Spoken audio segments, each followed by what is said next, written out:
What's up, team? Good morning, guys. Hope you guys are doing well today. It is warm over here in Texas today. Or it is cold today in Texas. I'm sorry, it's not warm at all. It is absolutely freezing. Hope you guys are doing well today.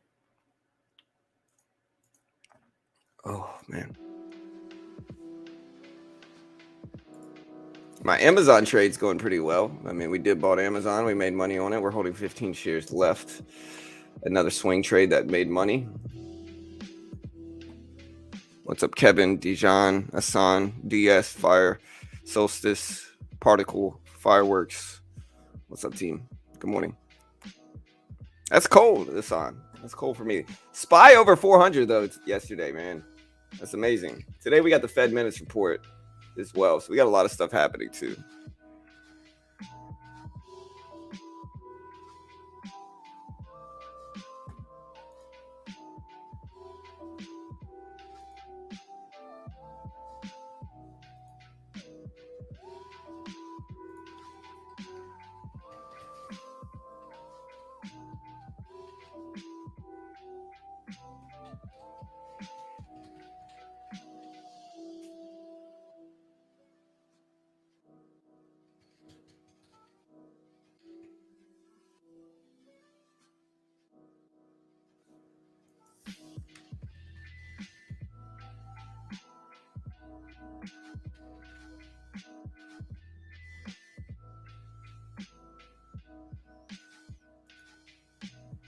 Good morning. Hoping for bad job data report to take the markets higher, but it seems the one of today's data might send the market down to recover with men's possible. Yeah, maybe, Jay. We'll see, bro. I hope we get some good data.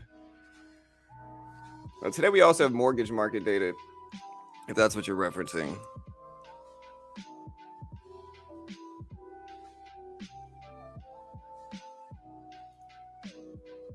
Bad news is good news. What do you think about Tesla? I don't know about Tesla. I think Tesla's, gapping up with the rest of the market. I think here's the problem with Tesla. Here's my problem. Yeah, job data, consumer Michigan sentiment data. We got a lot of drops today, to be honest. Today we have MBA 30-year mortgage rate and mortgage market index, purchase index for mortgages. We've got building permits drop at 8. Jobless claims data drop at 8:30. Durable good orders drop at 8:30. And then we got the Fed minutes report at 2 p.m. today. So a lot of stuff going on right now in the market today, which is good. I mean, we got some activity. That's what I want, man. I want activity.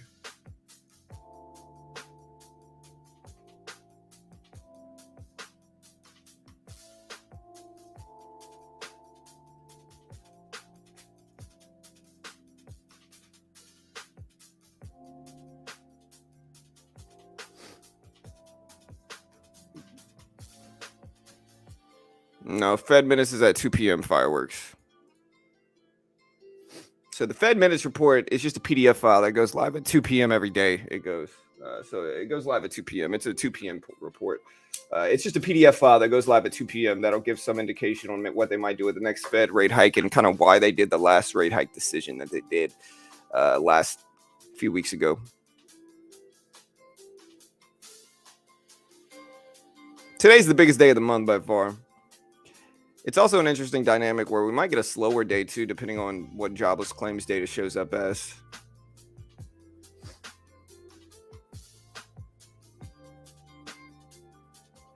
We got the Q, we got the SPY up.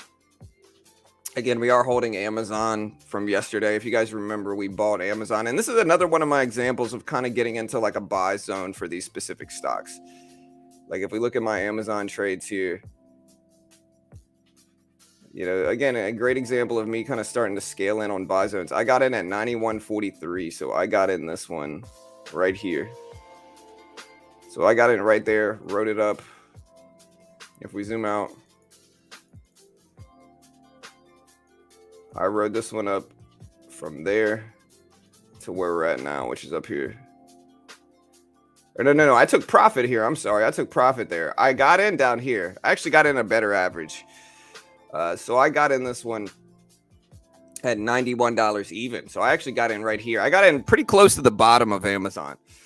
As soon as we got in, I mean, we bounced all the way back up, a decent amount very quickly. And so we took a lot of it off. We made like $100 or $200 from this trade. I'll have to calculate how much I made from it. But we made a little bit from this.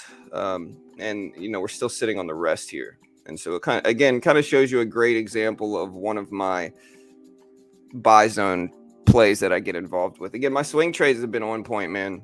People can say whatever they want. And usually when I talk about swing trades,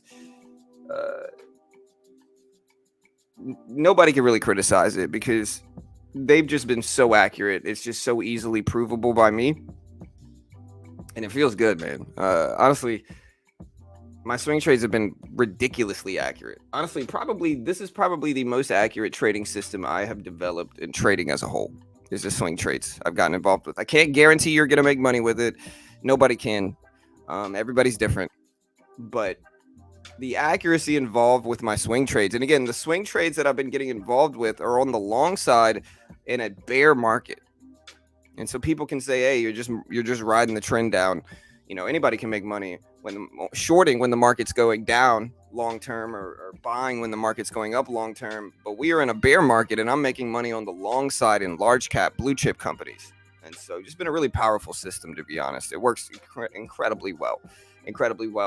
One day I'm going to have to make a video detailing every swing trade I've gotten in on the last 20 trades. And you'll see how many, in terms of accuracy for these swing trades, I have probably gotten to maybe 15 swing trades over the last 2 months. I have made money on, I would say, at least 13 of them. At least 13. I might have lost money on 2. And 2 is a stretch because I think one of those wasn't even a swing trade. I think it was a longer term day trade that I lost money on, which was Coinbase and Meta. Those are the only 2 losses I've had in swing trading over the last few months. Is Coinbase, which I bought at like $50, and then I didn't like it because more stuff started coming out about FTX, and so I just ended up unloading it same day, just getting out very, very small loss. Meta, I bought it, I held overnight, and I cut it. If I would have held it, it would have worked too.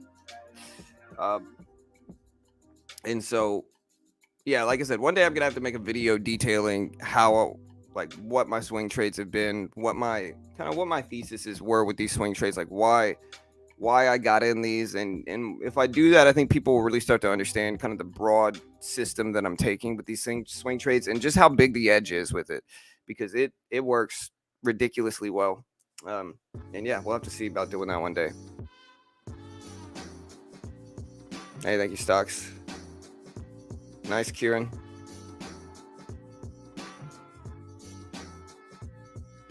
Uh, 2 p.m. Aimbot. Yeah, I don't know. The Bulls ran yesterday.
All right, guys. So yeah, Amazon up there to 93.50s.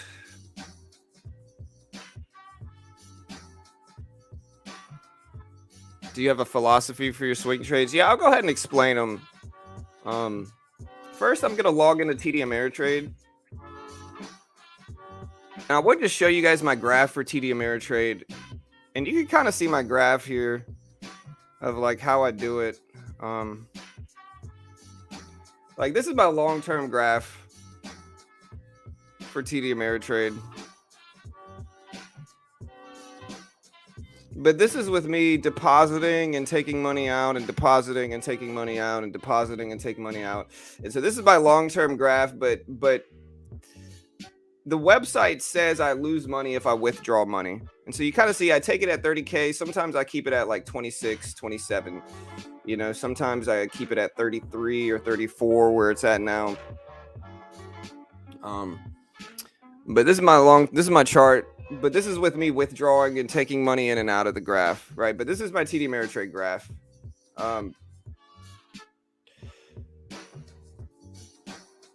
But let me see if I can find a look back into like my actual trade ideas here for TD Ameritrade.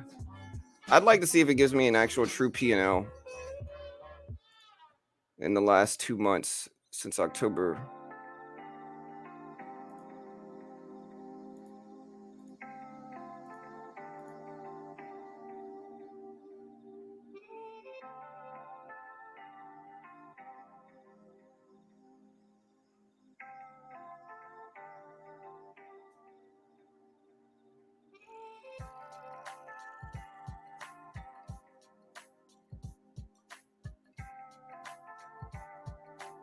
I'll have to figure out if there's a way to track, like,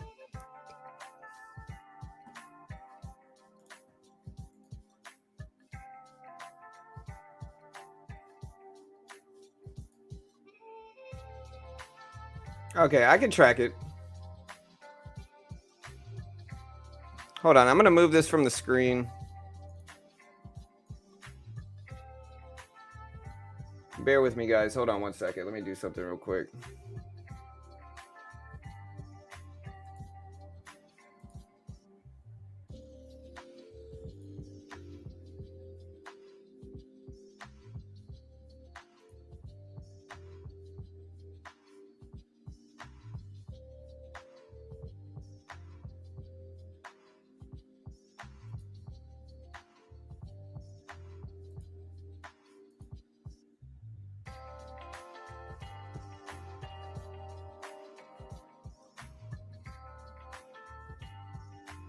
Sorry, guys. Bear with me. I'm doing something real quick.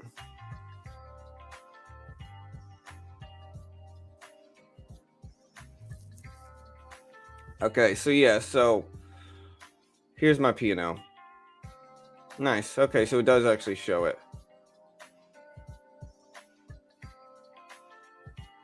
Cool. All right, so I know it's not like an amazing thing, but in the last 30 days, on this $30,000 account, I have made $1,186. Let me put this. I'll put the chart back up on screen so you guys can see it. Here you go. But yeah, in the last 30 days, I have made $1,186 in my swing trades, and it's mostly been purely swing trades. Like I've been day trading a little bit on this account, but it's mostly been swing trades. You know, like it's mostly been trades like Amazon right here. And again, the logic is very simple. What I look for is objective value. They talk about my swing trades. What I look for is simple. It's objective value. Now, what I do with these specific trades is very simple. I look for healthy blue chip companies that are, and again, it's very important to only do this in companies that you understand to be very, very healthy long-term companies that are going to survive long-term regardless of short-term volatility. And you can find a difference in the value of these companies where it's like you find a company that you've identified as being very healthy long-term, like Amazon, Disney, Google, Apple, you know, stuff like that. That's the only stocks I'm swing trading. Those are the only ones I'm swing trading. And a lot of it is a waiting game. You know, a lot of it is just sitting and waiting. And so what I do is I wait for these companies to put in big drops to price points that I find objectively valuable, right? So with Amazon, we dipped down to $90, $91. You can see once we hit $91, I immediately added 50 shares to this. You know, and I base my sizing not only off of the range, but how confident I am in it. And so I take 50 shares and then I say, okay, well, we immediately rebound really quick. I take some off, but then I hold the rest all the way up to where we are now, which is 93.65. Disney, we could look at Disney and see a very similar thing. My trade should be showing here. Disney, you can see a very similar thing where we buy this one at what price, at a price point that we consider objectively valuable at 91, 92 bucks. We start to scale in Disney. We buy 20, 30, 40, 50 shares of Disney, and then we just sit on it and let it get back to a more median price, So we sit on it. Like, yeah, we got lucky with Disney, but we waited for Disney to bounce all the way back to $100, made over 10%. And we unloaded. And this is just a good example. And you can kind of see how similar the trades are. Like Amazon, we did the same thing. Disney, we did the same thing. Google, we did the same thing. Snapchat, we did the same thing. And it's really important to be patient with this. You can't overanalyze any specific day. You kind of just got to sit and wait for big overreactions is all it really is. You just wait for big overreactions. And that's really what trading is about. Trying to find value in price, trying to find something that's objectively more valuable than the current price and buying it and waiting. Works really well. And again, I've made money on such a high percentage of these swing trades. I will have to make a video about it, and I am going to have to start scaling up some. But it's kind of like, it's hard to change anything about the system when you're making, like when you're as accurate as I have been with these trades. And anybody that's been watching the stream for the last 2 months understands how accurate I've been with these trades, because I tell people, every time I get in these trades. And so.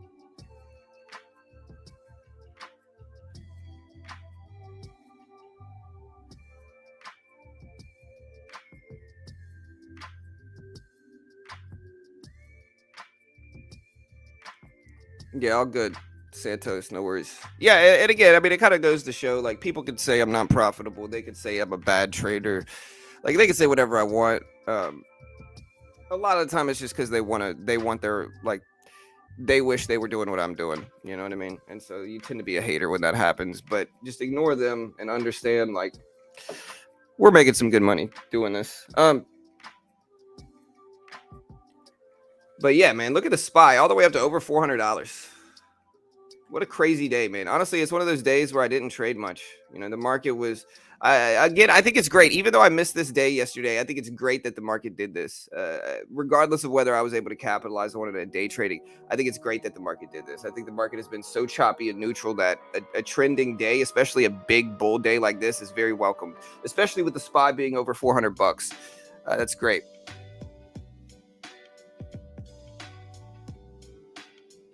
That's right, Beach. And yeah, if y'all want to go check out another good swing trading channel, check out Beach Bum's channel. He's got some great content. I'll post this link here if you want to check it out. He's a purely swing trading channel. So if you want more info and data about swing trading, check him out. Here's the link.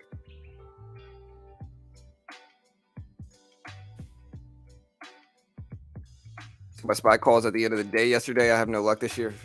No. You still made money if it was at the end of the day yesterday, right? I mean, it was a powerful movement over the last day or so.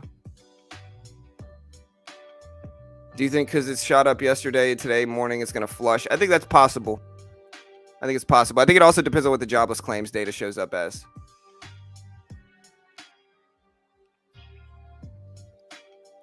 Yeah, but it's really nice. Like, listen, today, again, if you guys want to see, like, just on in the last month in my account,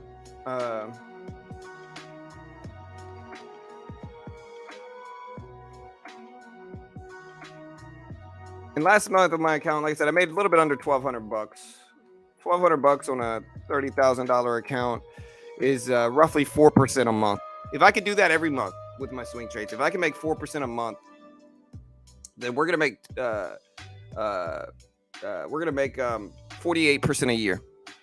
In swing trading, which is amazing, right? That's elite. Don't let anybody convince you that it's not. And again, I'm not saying I'm going to do that every month. I hope I can. I think the market has been really nice in terms of long movement and bounce backs. But yeah.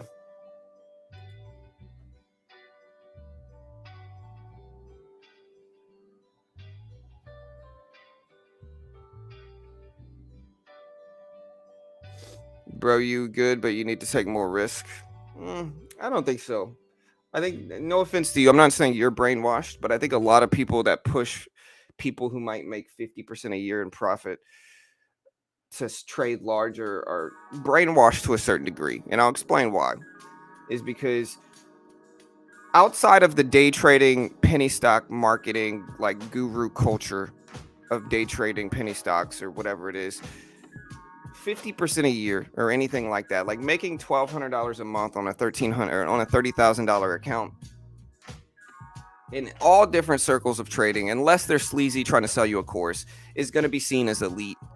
The more you push for with your account, I do need to take larger size, so I actually agree with you. But the more you push for in your account, the riskier your trading gets, and the worse, the more likely that you're going to lose money long term. And so there's a balancing act you have to do in trading. You can trade really, really small and almost certainly make money, and you can trade really, really large and almost certainly lose money. The key for you and anybody really is finding a balancing act. And I don't think my swing trades have been necessarily small. Disney in about 3 days, I made over 10%. I made $400 or $500 on Disney in just a couple days. Overnight, I've made over $100 on Amazon. And so within the last like 4 or 5 days of trading, I've made over $500 in swing trading. I don't think that's small necessarily. I'm trading a $30,000 account too. I don't think it's small. Again, the only people that really claim that is small are people who are usually trying to sell people courses. And in order to justify selling them a $4,000 course, they need to pretend that they can make $20K a day or whatever the ridiculous number is in order to more easily convince them to buy the $4,000 course. But it doesn't mean you should. It doesn't mean that that's reasonable. It just means that they're trying to sell you a course for really high prices. And in order to compensate and justify that, they instead tell you that you can turn $1,000 into $100K using their course or whatever it is. But that's very, very, very not true.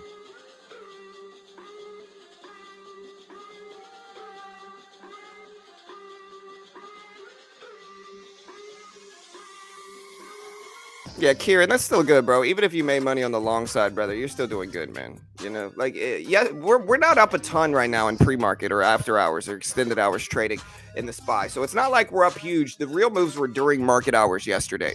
And so I would say if you got out at the end of the day, you're doing pretty solid. That's a pretty good exit, I would say, because pre-market is always random and volatile. If you're in options, it's certainly better to liquidate that position ahead of after hours if you're up as much as you should have been up yesterday, if you held call options through yesterday.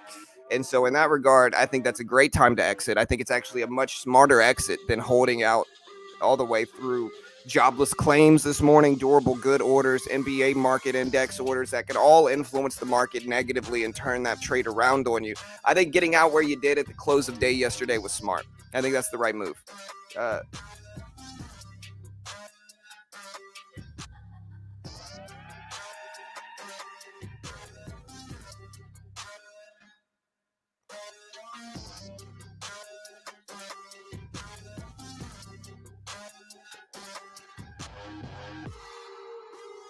8:30.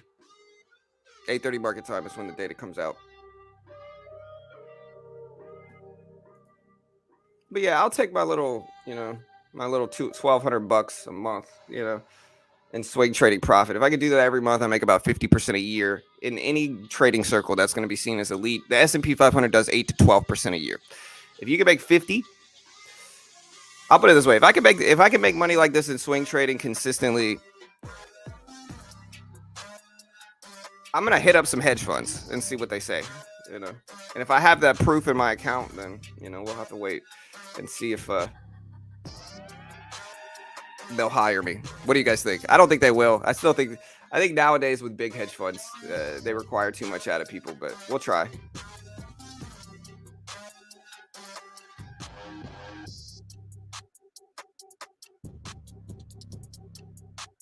Yeah, 3% adds up big.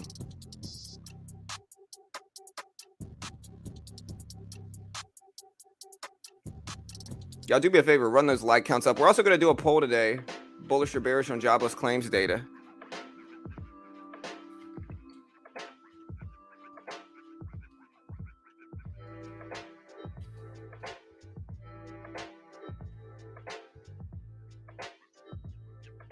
Bull or bear. There, vote on the poll. We're also going to do a Twitter poll as we always do.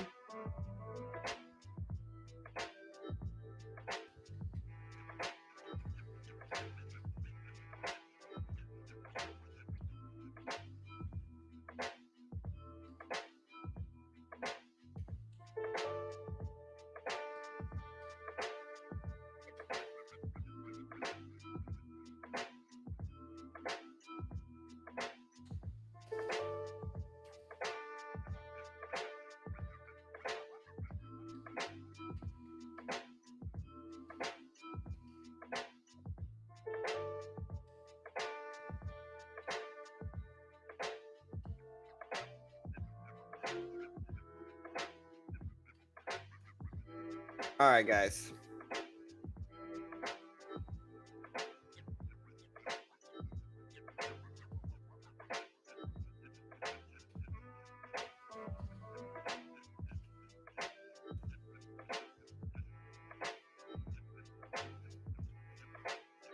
All right, guys. So we're doing a poll on Twitter as well here.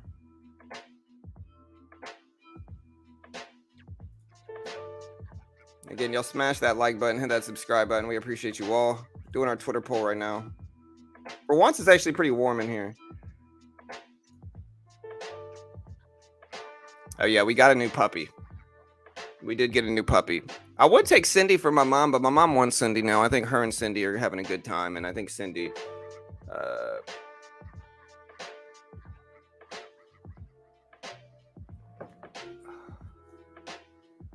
I think Cindy's working out well for my mom. I think Cindy calmed down a little bit, and my mom's been learning how to deal with her some.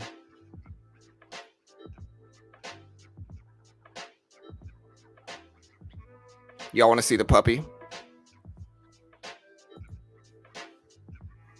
Yeah, we named him. His name is Bruce.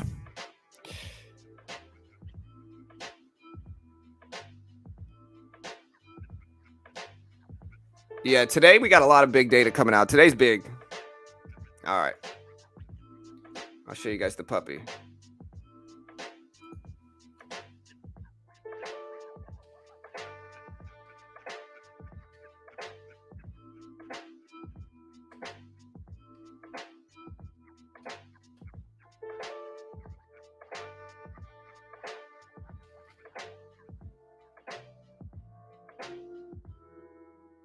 Yeah, let me. I'll put the puppy up on. I'll put the puppy up. Hold on. So it's an all-black German Shepherd. I wanted one because my favorite dog growing up was an all-black German Shepherd named Bear. Best dog I ever had. You know.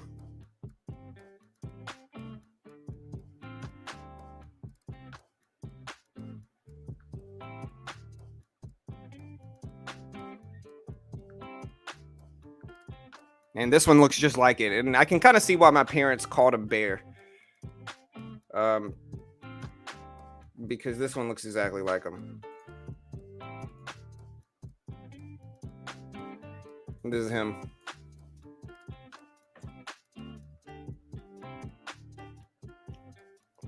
Beautiful dog. Beautiful dog.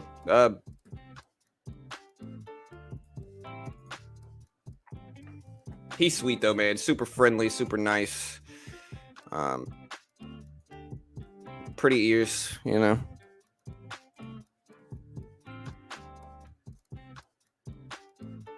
That's one thing I liked about trading options. A Webull that would let you trade your equity twice in a day without giving you PDT rule strikes would just take away buying power after closing. That's not bad, man. That's a good idea. I can't find your Twitter address. Oh, got you, bro. Here. @Beginner Trades is my Twitter handle. Yeah, the dog really looks like a black bear, 100%. And this is why we had one just like this growing up. Like what happened was I was at my Mimi's house. Us Cajuns call our grandmothers Mimi's. It's a Cajun thing. Don't judge me. But I was at my grandmother's house when I was like 7 or 8, and this little pup ran up to us at our house, and my dad thought it was like a wolf dog, you know. But we ended up keeping it, and it turned into just the greatest dog we ever had, you know.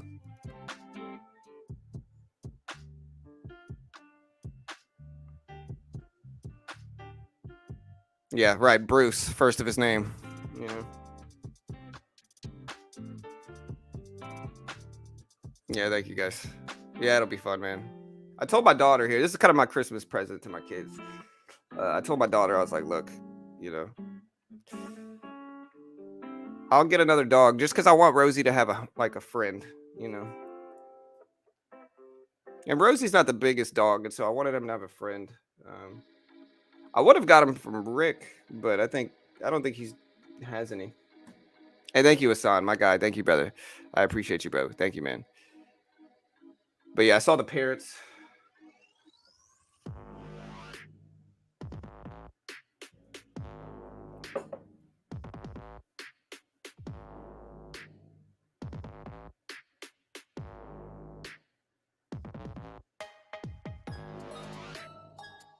But yeah, this one was all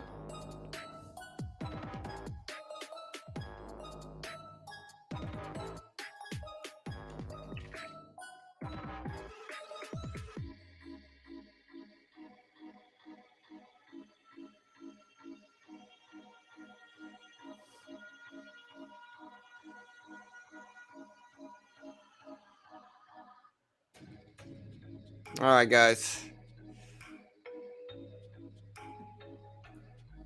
Am I verified on Twitter? No, I think I have to have something to get verified on Twitter. I have to have an iPhone to get verified.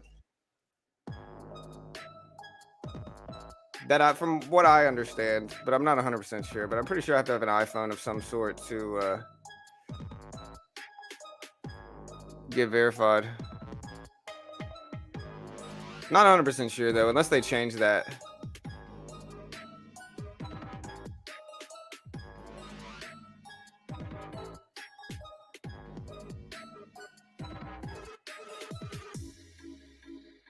All right, so it's saying I bought the.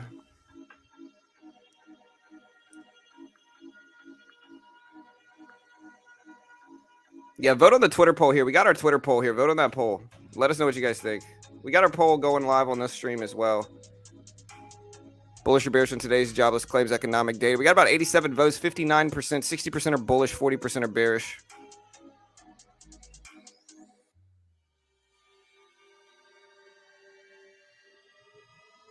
Yeah.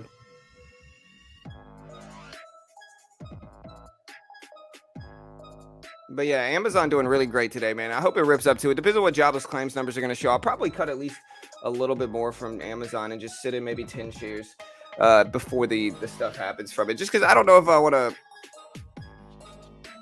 I'm very green in the trade, and one of the things that have made me make so much money in swing trading has been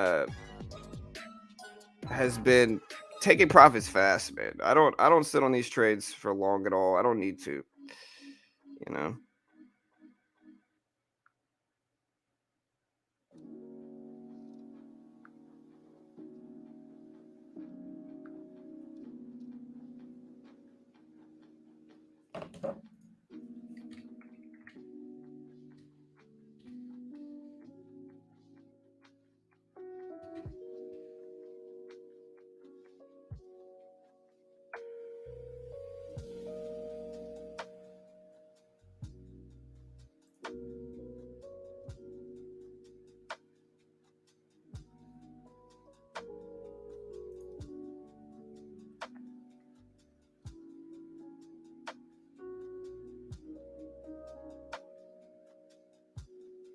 All right, guys. So yeah, so apparently since I have an Android phone, I can't get Twitter Blue. That sucks. How ridiculous is that though, bro? I need an iPhone. I got an iPhone.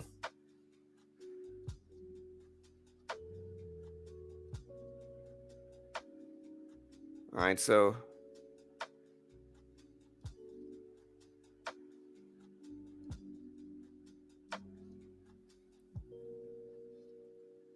look at the Q pop up here. Q's at 286s right now. SPY at 400.5s. Let's see if we get up to 401s.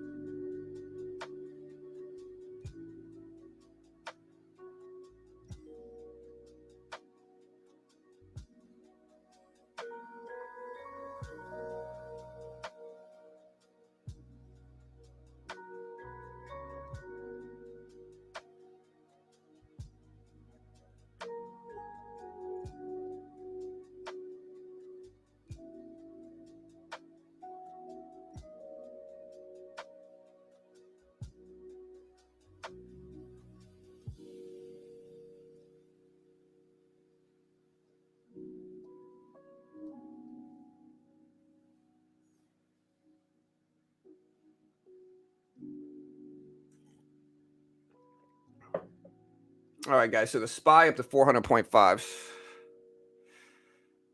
How's crypto doing? I hope crypto's bouncing back. If crypto is not bouncing back with all this, then we're in even more trouble. What's Bitcoin at right now? Okay, Bitcoin's bouncing back, so I'm good.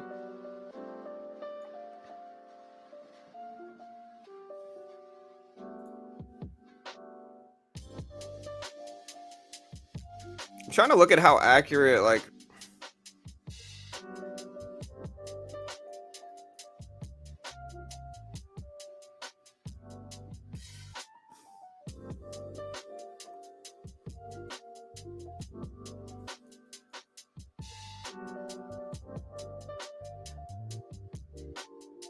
yeah. Hey, what's up, Larry? Cool beans. You think Tesla's really headed lower? Let's look at Tesla here. Here's Disney in the middle. Here's Tesla in the middle. Now, Tesla up to 173. So Tesla bouncing back with everything else today, too. Yeah, with options, I mean, I probably could make options on my swing trades, but I don't really see a point in using options unless I really need to. Uh, Again, the options are very useful for a lot of people. I'm not knocking options at all. I think you can make a ton of money with options, and there's a lot of really, you know, really accurate option traders for sure. But just for me, because I think my account is like large enough to where I don't like. I could swing trade options. I could swing trade options, and I have before, and I've done it exactly the same as I'm swing trading now, and I've had a lot of success with it.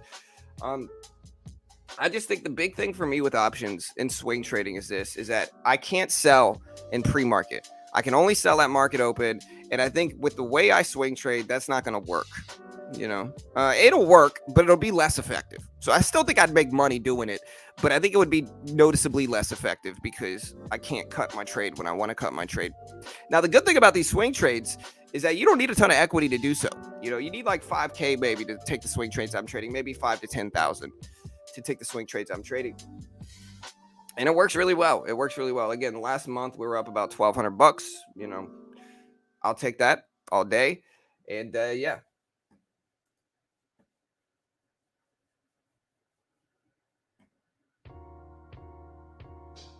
Yeah, that's right, sick. I don't got 250K. I've got like 100 and right now. Right now I have right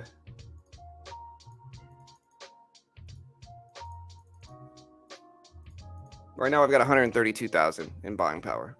So I mean, I don't have 200K or anything, but I got enough.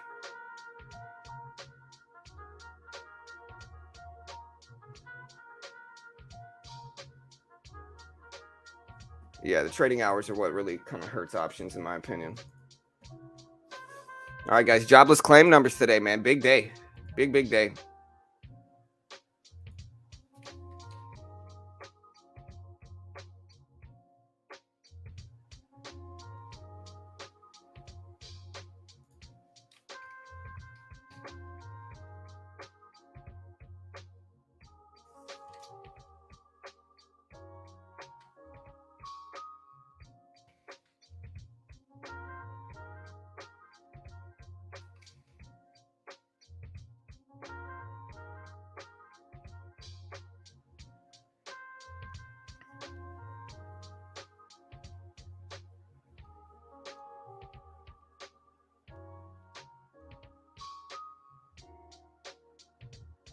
The Tesla at 173s. We got a SPY up to 400.5s.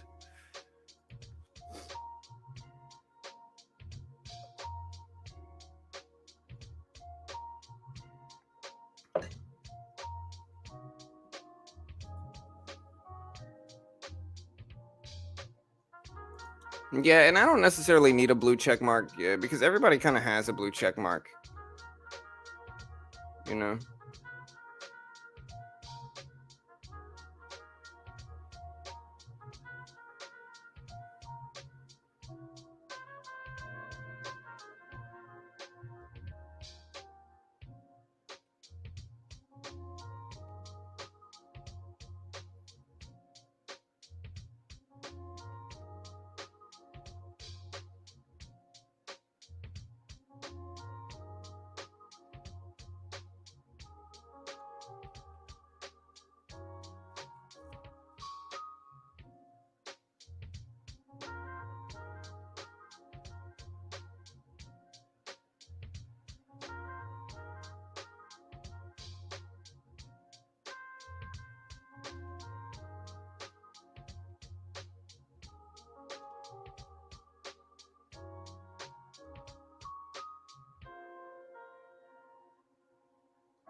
All right, guys. So the Q up to 286.50s here. We got the SPY at 400.5s, Tesla at 173s. Again, we are in Amazon now. Our entry on Amazon is 91.11s. We were at 93.65s.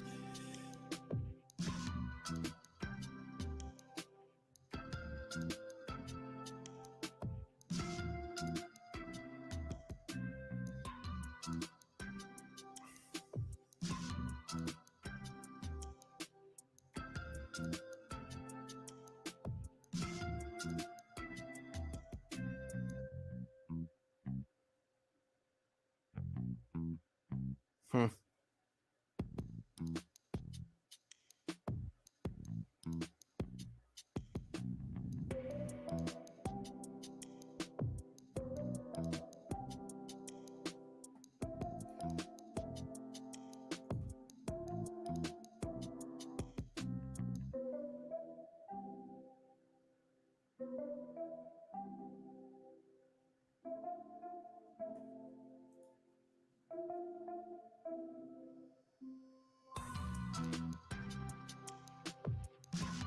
All right, guys. SPY at 400.5s.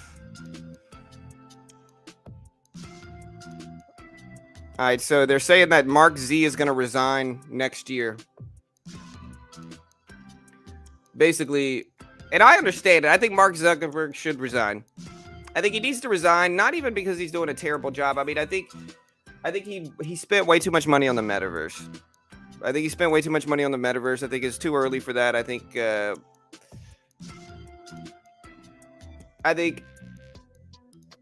if you're going to spend that much money on the metaverse, it needs to be in a separate company. I think you need to start a different company and do that. I understand Facebook is losing viewers.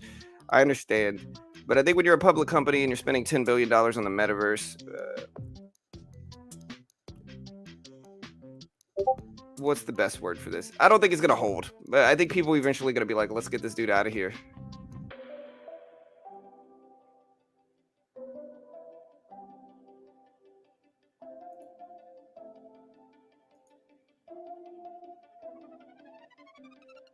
Tesla at 173s. Dip it under view up here. Q at 286.80s. So there's not a meeting. It's just it's data that drops at 8:30 Eastern Standard Time. So Zuckerberg only has about 30 billion right now. Let me see if I remember correctly. 40 billion in 2020. It might have gone down some. I think it's back up some. You know, it would be funny if Eduardo Saverin ended up like somehow having a bigger net worth than Mark Z. That would be very that would be a beautiful thing, you know.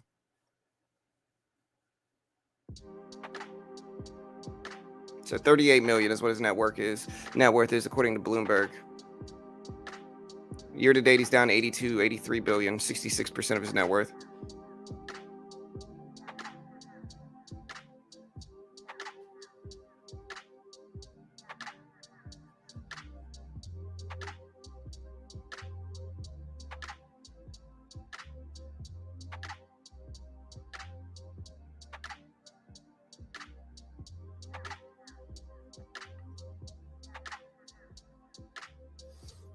Yeah, I mean, if you're Mark Zuckerberg, he should have just cashed out a long time ago.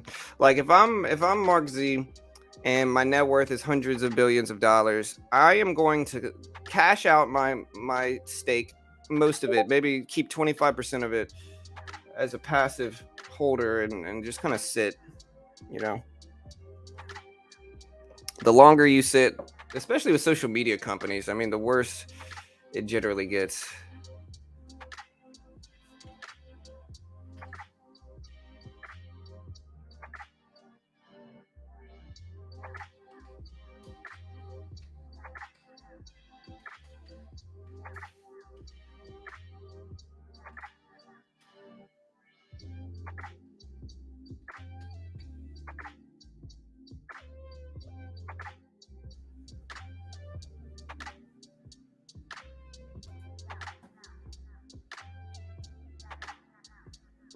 Yeah.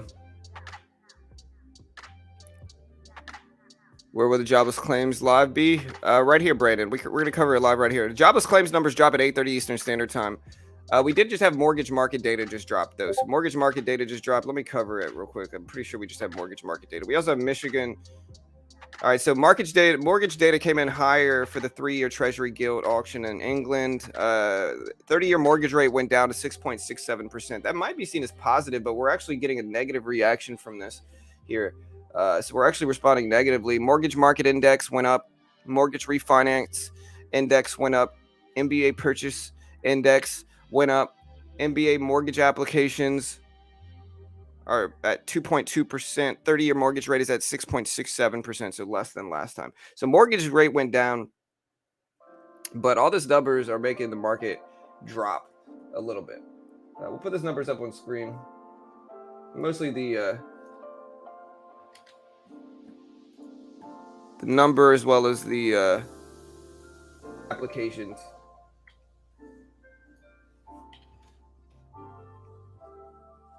And then at 8, we have durable good orders. Binance, crypto.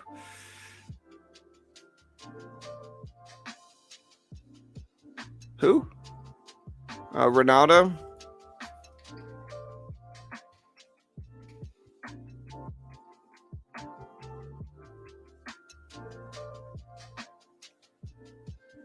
I'm not a soccer fan. Okay, I'm going to put this out there. I'm not a soccer fan.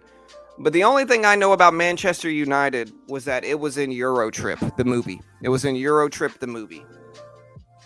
The Manchester United football team.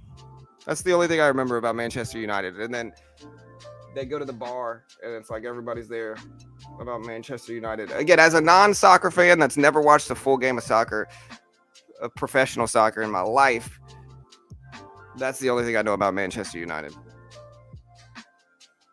Yeah, so Ronaldo is to leave Manchester United by mutual agreement with immediate effect. The club thanks him for his immense contribution across 2 spells.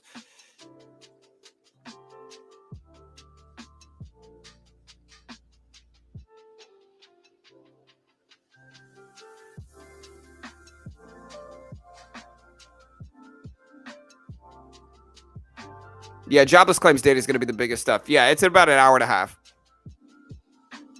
Self-sabotaging. Yeah, I mean, I'm sure people resent Ronaldo, man. He's Ronaldo's rich.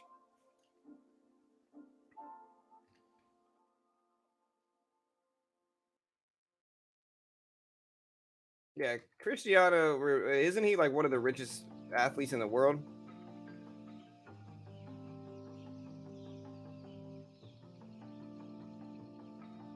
Yeah, he's got a net worth of about 115 million. So he's rich. Oh wait, other places are saying it's 500 million. Yeah, so he's one of the richest athletes in the world. So I mean, yeah. Bro, there's so many different places that are telling people his net worth. Some people say it's 100 million. Other people say it's a billion in 2020. Some people say it's 500 million. Point is, Cristiano Ronaldo is incredibly wealthy, and that might cause some resentments, man.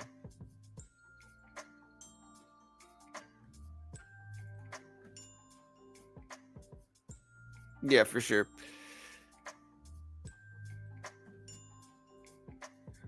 Yeah, he doesn't need to know how many cars he owns. Genesis has 2.8 billion in outstanding loans, according to Bloomberg. Tornado Cash developer Alex Perstav is to remain in jail.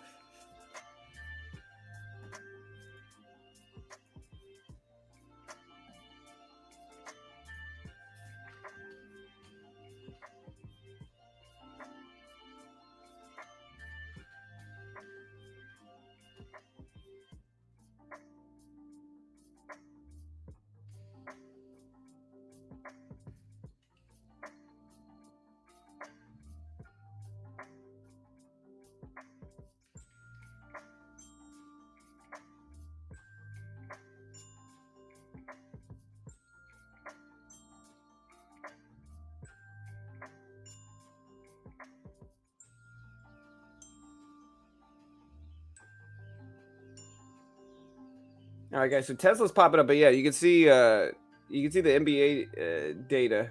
Hey, my guy Brandon, thank you, brother. More people lose jobs equal bullish. I'm not saying I agree with it, Brandon, but that's how the market has been responding. And again, you got to understand we're in an inflationary market, right? So you got to understand like we're in an inflationary market. So with that, um, yeah, like with that, that's just kind of how the market has been right now. You know, like right now we're in an inflationary market, so people spending money makes people nervous. You know, it causes people to fear inflation, and so in that regard, the less people working, the less inflationary fears there are. And that's, I'm not saying I agree with that dynamic, but that's been the dynamic. You know? Again, not saying I agree with it. It's kind of crazy dynamic, of course. I can attest to that.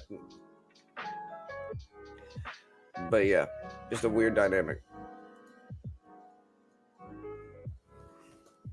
Yeah, basically, cool doc. That's their job.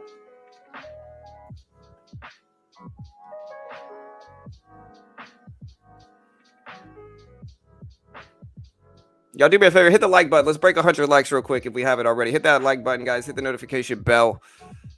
We only need about 25 likes to break 100. We can do that. We got almost 300 people here. We're going to look at our poll here as well.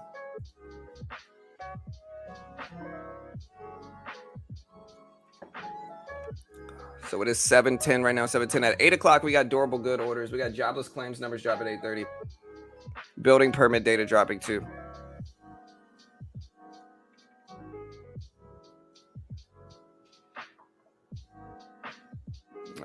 What was I doing here? Oh yeah, we're gonna put the streamer up on screen.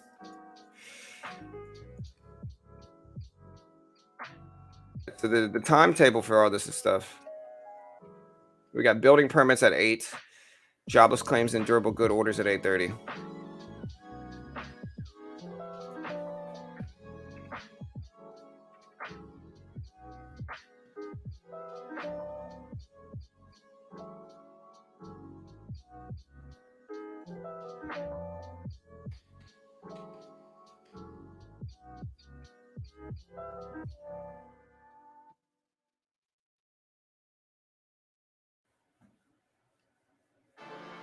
Yeah, that's kind of me too, Pawn. I don't know, cool doc. I hope so, bro. I hope so, man. Look at Tesla break highs. Tesla up to 173.70s, 130.73.60. So Tesla popping up a little bit.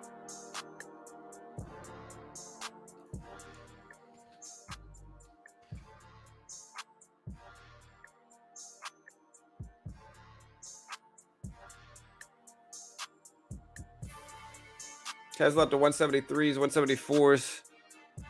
We're moving. Hey guys, we need 7 likes to break 100 likes. Help me get there. Yeah, hit that sub button if you're new. We cover all the big releases here, all the big data drops. FOMC minutes report is today. It's going to be crazy.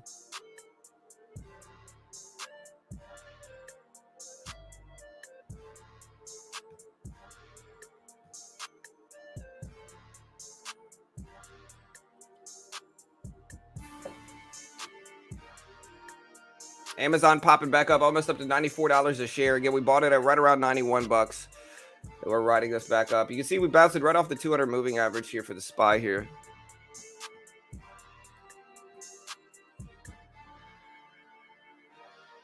There is no meeting. The minutes and meeting aren't correlated. Oh, you're talking about the Fed meeting versus the Fed minutes. Yeah, I mean, they try to balance it. They have the Fed meeting every 6 weeks, and then weeks after that, they drop the Fed minutes report. Again, next month, the biggest data is going to drop. So we still got a few weeks. We still got about 2.5 weeks before we get any really big economic releases in terms of like the rate hike decision and CPI. Today's the biggest day this week, though. Again, it's kind of a slow time.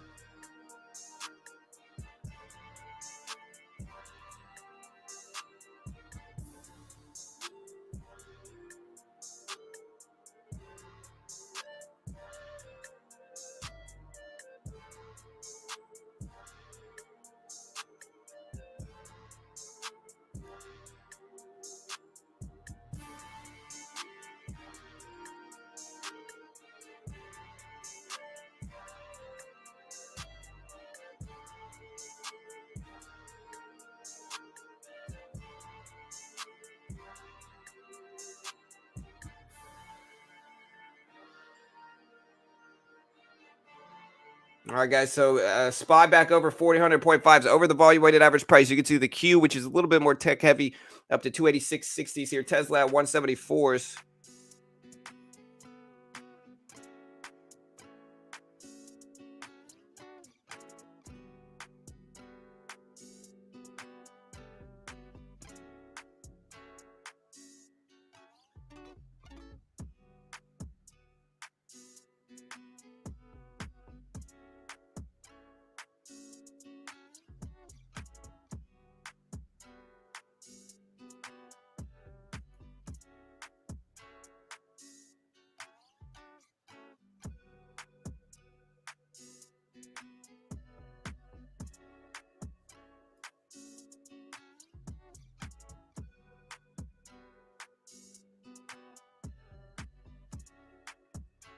Yeah, man. I'm looking at some of Elon's tweets, bro, and Elon is, like I said, man, I'm surprised Tesla is moving up today.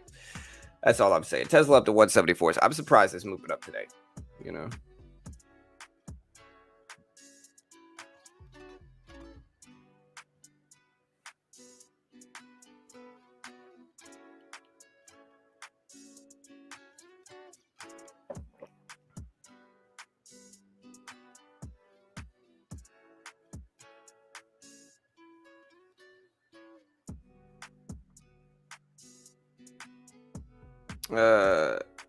SPY still at 400.5. You can see we're kind of consolidating. Look, if you look at this range here, here's the volume weighted average price. Here's the 200 moving average, right? And you got to see we're going down to the 200 moving average, up to the volume weighted average price, back down. So that's kind of what we're looking at today. We'll see what kind of movement we get. But yeah, y'all do me a favor, hit that like button.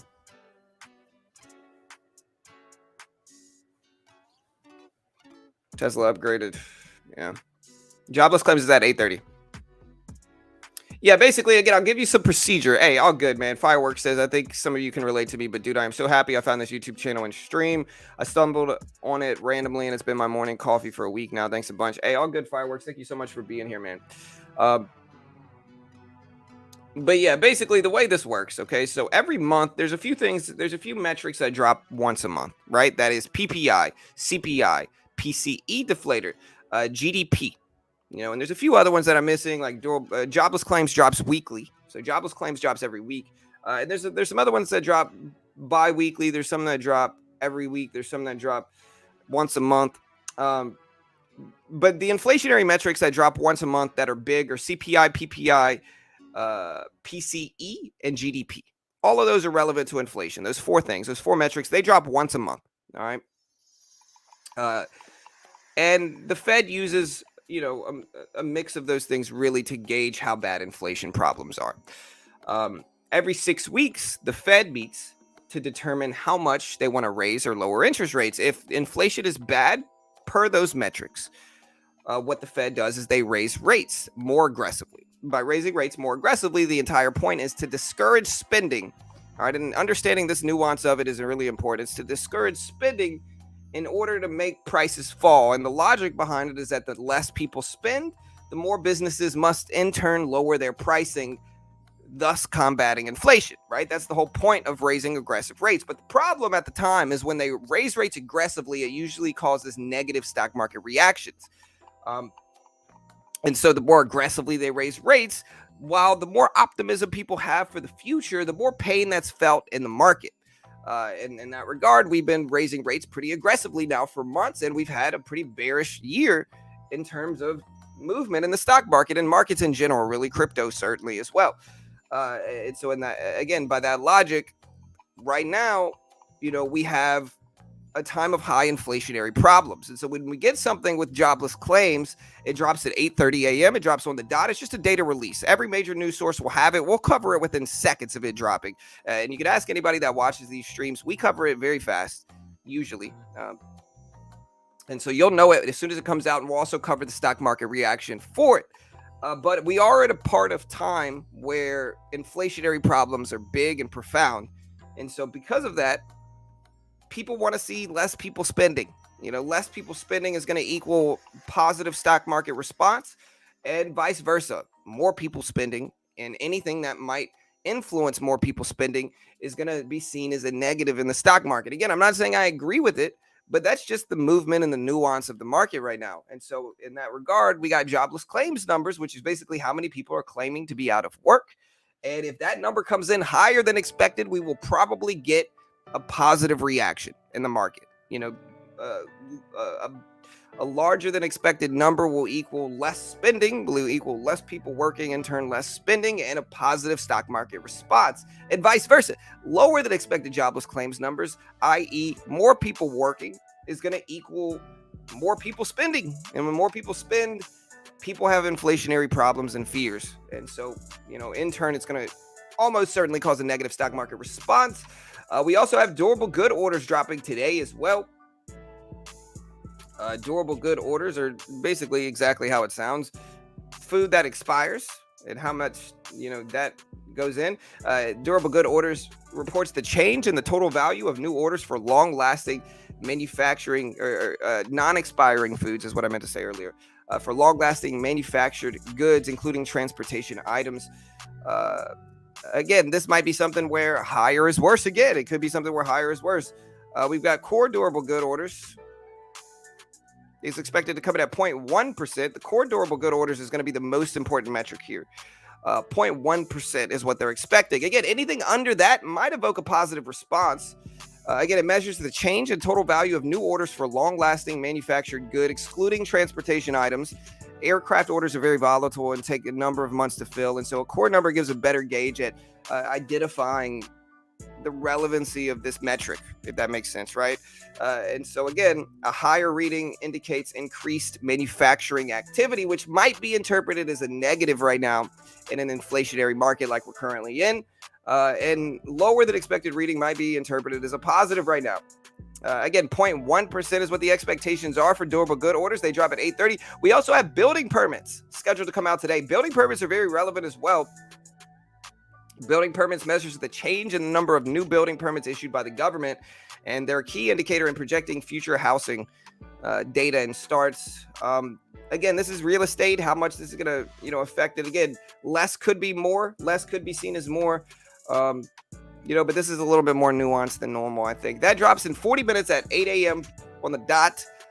Durable good orders drops at 8:30. Jobless claims drop at 8:30 as well. So again, these are all very important metrics to watch and understand, and that's kind of basically what's going down with all this stuff today.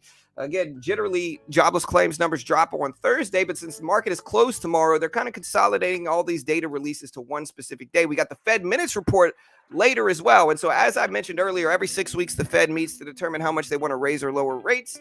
That happens every 6 weeks. CPI, PPI, all that stuff drops once a month. Jobless claims drops once a week. And the Fed uses that data to interpret and figure out how much they want to raise rates, which happens every 6 weeks.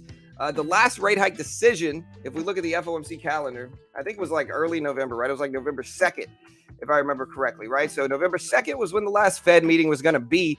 And this is going to be the minutes report from that. It's going to be a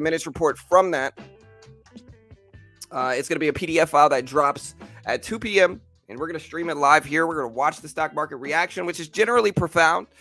And again, let me know what you guys think. Hey, what's up, B?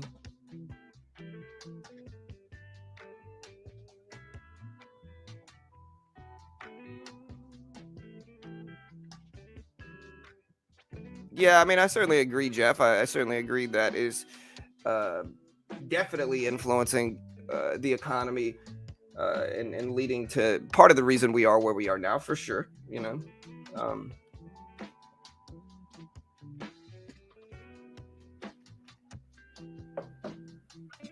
Yeah, all good, Jay. Thank you, Kieran.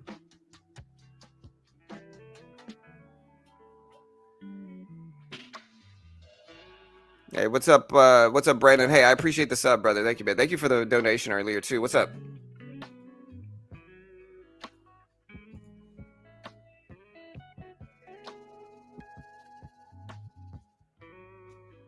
So it's actually different, Chris. So I thought it was going to be the same day. It's actually 1 day difference. And so next month we have. Let me see when the next CPI is going to be. So the Fed meeting next month is actually going to be on the 14th of December. So the Fed meeting is on the 14th and the CPI is on the 13th. So it's going to be consecutive days, right? So we're going to have CPI on the 13th, Fed meeting on the 14th, right? So I thought it was going to be same day, but it's not. Apparently, the next FOMC meeting is going to be on the 14th. It's between the 13th and 14th, but it's going to be on the 14th. The actual rate hike decision is going to drop at 2 p.m. on the 14th of December, and then the press conference is going to be at 2:30 is what the procedure is for that. So it's not the same day. At first, I thought it was. That would be kind of crazy, though, for them to do. Honestly, they have to understand. I don't think it's a good idea for them to do so. I don't think it's a good idea for them to do that. I think it's more important to guard against ridiculous volatility. And I think if they drop CPI and Fed meeting same day, I think that's going to be chaos in markets, and I just don't agree with that. I think they need to spread it out a little bit. I don't even think they really should be. I think they need to spread it out more than they are now. I think putting it consecutive days, day to day, is not really a good idea either. I still think the volatility is going to be incredibly high from that as well. So I don't really agree with that either, but it's better than the same day. What would be even crazier if it was at the same time. That would be so hard to run. Probably be our largest stream ever, but it would be so hard to run that, again, it's probably for the best, man.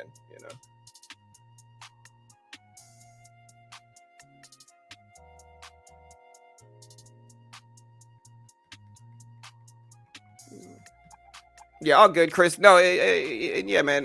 I thought it was going to be the same day too. I'm probably the one that you heard that from, because I thought it was going to be the same day as well. But yeah, they changed it, or they didn't change it.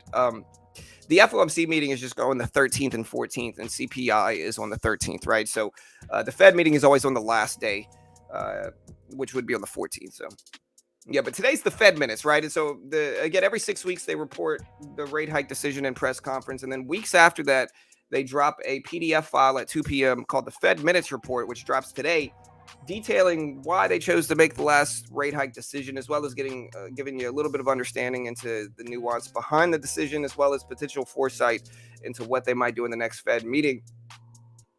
The real question for the next one is how many basis points? I think a lot of people are expecting 50 now, and I think if we show 50, that'll be great. That'll certainly cause a Christmas rally. But again, I'm not sure.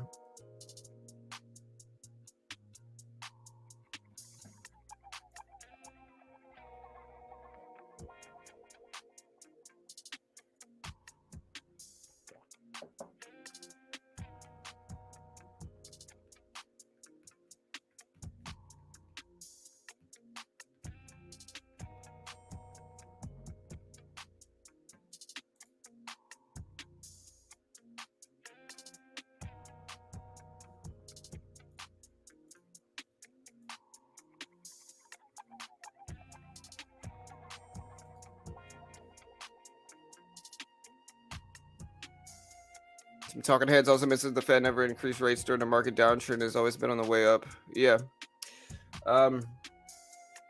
Yeah, it's just the last 2 years have been strange. And again, I stream every day, and I have streamed every day. So like what's really fun about running this community is that I get like a really good understanding of I get a really big understanding of like the real nuance of the market year to year. So it's like I can really see how the market moves up and down and fluctuates year to year. What we've had over the last 2 years since 2020 is noticeably different than what we had previously. We're now in a bear market. We're trending down, and so when you make money, you got to try to make money on the upside now and catch it and then cut it. You definitely can't hold swing trades that long in this latest market, but the market has started to rebound back some, and so I think the rate hikes are actually starting to do work. And I think if you look at the inflationary metrics, I think all things point to the rate hikes actually starting to do some work, and actually starting to be beneficial and working well. Hey, thank you, Brandon, my guy. Thank you, brother. Shout out to Brandon for becoming a member. Thank you so much, man. I appreciate you, bro. Thank you, sir.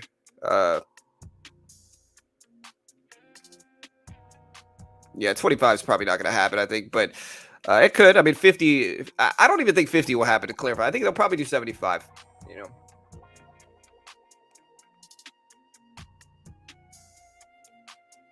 Yeah, for sure, Scott. Can I just call you Scotty? Scotty's easy to say. I'm new to this. I'm trying to learn. Yeah, for sure. Yeah, exactly, Larry. Yeah, people don't remember the 80s, man. I mean, I don't remember the 80s too. I was, I didn't grow up in the 80s, but the inflation rate back then was way higher and the world didn't end. Everybody hates on Jerome Powell and I get it, but like it's such a hard job, man. It's not just him. Like he just got elected and he's voting with a number of different people. That's a tough job, man. I wouldn't want that job. I mean, I'd take it. Somebody offered me, you know, uh, Fed Reserve Chairman. I'd take it.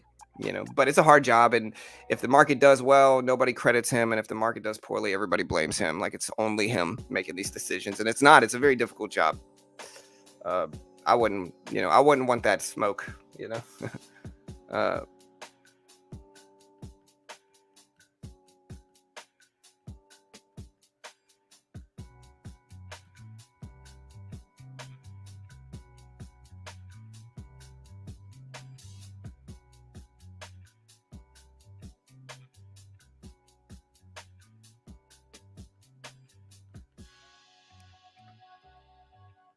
Yeah, schools should teach taxes, business, real estate, strategic debt, and stock analysis. I don't know about strategic debt. I think that's an important thing to learn and understand how to use debt to find an edge and long term growth. But um, I think more so taxes, real estate specifically. I think this is how the world should operate, and it'd be a lot more competitive. But I think you should automatically get your real estate degree when you graduate high school. Is what I think. I think you should automatically get your real estate degree when you graduate high school. That way, you can buy or sell a house when that time comes, and you would know what you're talking about, and you would know what you're getting involved with, and you wouldn't get yourself a lot of in debt. And it would also be a career option for a lot of people. And I also think, considering all the nonsense classes kids have in school nowadays, I think that adding real estate over a 4-year period would be very easy to do, and I think that it would be highly beneficial for young people to have that option, and say, hey, I can be an agent if I want. Now, again, one of the effects of that would be competition in real estate business goes up dramatically, and that's an understandable thing. But taxes as well. I think taxes in real estate. I think we should have all. Like Steve Jobs said, everybody should program because programming teaches you how to think, and he's absolutely true. It teaches you how to problem solve, really. But I think instead of programming, people need to learn how to do real estate as well as taxes. I think those are two things that people should automatically learn and automatically become vetted in by the time they graduate high school. Q up to 286.60s.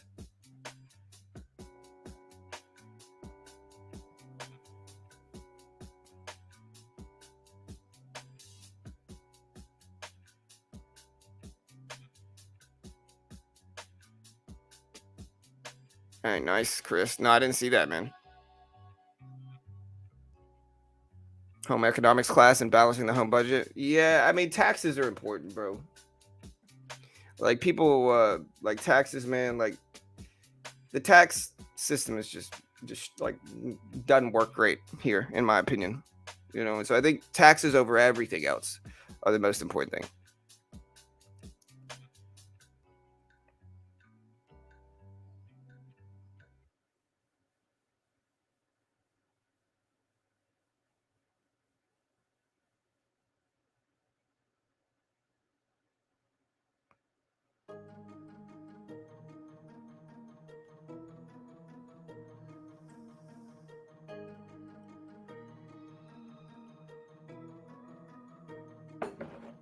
Oh man, get some of these old cups. Put these away.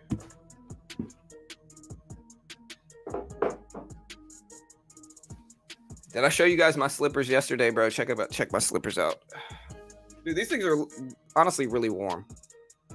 Look at these slippers, man.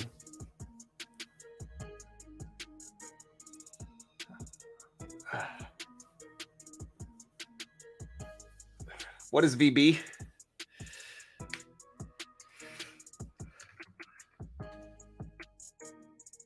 Visual Basic.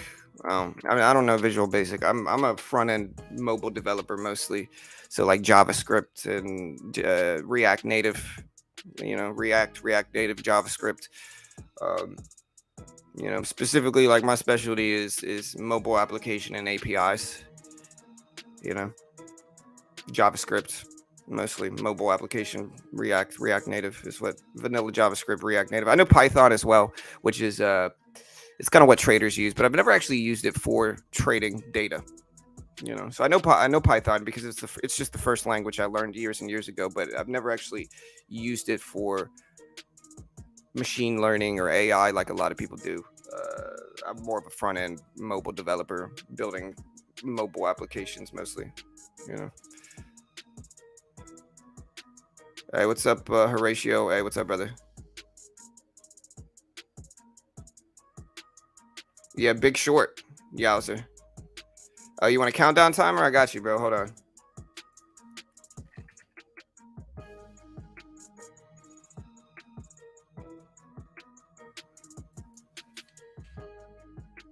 Got you, bro. Give me 1 second. Just for you. All right, so it is 7:30 market time. We got about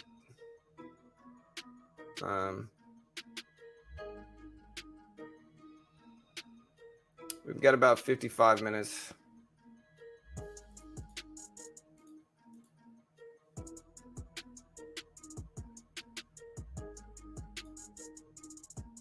Bear with me.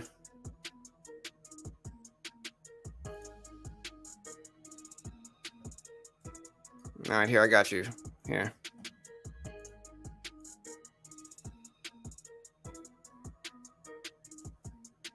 I'll try to put it up when I can. It's not going to be able to be on screen like all the time, but I'll put it up where I can.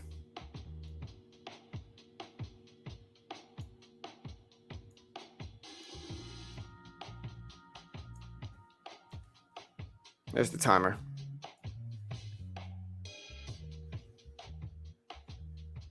This is so we're just a broad stock market channel, Horatio. We're just a free resourcing community, man. So we kind of we don't claim to be experts or gurus or anything like that. We don't sell a course or anything like that. We just kind of put everything out there for free, and we're just kind of a resourcing community. We drop all the major economic data. We cover Fed meetings. We day trade, 30,000, 120K in buying power at the opening bell. We trade stocks, crypto futures, we day trade, swing trade, invest, but we cover live data as it happens. And so today we have jobless claims, durable good orders, and building permit data that will all influence the market. We're watching it now. Tesla is right around 175. We got the Q, which is tech heavy at 286.80s, and we got the SPY kind of consolidating in between the 200 moving average, slightly over the volume weighted average price as we speak at about 400.5. Hey, bro, what is the best stable coin I should keep in my cold storage? I have no idea, dude. No idea, bro. Yeah, all good, Ollie. All good, brother. Yeah, I had no idea, dude. I don't know. I'm not keeping any stable coins. Like, why would you keep stable coins in cold storage? That doesn't make any sense. I mean, honestly, I'm not doing any of that. But I that has to be a troll, you know?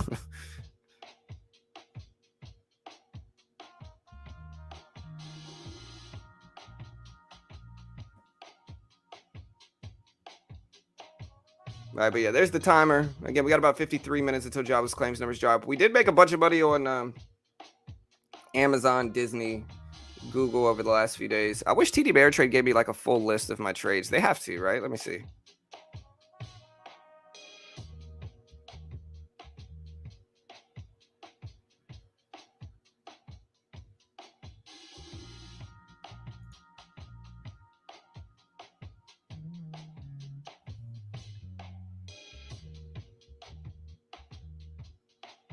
See, but the problem is that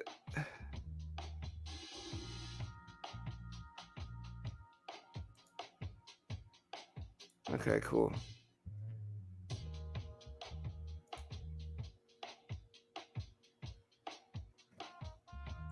All right, guys, market's pumping up. Look at the SPY up to 400.7s right now, 400.7s.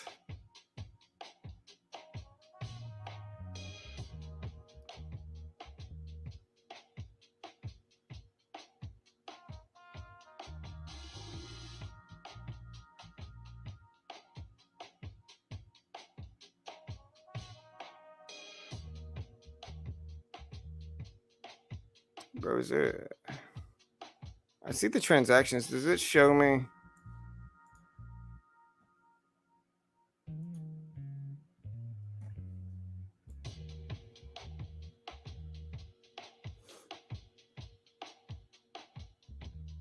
All right, guys.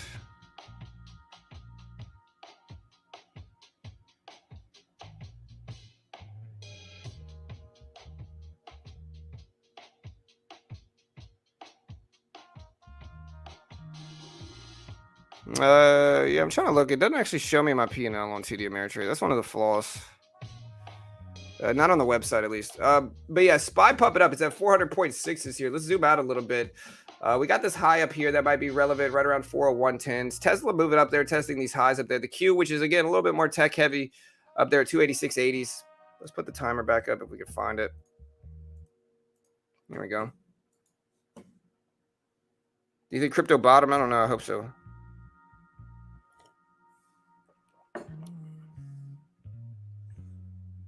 Do you post the trades before you do them? No. I mean, what do you mean post? I mean, I tell people when I get in trades, I'm not really giving out stock picks. I'm not really one of those guys. Like, again, those are never gonna, like I'm just not really a stock pick giver or anything like that. I'm not knocking anybody that does, but I'm just not. We're just a resource and community. That's it. All right, guys, Q up to 286.90s.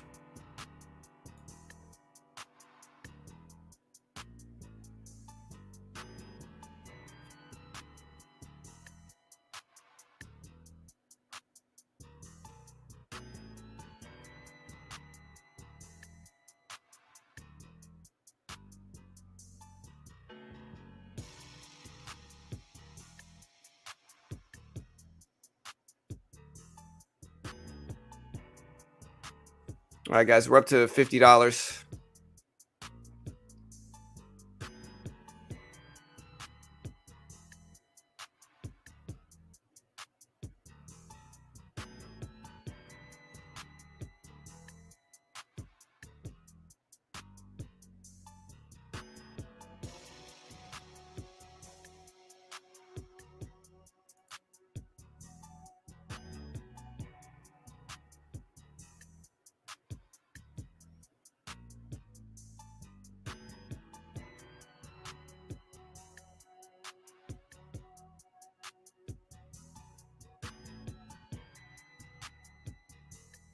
All right, guys.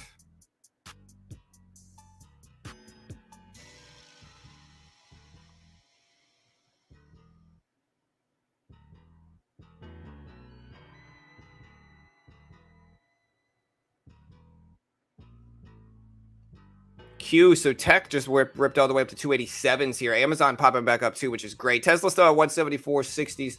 SPY at 400.7s here. Do you think we bottomed? I really have no idea, man.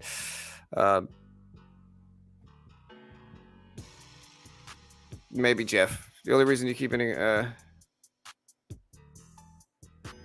yeah, cold storage keeps it safe. It just kind of separates it from the cold storage, and DeFi is what really is what that is like. DeFi is DeFinance is a way to store crypto outside of a centralized exchange. That way, if the centralized exchange you're using goes belly up, your crypto is still safe and protected, and you can send it anywhere and cash out, whatever. Like that's basically what it is. It's just a way to store crypto that's safe for you, especially when you consider what's happening with, like, I think Coinbase is probably fine, but I'll tell you this, and I talked about this, and I'll say it again. All right, again, we got about 48 minutes, guys. 48 minutes until the actual jobless claims numbers come out. But I said it once, and I'll say it again. Okay, the problem with crypto is this, and this is the real problem. There might be a trickle effect. The problem is, like, Binance exposed this, and I think they did so for competitive reasons, but I think that they underestimated the trickle effect that this would have on cryptocurrency as a whole. And I think that I think that it's hard to gauge how much it really hurt crypto, because people genuinely lost trust in cryptocurrency after the FTX debacle, with the third largest exchange in the world going bust, being sketchy, going insolvent, people losing their life savings with this company. I think that has a lasting and noticeable effect on crypto that's very hard for us to really gauge. And I think that it's not only going to hurt Binance, but it's going to hurt every crypto platform in the world. The only thing that's going to help is DeFinance, DeFi and cold storage, stuff like that. That's the only thing that's really going to help. But there is going to be a trickle effect that's going to be felt for years.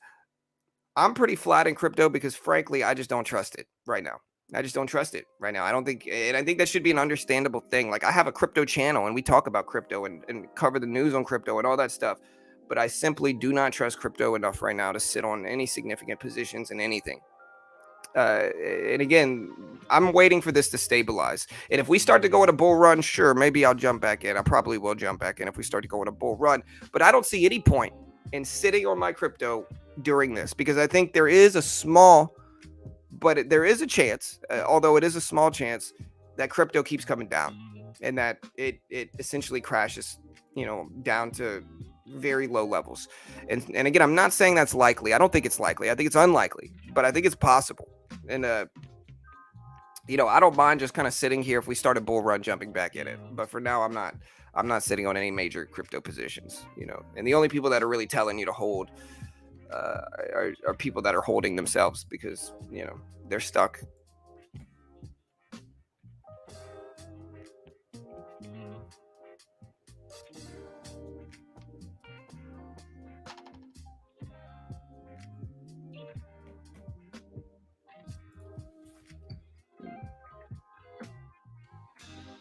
Yeah.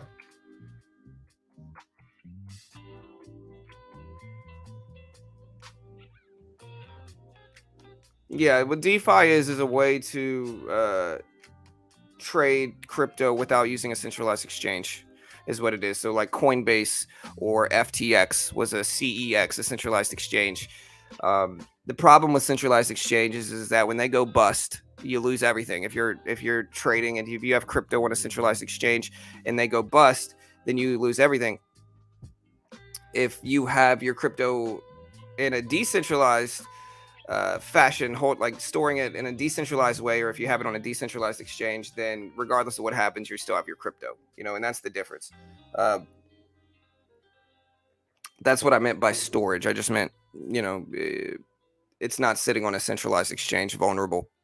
Uh, SPY pull it back to 400.5s right now.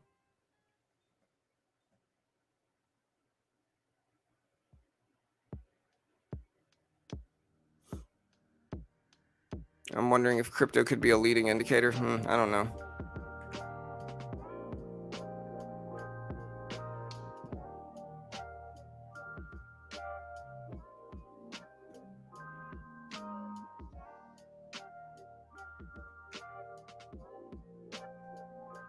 Yeah, I mean, and I like crypto. I believe blockchain technology is very interesting.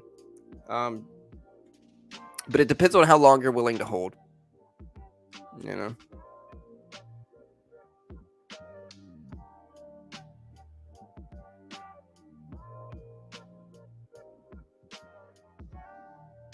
All right, guys. Tesla starting to move up. SPY pulled it back to the volume weighted average price. I kind of want to buy this dip, but I might.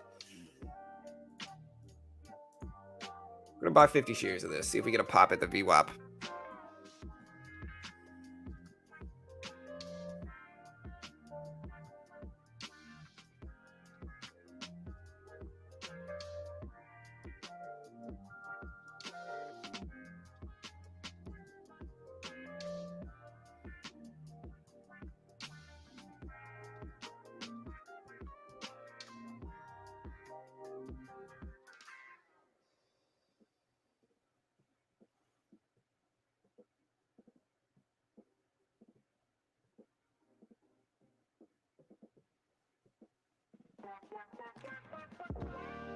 Yeah, we bought a little dip. We'll see if we hold. Again, I'm not going to hold this through jobless claims, though, of course. We're going to cut this fast.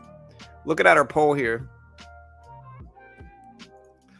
we got about 22 votes about Bitcoin. Does Bitcoin break under 10K this year? About 68% think yes, 32% think no. We had some other polls that we're running here on this channel, specifically one this morning. We got about 77% of people that are bearish on the jobless claims data. 23% are bullish here. So that'll be interesting to watch, too. I use TD Ameritrade. Yeah, 100%, Rick. Yeah, Jack's feeling better, man. He's basically gone. He's basically gone 24 hours without running a real fever over 100, so he's doing okay. We have him on Tamiflu and Cefnadir. Yeah, it's just kind of weird, man. Again, I've never seen. I didn't even know it was possible to get the flu and strep at the same time. I know the strep is bacterial and the flu is viral, and so I didn't even know it was possible though. But he did. He got the strep and flu at the same time. Tested positive for both of them. So they got him on Tamiflu and Cefnadir, and he's feeling better. I think it's finally gone. Knock on wood. But yeah, guys. So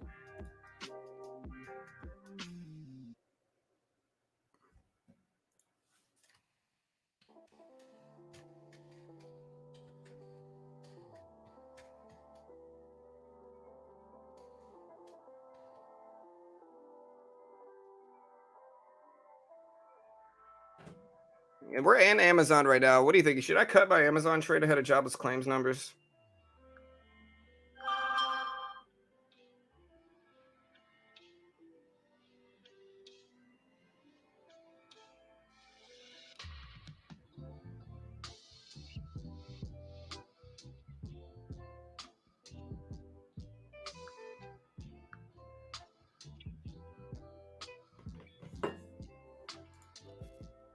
Yeah, little Brucey looks just like a black bear, man. Check out Bruce.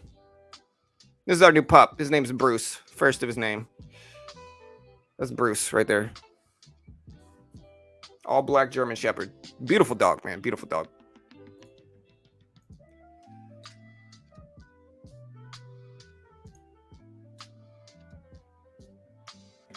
All right, we're a little bit green on the SPY, too. We bought the dip. That's Brucey. He's 4 months old.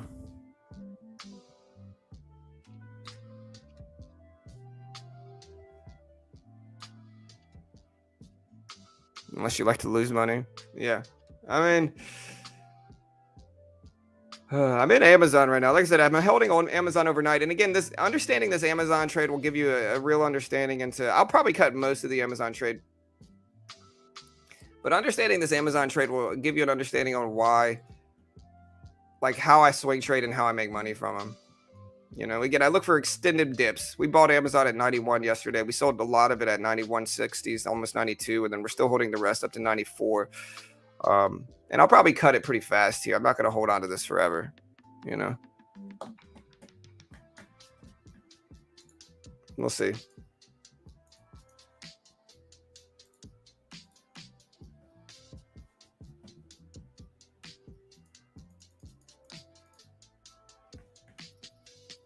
See, this is the crazy part, is that I'm in 50 shares and my entry is 60 and we're at almost 80, but the volume and the spread is so bad in pre-market for the SPY that it still says I'm only up 50 cents.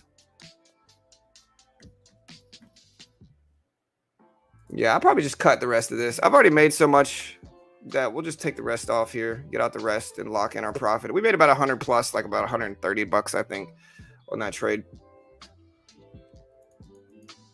All right, so we did get a nice little gap down here. Not really nice, but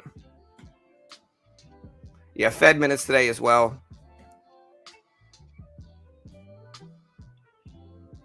Hey, what's up, Ricky? Yeah, man. Yeah, he'll be a beautiful dog, bro. Here's the dad. You want to see the dad? I'll post the dad. Dad's like 100 pounds, bro.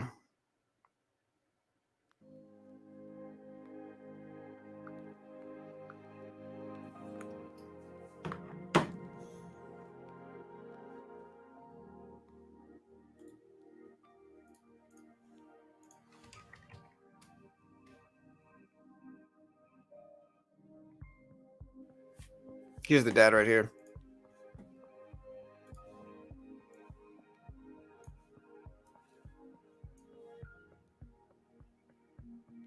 So that's what it'll look like when he gets old. So we are getting a pullback in the Q. We are getting a pullback in the SPY.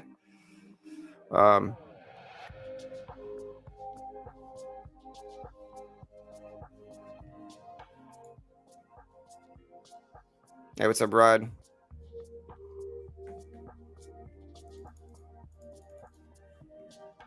It's a German Shepherd.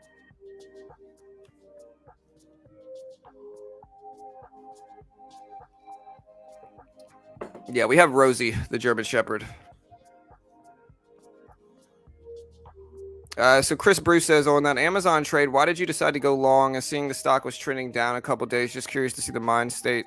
I'm still getting my learnings. Yeah, all good, brother. All good, man. So with Amazon, what I'm looking for is objective value. And so a lot of traders, they have the wrong mindset of trying to buy things longer term. When I say longer term, I just mean not day trading. But they make the mistake of trying to buy things like, okay, so new traders will look at a stock that's gapping up big. And they will say, oh, it's gapping up big. It must be strong. You know, let me buy this, you know, and try to ride it up because it must be strong because it's gapping up.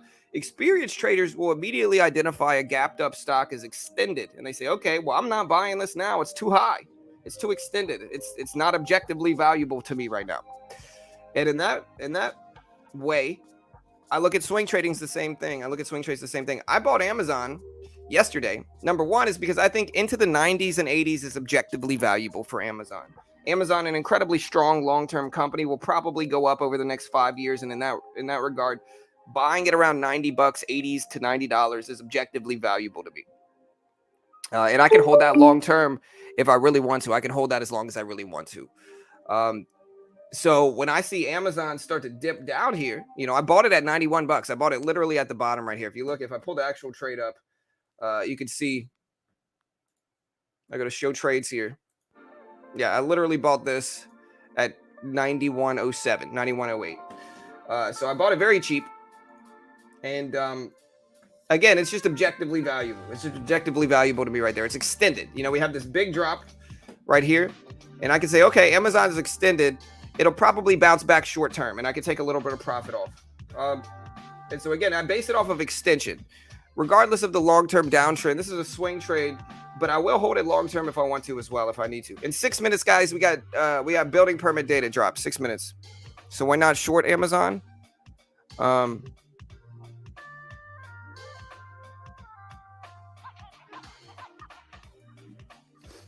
not short Amazon? I don't know.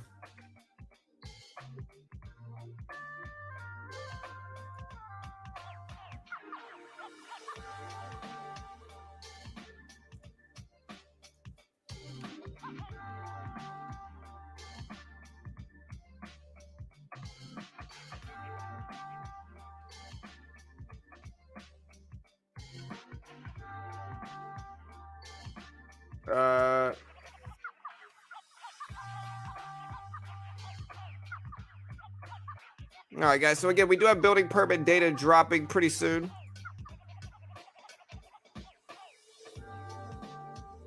Yeah, no worries, Chris. Yes, Sergio, we are live. Sergio, you're probably not fully caught up on the stream, so hit the live button next to the play button.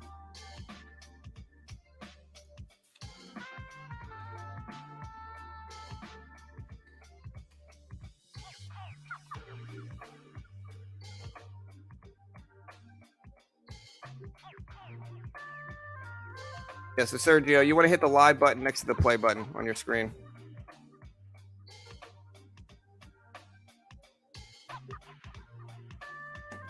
All right, guys. So yeah, we made money on Amazon, but that's kind of the detail of the swing trades. And again, people could say I'm a bad trader. They could say I'm not good. They could say, oh, John's a losing trader. Again, like I showed you guys my P&L over the last. Again, this is how much I've made in the last 30 days.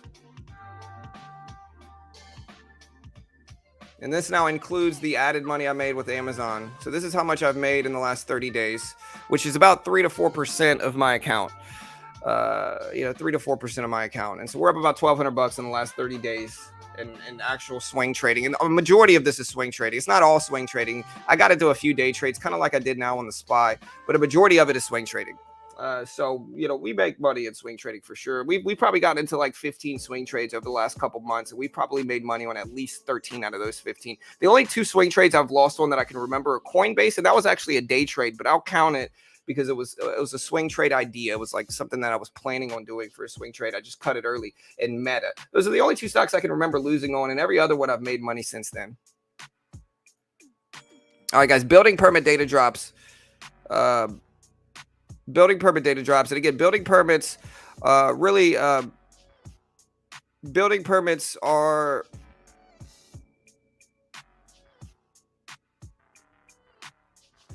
it's something that's I'm gonna just read the history. It's watched by economists and investors alike. What it tells you is housing starts, like a look on housing starts. SPY pop it up a little bit, but yeah, building permits is watched. The building permit gives a major hint into the state of the economy in the near future. A higher than expected number is positive for the US dollar. But what building permits really are here, or building permits measures the change in the number of new building permits issued by the government. So they're a key indicator in the housing market. Essentially, they're a gauge on how housing and real estate is doing. And so in that regard, we're going to watch it. It drops in about 2 minutes. So bear with me, team. Drops in about 2 minutes. Expectations for building permits are as follows. Again, a lot of the big data drops are consolidated to today because the market's closed tomorrow. Expectations for month-over-month building permits are expected to show up at 1.526 million. 1.526 million. Last time was 1.564 million. And so again, it might be something where we get lower than expected number. It causes a positive response in stocks. A higher than expected number will push a negative response in stocks. I'm going to leave this up here on the SPY, hoping we get a positive response. But I'm going to cut this before jobless claims data comes out. Again, jobless claims expected to come in at 225K. Durable good orders, core durable good orders are the most important metric. They're expected to come in at 0.1%. All right, guys, here it goes. We got less than a minute.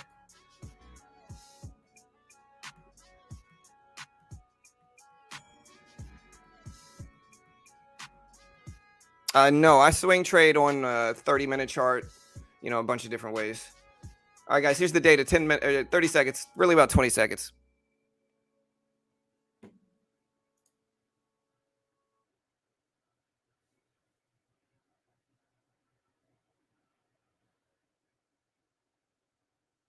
All right, guys, here's the data release. Be ready, guys. Be ready. Again, building permits are expected to show up as 1.526 million. It's a little bit more nuanced in terms of reaction. This is a gauge on real estate health and housing starts. Here's the drop right now. All right, there's building permit drop. Let's see what they showed up as.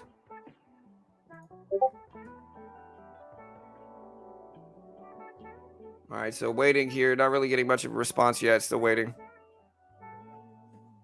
I don't see them show up anywhere. It looks like the market hasn't really moved much either. And so again, we're just kind of sitting back, a little bit late on showing up. These are much certainly a less watched metric, but we're gonna watch it.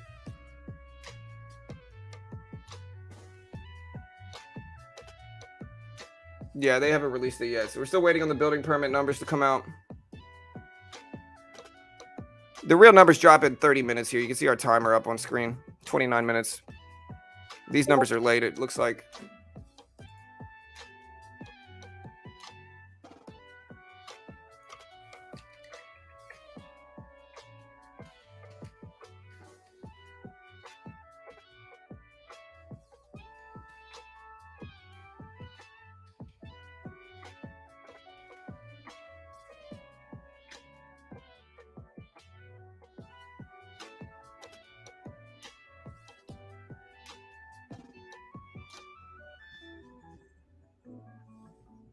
All right, guys, still waiting for the data. Not really out yet.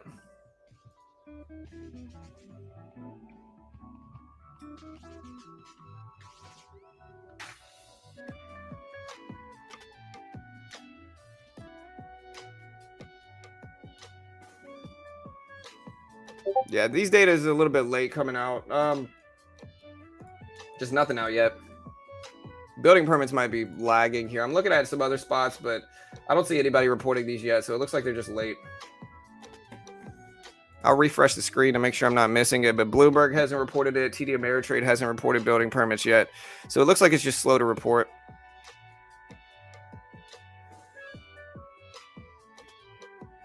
Yeah, they're not out yet. Weird. Let's look at, I'll look at Twitter, see if they're out yet.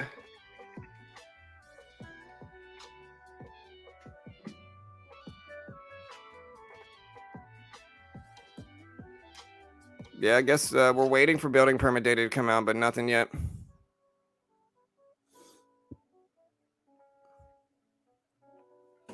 I'll let you guys know when it shows up, but we got about 27 minutes until the big data drops. It's not really any website. I mean, you could look at, let me look it up on Google.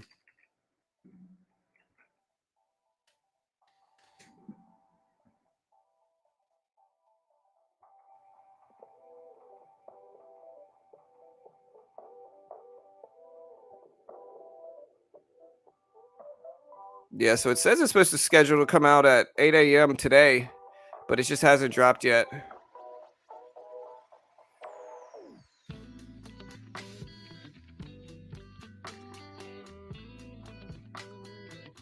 Yeah, so it says these series are usually but not always released on the workday indicated. So it sounds like they haven't come out yet.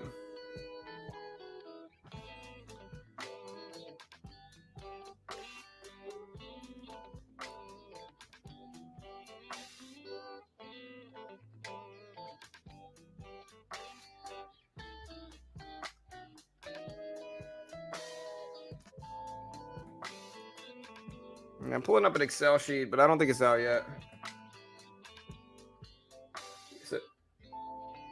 All right, so ECB, DeCoste says that banks should bolster resilience amid slowdown and banks face risks despite short-term profit jump.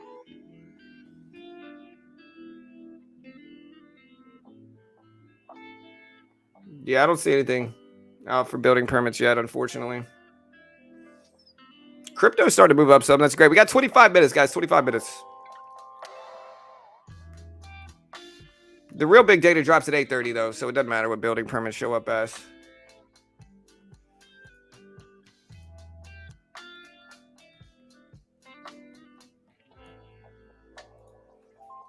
We're still in AMC, man. AMC, we're just sitting in this. We're pretty close to break even, though. I mean,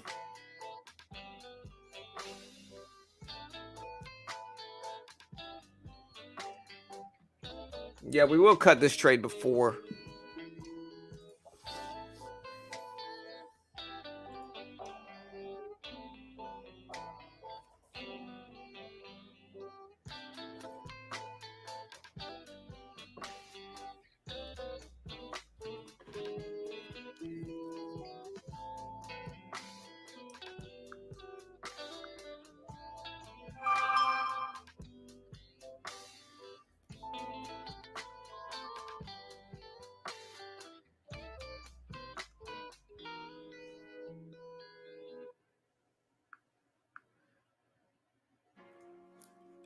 Yeah, guys. So again, we're kind of sitting back. I'll probably end up cutting this. I just don't want to sit in this for too long here. It looks like we're losing. So little baby loss here. We'll wait and give it time. It might bounce at the 200 moving average, but it's just a little bit too volatile for me personally to really want to take that.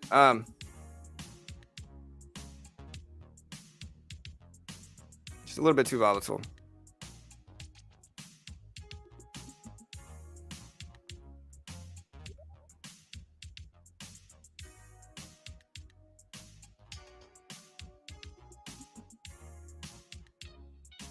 All right, guys, the Q at 286.60s, the SPY all the way down to 400s.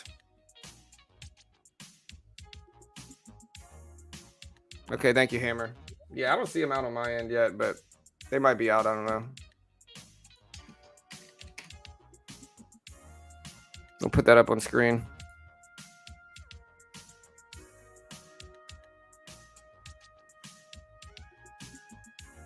Again, the big data right now is jobless claims, retail sales. Jobless claims data is expected to drop.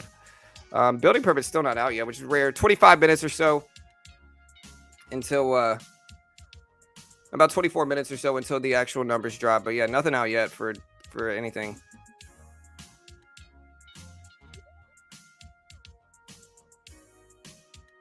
Yeah, building permit's still not out. Wow, they removed building permits from the thing. Maybe building permits weren't released today. So, yeah, we'll just remove this from the title.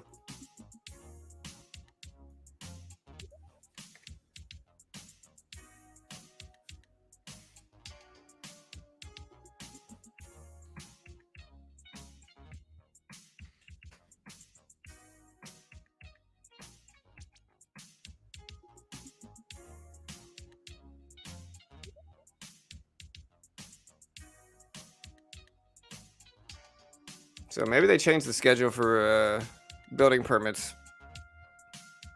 But I don't see the drop, and it doesn't look like they're reporting here. So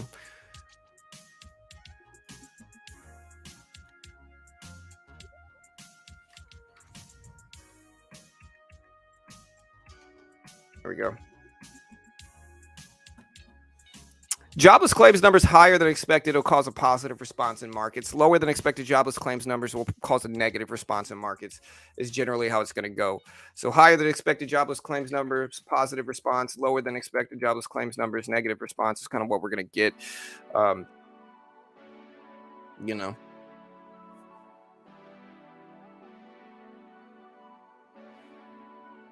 And then we got the Fed minutes today, 2 p.m.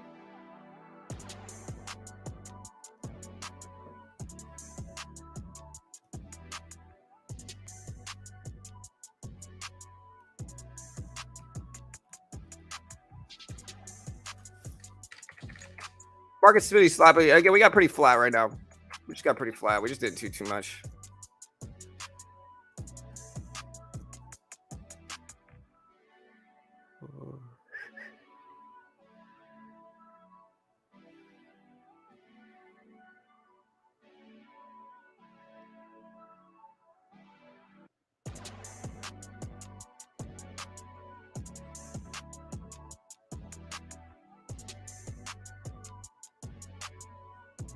Market's still consolidating. Amazon's still up there. Here, we're gonna put Tesla back up on screen. Here's Tesla. Tesla back at, pull it back to 174s. We'll see if we bounce there. I mean, this might be a support or resistance area too. So we can look at like 174 right here, see if that's a support or resistance. So we got the Q pulling back to the volume weighted average price and the 200 moving average. So that might be relevant. Put it in Discord, Brandon, if you found it.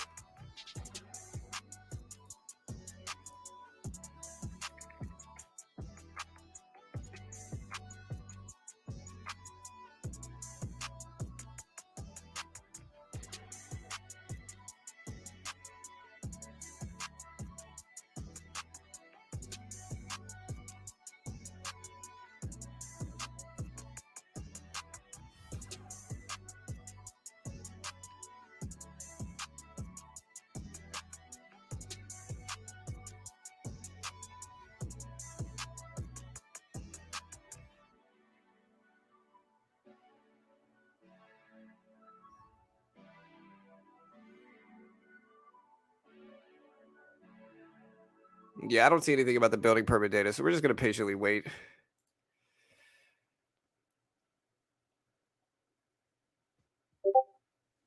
Yeah, so minutes will be released.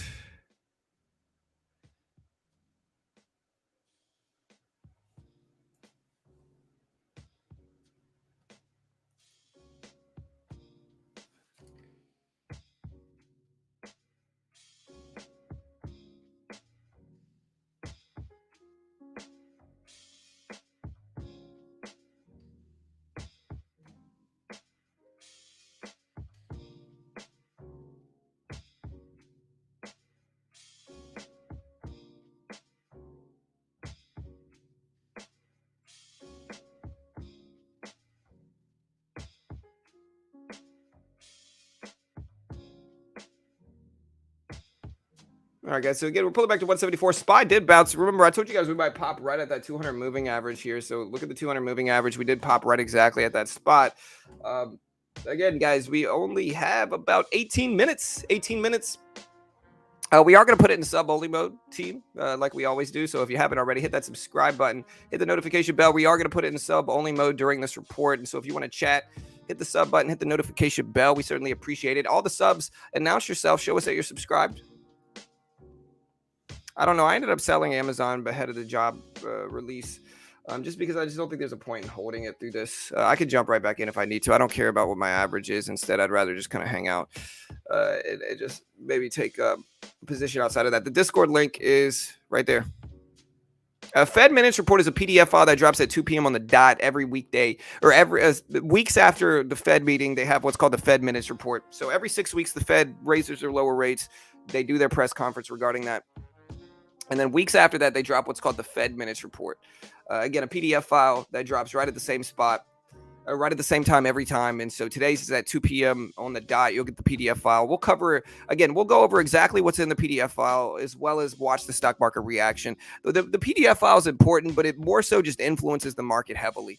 And so in that regard, that's what we're watching the Fed minutes report for, is that we're going to see how big it impacts the market, because it could impact the market heavily. And it's important to watch. And so again, we'll cover it like we always do. And yeah, should be interesting. We'll see what we get. We cover it every time.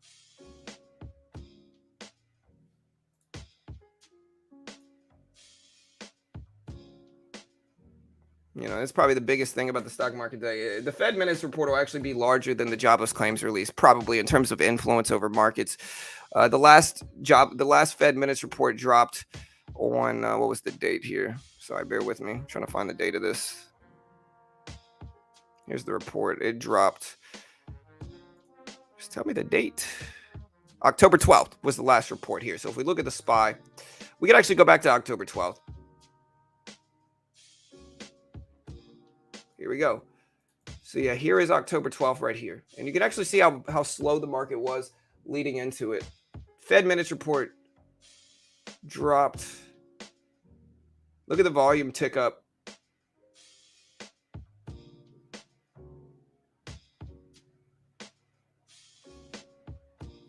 Fed minutes report dropped right here. If you look at the volume tick, and it kind of influenced the market negatively. Here was the Fed minutes report. And so you can see the release happened. I'm pretty sure this is right. The release happened right here. And this last one didn't influence the market some, but it will influence the market at least a little bit. It'll move the market some. To what degrees, we don't know. All right, let's watch Tesla, see if we hold. But again, we will stream the entire thing. We stream all the big major Fed meetings and press conferences. And so we will stream the entire thing. Again, what's more important to watch is the market reaction.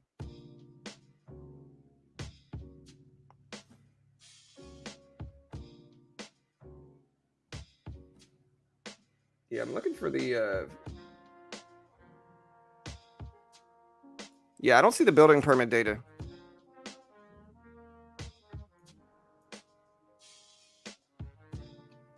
We did have Hong Kong CPI drop at 1.8%, so lower than expected month over month. So we did have that data drop. The market's kind of dipping down a little bit right now. All right, guys, durable good orders. Here's the most important metrics that we get dropping pretty soon. All right, we're going to type this out so I can put this on screen. The biggest ones are core durable good orders.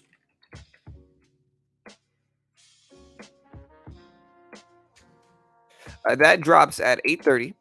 It's expected to come in at 0.1%. 0.1%.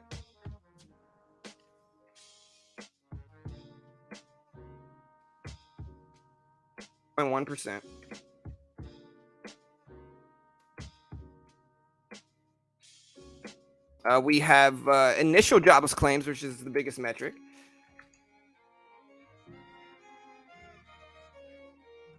So yeah, it also drops at 8:30.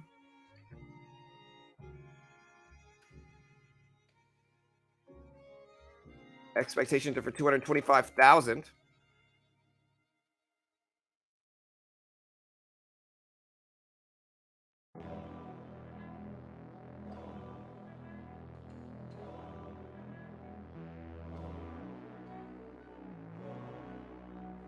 We got 14 minutes. All right, so here's the data. This number up on screen.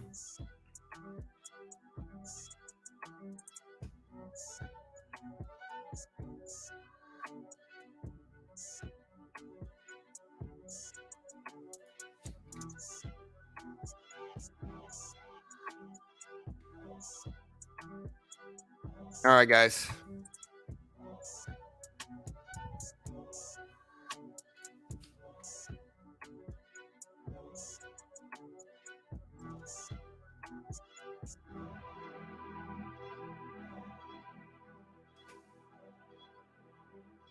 All right, here's the data release. And here's the timer.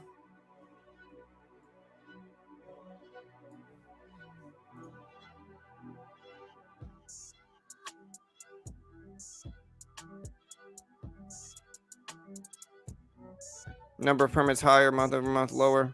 Hey, what's up, Spawn? Yeah, about 12 minutes until the data comes out. Remember, guys, be sure to hit that hit the live button. All right. I see a lot of people that are like, hey, this guy's really behind. Like I had one guy during the CPI report being like, this guy posted his report 30 minutes late. And I hate to break it to you guys, but listen, if you're not caught up on stream, if you pause the stream or if you have latency problems on your end, then you're not going to be completely live. You want to make sure you hit the live button next to the play button on your screen to catch back up, to make sure you're completely live on the stream. I'd also recommend you do it a little bit closer to the actual report as well. And so I recommend you do it right before the report as well as right now to make sure you're caught back up and you're watching it completely live as you should be. Hey, what's up, Edwin? Hey, good luck, over. So jobless claims numbers will probably evoke a positive response if it's higher than expected. Building permits is a little bit more nuanced. It's a look into housing starts and real estate. And so in that regard, it's a little bit more nuanced, but jobless claims is a little bit more binary in terms of reactions. Specifically, higher jobless claims numbers will probably evoke a positive response. Lower than expected jobless claims numbers will probably evoke a negative response. But again, with durable good orders, it's a little bit more nuanced than that. It's it's a little bit more of a subjective interpretation. It depends on if you think real estate market doing better is good or bad. You know.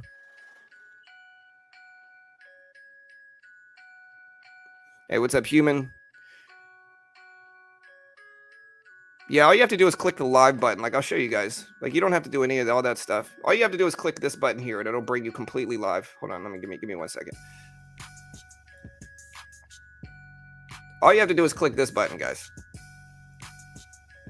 You click this button right here. You click that. If you click that, it'll catch you back up. You'll be completely live. Also, we got about 200 likes here. Let's break 200 real quick. We got 190. 10 people there. Don't listen. I would never pressure you to hit the like button. But if you don't, I'll ban you forever from the stream. Okay, do it now.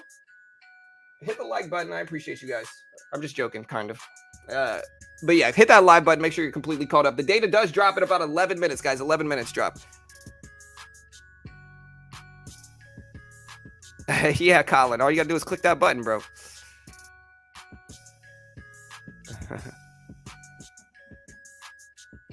Yeah, thank you guys. But yeah, if you click that button, you'll be caught up on stream. Again, Tesla, we're right at that 174 level. I think a big psychological level here for the SPY is this. I think this $400 level right there is wildly important for the SPY. Just wildly important. I think it's a big level that we should be paying attention to.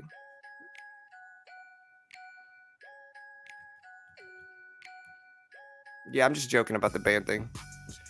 Yeah, all good, guys. But no, I see a lot of people that are like, hey, this guy's not live. It's like, listen, a lot of people are just behind because of lag. If you pause the stream and then press play, you're not going to be live. You're going to be behind. And so again, that's all you got to do.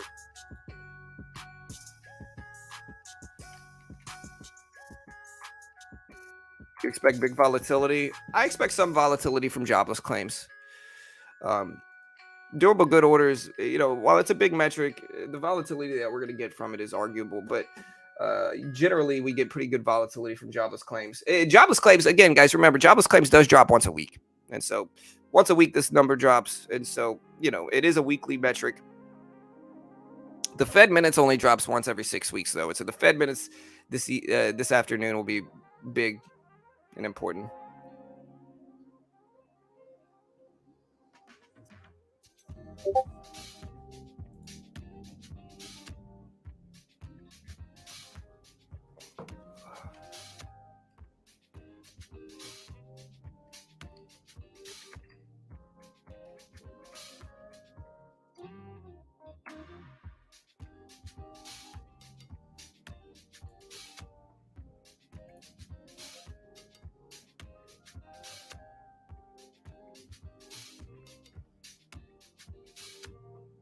All right, so we are dipping down a little bit ahead of this data here. We got about 7.5 minutes, a little bit over that. Hey, thank you to everybody that joined our Discord. I appreciate you guys. Again, looking at our Twitter poll, let's check that out real quick. Again, right now, I'm not saying I agree with it. But higher jobless claims numbers will probably evoke a positive response. Lower jobless claims numbers will probably evoke a negative response. And so in that regard, we'll see what we get. Hopefully we get something positive. But again, I'm not saying I agree with it, but right now spending is bad. Inflation is bad. So anything that makes people spend more is going to be interpreted as bad stock market wise. And so more people working is going to be interpreted as negative if it comes in higher than expected. Again, 225,000 is what the expectations are. Continuing claims are expected to roll in at 1.517 million. Durable good orders is pretty big, though. It's a pretty big release. Again, it's expected to show about 0.1% for core durable goods, which is the larger metric. Initial jobless claims, 225 is what's expected.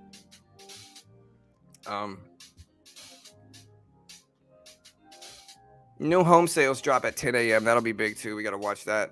Crude oil inventories at 10:30. Market's pulling back, though. Let's see if we bounce this level. Again, we got about 6 minutes before this data is released. Y'all be ready. Subscribe if you want to chat. We do this live every day.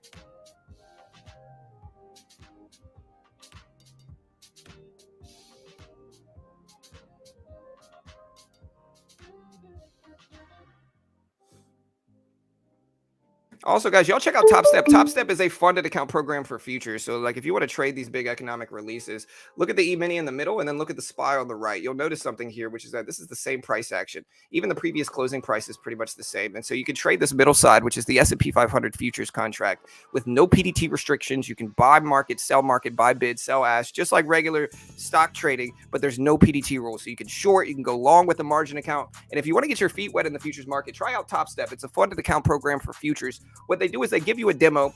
If you can hit the targets on their demo while following their rules and conditions and pass both phases, then they fund you between $50,000 up to $150,000 as a proprietary firm with a 90% profit split once you're funded. And so if you take that funded account, you make 10K, you keep 9,000, they keep 1,000 since they're funding you that money. And if you really think about it, a lot of paper trading accounts cost a couple $100. The base one on Top Step is only 130 something if you use my link.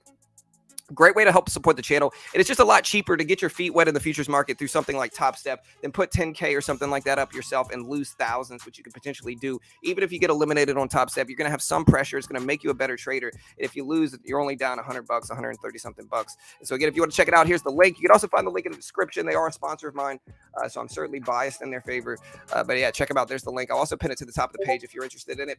SPY pull it back to 399s right now, 399s. Yeah, building numbers finally dropped. Let me see if we can find them. I don't see anything, even on Twitter.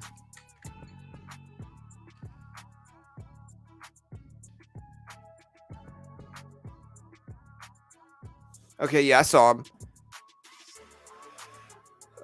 Let's see what they showed up as.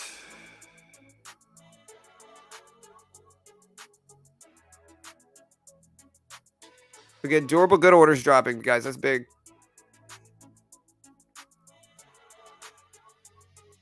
Yeah, I don't see the durable good orders though, but it's all right.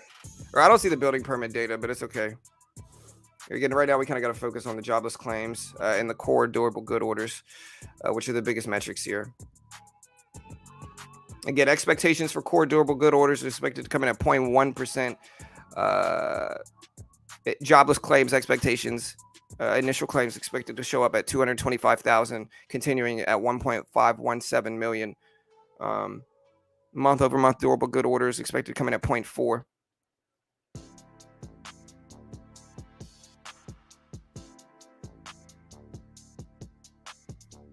Market's right around 4,000. You got the Q on the right, which is tech heavy. You got Tesla in the middle. You got SPY on the left. Again, here's the timer. We got 3 minutes, guys. 3 minutes. All good for. Well, some of them are, but not all of them for sure. And futures especially.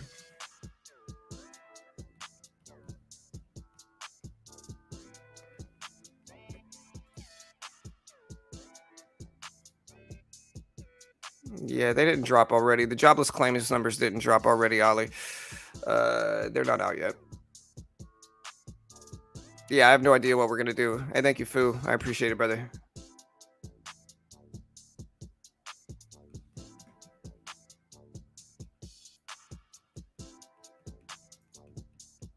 All right, guys, less than 2.5 minutes. We got about 2 minutes left. Y'all be ready. Again, let me know what your expectations are in chat. What are you guys expecting here? Hit that sub button. Hit the notification bell.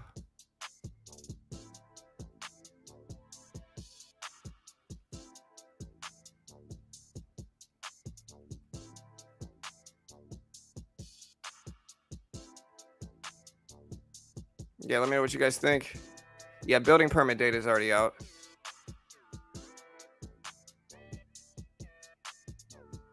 Yeah.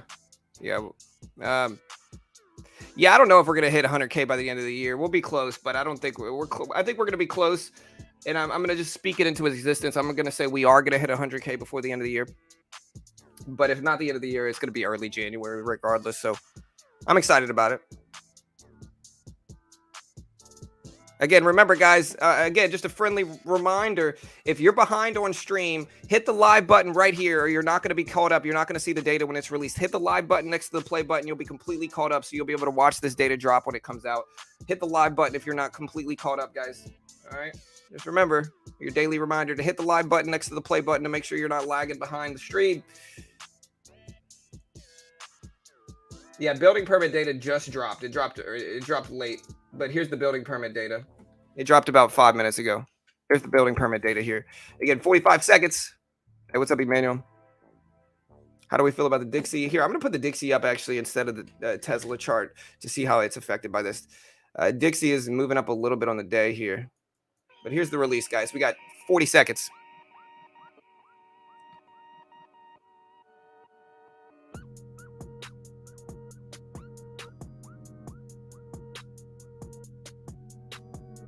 Never, Pete. Never, bro.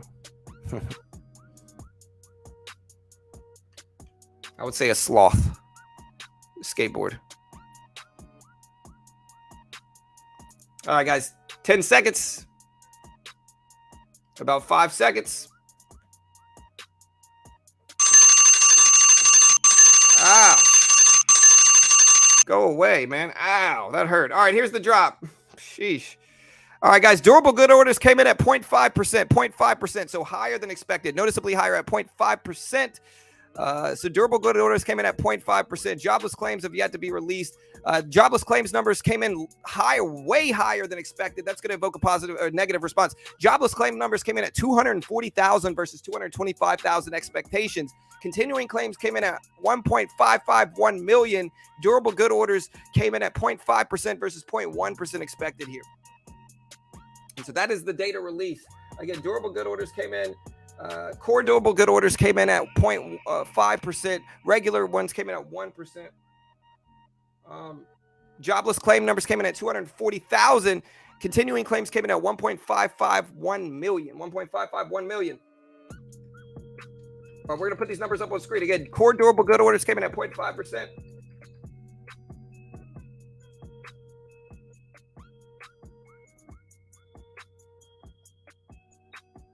Now we're going to put these numbers up on screen. All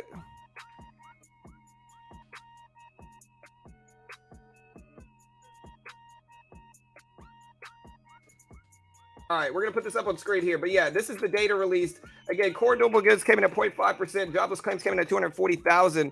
And we're not really getting the response that I thought we would, which is good. Hopefully this continues. But there is the data on screen. We're kind of building this right now.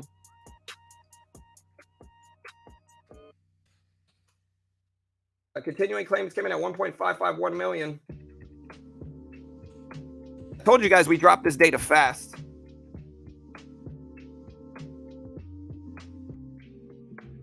What was the expectations here for continuing claims? 1.517.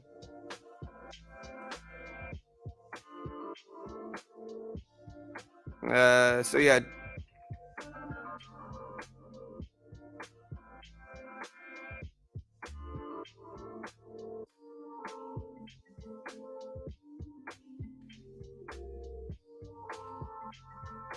All right, guys, so we're building this up on screen, but again, that was the data here. Durable goods came in at 1%. This is 0.4% expected month over month.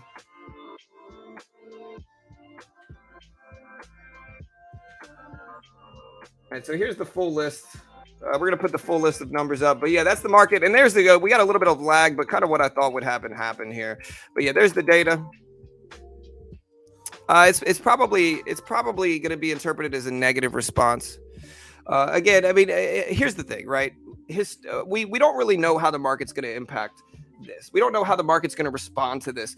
Lately, what we've been seeing is higher jobless claims numbers evokes a positive response in markets because less people working is going to be seen as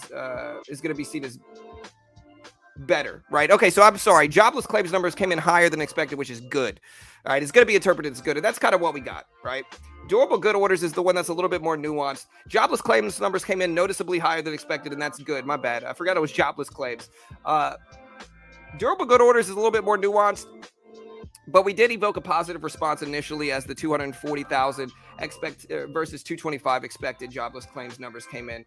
Continuing claims came in higher than expected as well, which is, again, mostly going to be interpreted as positive. And you can see once we got this data released, the market's moving up some.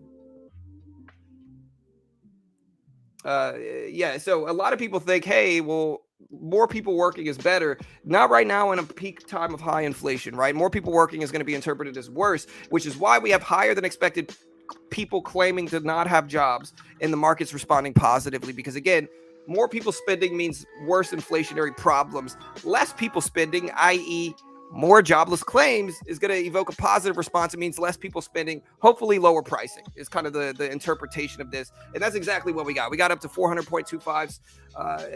So far, we've reacted positively to the higher than expected jobless claims numbers, as we mentioned and suggested that we would do prior to the release.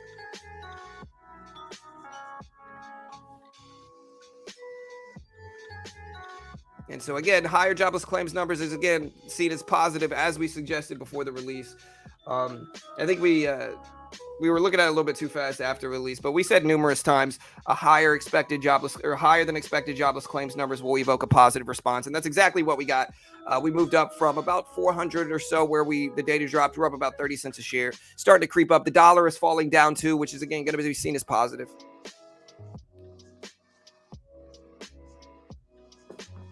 But the Dixie is starting to fall down too. Maybe I should have held my Amazon trade, but that's all right. We dipped so much prior to this that I don't think it would have been worth it anyway. All right, but yeah, there's the release. You're gonna post this to our Twitter account. Give me a follow on Twitter if you have not already. Yeah, building permits took so long to report.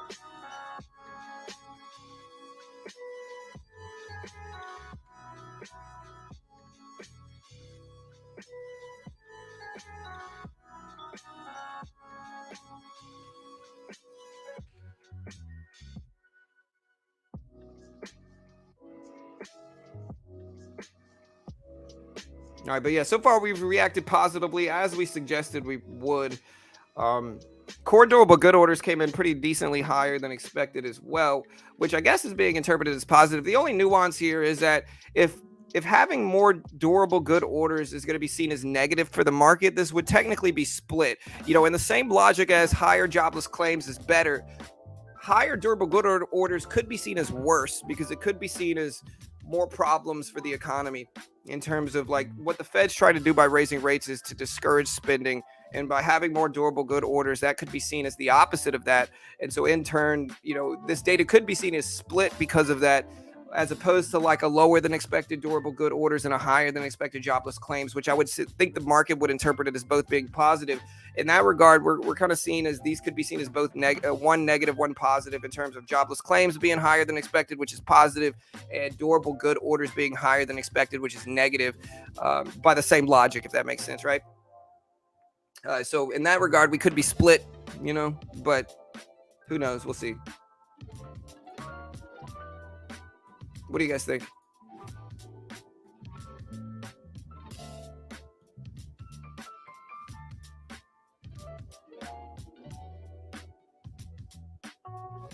Well, it depends on if you think higher durable good orders is seen as positive, Elf. If you think that's positive for the current market, then yeah, then it would be good. But again, I think more spending is bad right now. More spending is interpreted as a negative for the market. And I think that's been the case for the last few months, at least, in terms of like more spending is bad. And so higher than expected durable good orders, especially by that margin, could be being interpreted as negative here. And that might be why we're dropping like we are. But again, chat, let me know. What do you guys think? Hey, you as well, Arnold. Thank you, brother. Yeah, Jerome's not speaking today.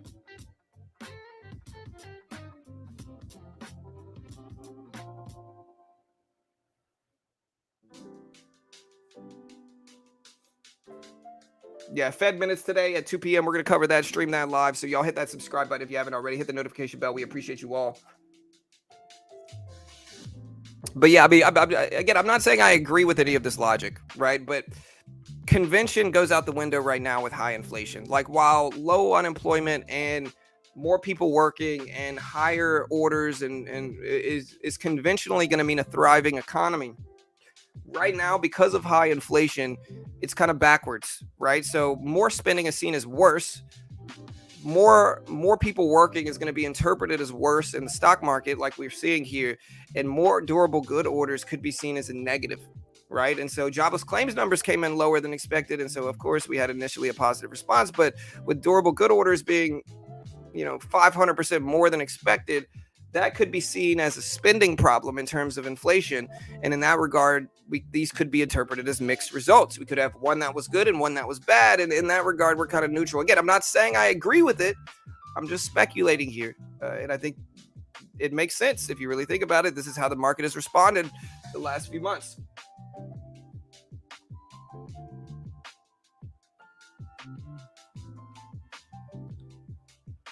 Yeah, the Fed minutes are going to be the bigger release for sure. Probably.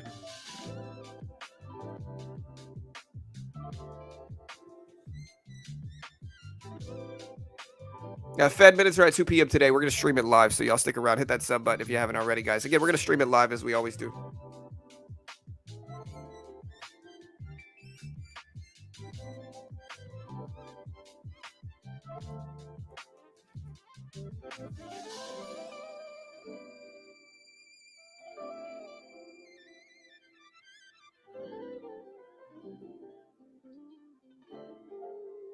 All right, we got the Dixie at 106.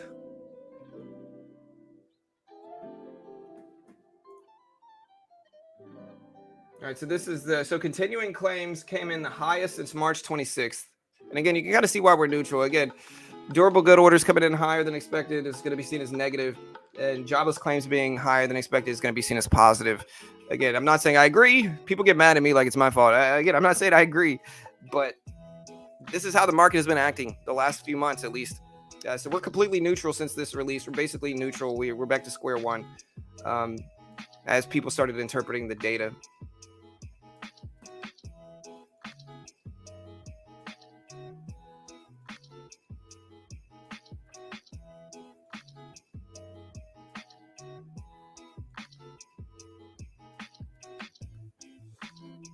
Dixie fell down a little bit though, so the dollar index is falling, which is good right now. We want the dollar to fall. It's so extended.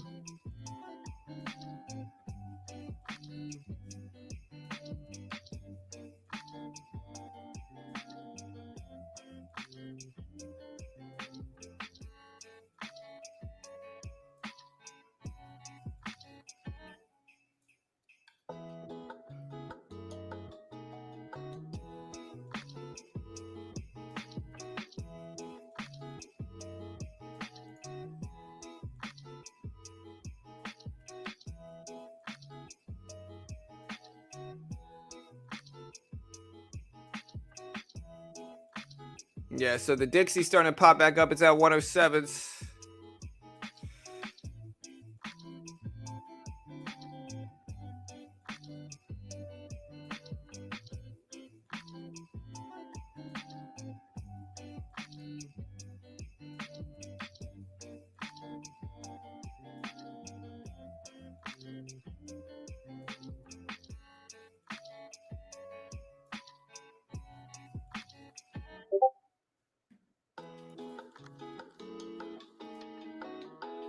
Yeah, I could try DS. Let me try to do that, brother. I got you, man.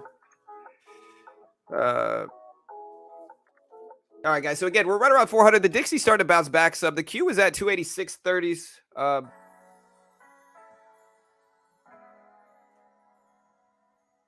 Happy Thanksgiving to you all as well, guys. And Fed minutes is released at 2 p.m. Eastern Standard Time.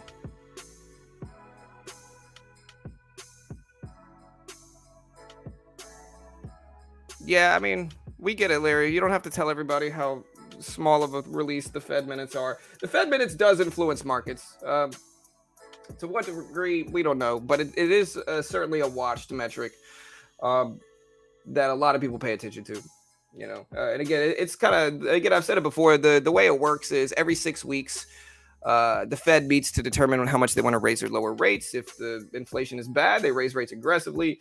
Weeks after that, they drop a PDF file at 2 p.m. on the dot, dictating, as kind of like a look into why they made the Fed decision that they made during the last rate hike decision. That is today at 2 p.m. They drop that report. It's a PDF file or HTML file, and we will cover it live as soon as it drops. We'll stream the full thing. We'll cover it live as soon as it happens. I use Quant Tower, Johnny, which is a little bit hard.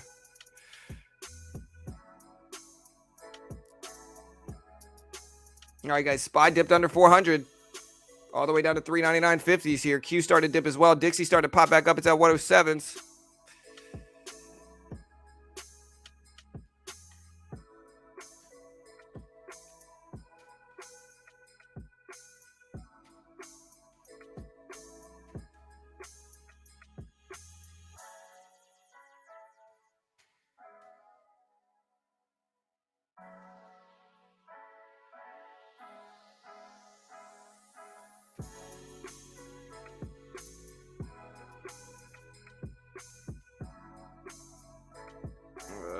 All right, guys. SPY at 399.50s here. The Dixie at 107s.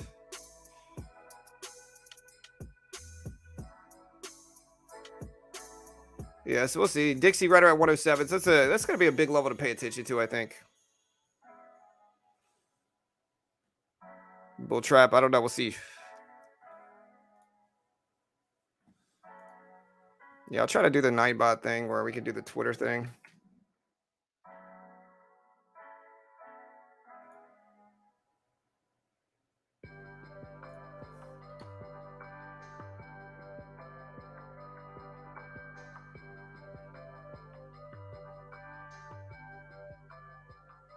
All right, so let me find regulars, commands.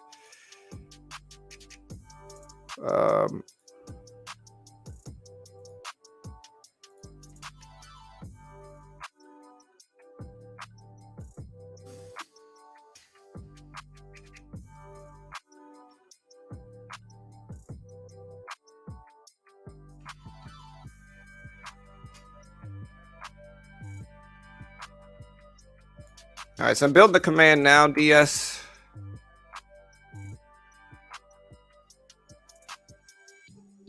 All right, try it out. Let me try it out. All right, so the Twitter thing should work. Let me see.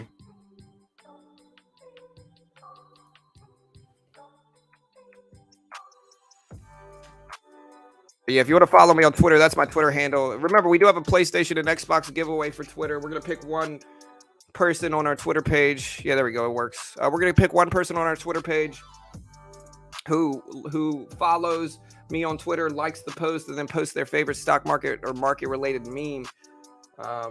Again, person wins a Xbox Series X, PlayStation 5, or the equivalent gift card amount, which is roughly $500. So, hey, follow me on Twitter. Take part.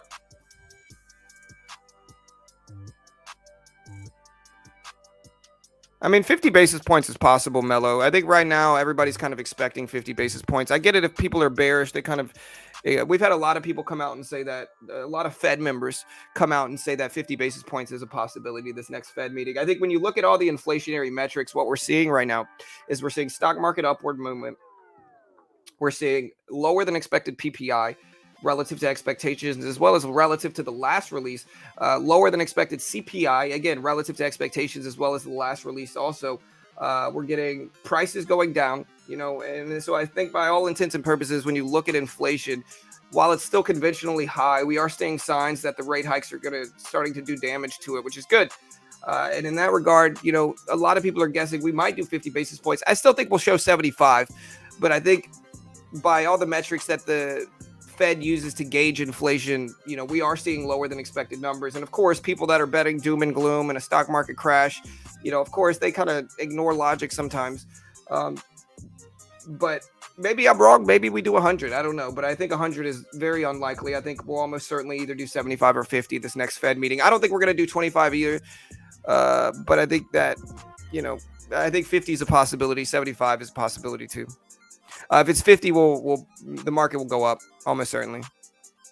You said the other day you own too many cars. I don't mean too many in terms of like too many different types of cars. What I mean is that I own too many cars for my garage that I don't really have the means to buy another car and fit it in my garage right now. We've got 2 cars. It's not like we have a ton, but we've got 2 trucks and SUVs. And so in that regard, we just don't have room. Hey, shout out to everybody that liked the tweets and follow me on Twitter. Thank you guys.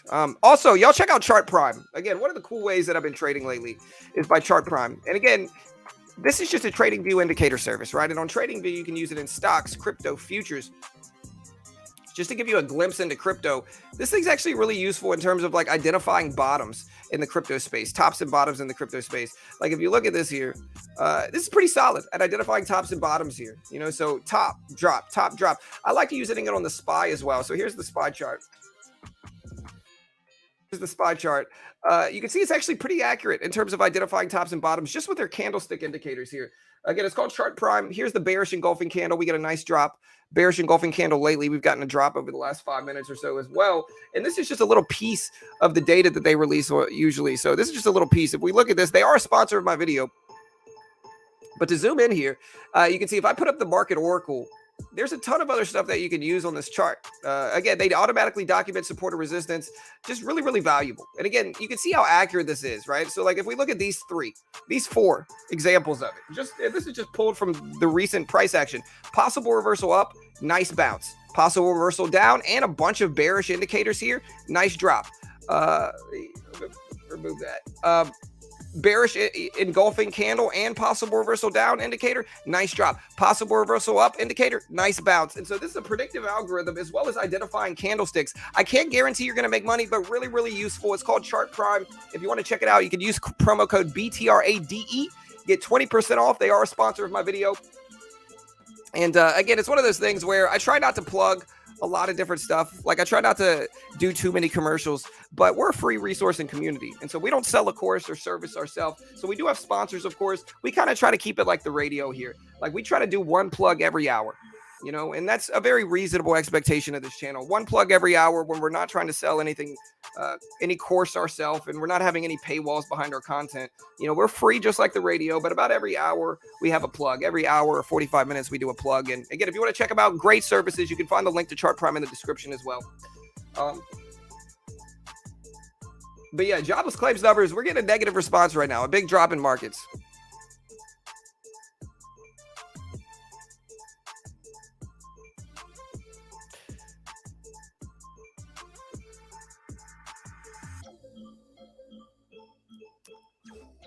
Yeah, I think 75 is the most likely, but I think since then we've had I think it was a little bit over 2 weeks ago, but we've had a few Fed members say that 50 basis points was a possibility over the last few weeks, especially when you gauge PPI came in lower than expected, CPI came in lower than expected, and then PCE comes out for November. Let me see. When did PCE drop?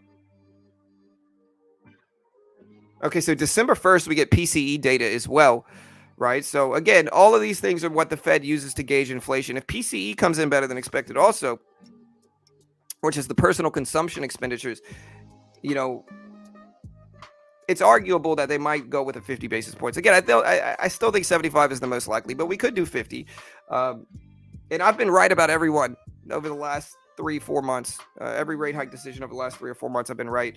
Last time everybody was saying 100 and we showed, or last time people were saying 25, 50 or 100, I said 75.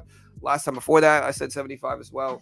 And so, you know, we'll see. But I think 50 is a possibility. I think it's probably, I'd give it about a 30% chance of showing 50. I would give it about like 60% chance that we're going to show 75. And I think maybe a 10% chance that we're going to do anything outside of those, you know, anything outside of 50 to 75. But again, we'll end this poll here. And we'll end this poll. We got 900 votes so far. 62% are bullish, 38% are bearish on the jobless claims data. We're going to do a poll right now leading into this question. How much do you think the Fed will raise rates?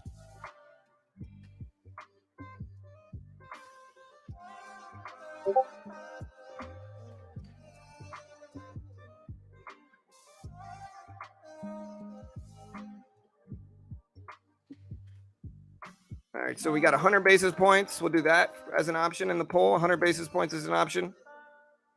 75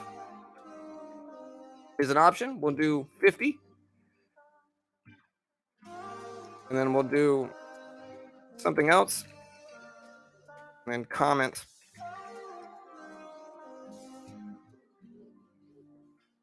All right, so there's the poll. Vote on that poll. How much do you think the Fed will raise rates during the next FOMC decision or meeting? 100, 75, 50, or something else? You can comment. Let us know. What do you guys think?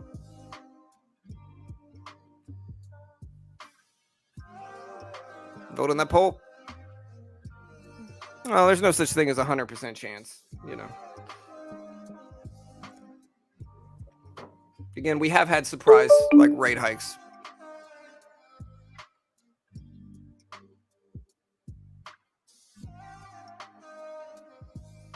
Yeah, I'm guessing 75 too. Again, I give it about a 60% chance.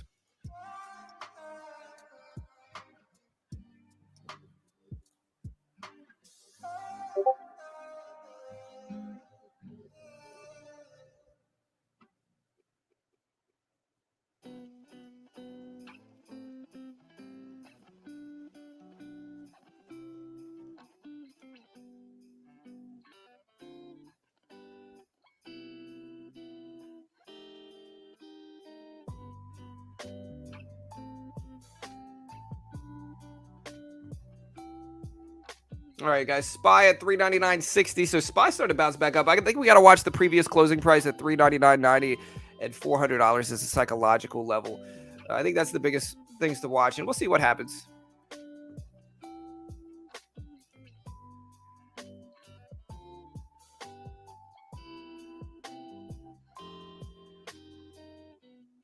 But yeah, since this release, the market has basically broke down. So again, it could be because durable good orders came in noticeably higher than expected. I mean, that's definitely possible in terms of why we reacted like we did.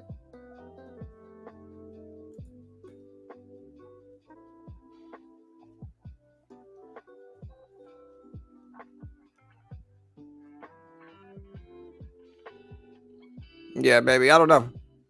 Again, we'll have to wait and see. Looking at our voting here, we did some polls.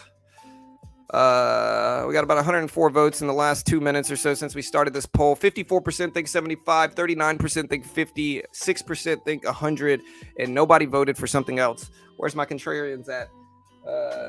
But yeah, again, it'll be fun to see what happens.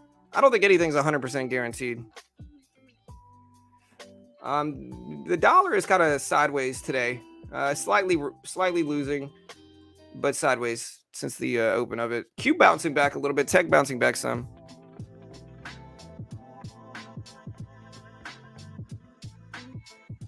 Yeah, and I'm not really like against bears, but one thing I've noticed is that I've had a lot of bearish people in chat over the last month, and it's like I think you got to admit when you're wrong sometimes, bears. You know, like I get it, people bears are super like I'm not saying it's at all bears, but what I've noticed is like bears are the ones that are usually calling people names, getting really emotional, getting really weird with people about their predictions, especially about long traders. It's one of those things where it's like, look, you can think the market's going to go down, but just be respectful, guys. This is one of the rules. Just be respectful here. Number two is that I've had a lot of bears in chat saying, hey, the market's going to go down. The market's going to go down. And over the last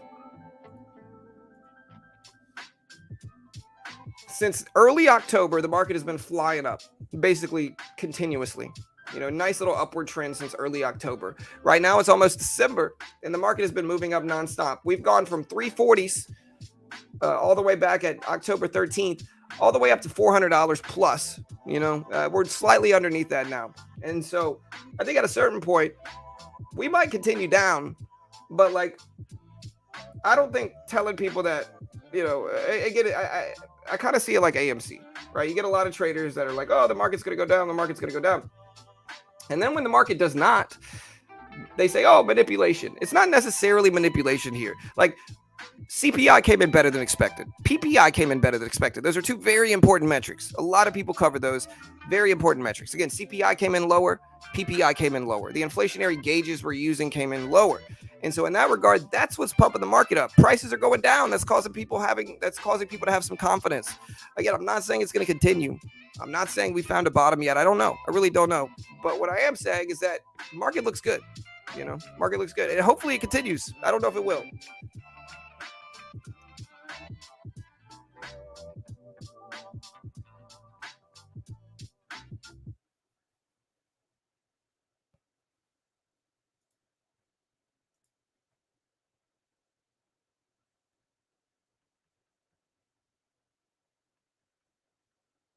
We won't find a bottom until the Fed pivots. Yeah, so many doomsters out there. Yeah, CPI is just one report, 100%. I'm not saying that we're done. Like I said, I don't know. What I am saying is that we've gone up pretty big percentages over the last 2 months, and so I think you got to look at that objectively here. You know, and so the lows are at this point in time on the SPY are at right around 340s. It's pretty far down relative to where we are now. Now, again, it's certainly possible we hit that, especially if what would have to happen is like if CPI comes in higher than expected and the Fed raises rates more than expected. Like say the Fed does 100 basis points and CPI comes in at what's expected for CPI. Let me see. What's the next expectation here?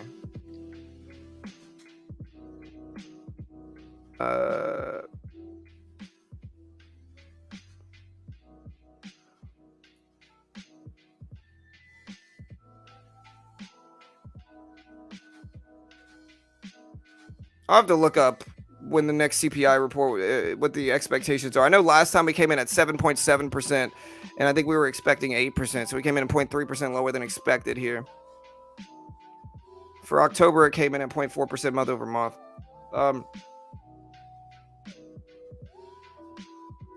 I guess we don't have the expectations yet, right?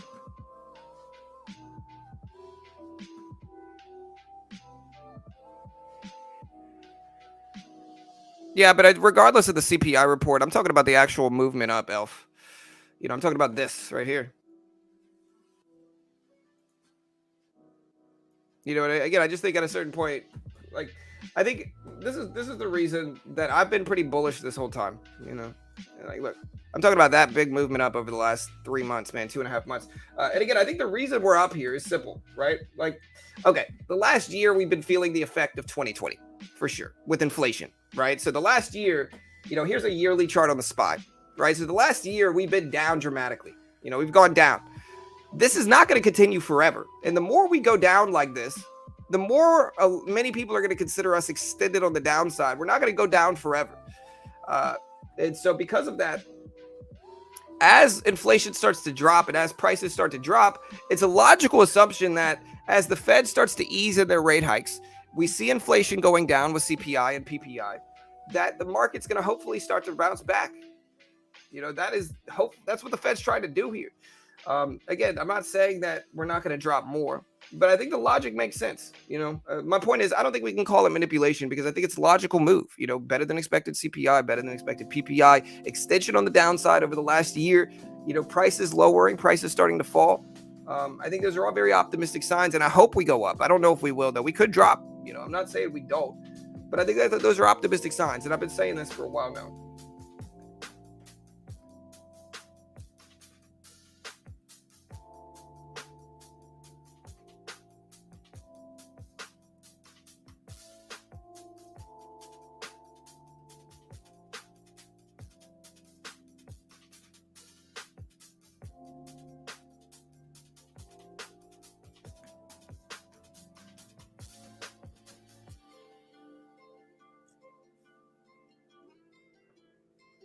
All right, so JP Morgan's key 2023 U.S. fixed income trading themes.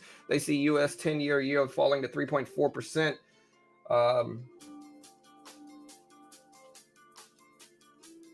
Banxico's Heath says that if they raise rates less than the Fed, it could negatively affect MXN or risk depreciation.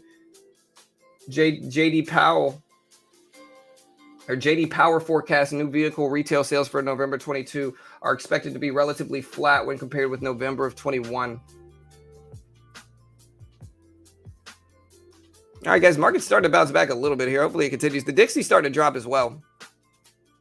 We're just under the previous closing price here. This is a big metric. The previous close right here, very important metric.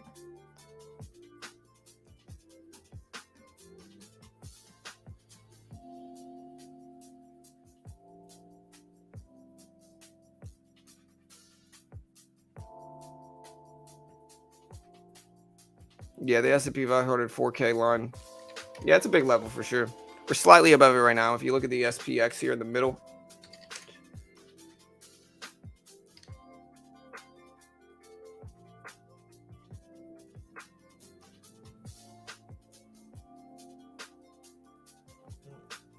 And again, guys, if you haven't already, check out TopStep. TopStep is a funded account program for futures. It is the most legitimate funded account program in the world right now. They pay out millions. They fund thousands of traders a year.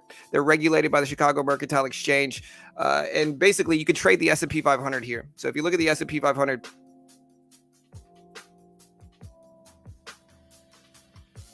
If you look at the S&P 500, you can trade this with no PDT in the futures market. If you look at the E-mini, and then you look at the SPY, for instance, here, same price action. Look, previous close, bounce, bounce, drop, drop. Same price action in the middle. And you could trade this middle chart in the futures market. It's called the E-mini or the micro E-mini with no PDT rule. You could day trade, you could short it without PDT restrictions in futures.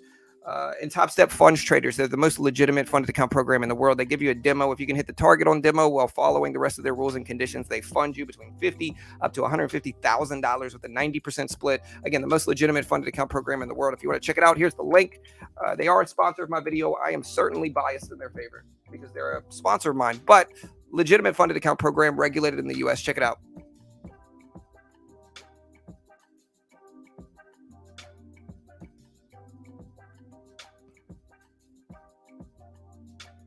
People will see buying opportunities as the market drops, which will cause it to go back up. Yeah, what I've noticed running this stream is that you get a lot of different viewpoints.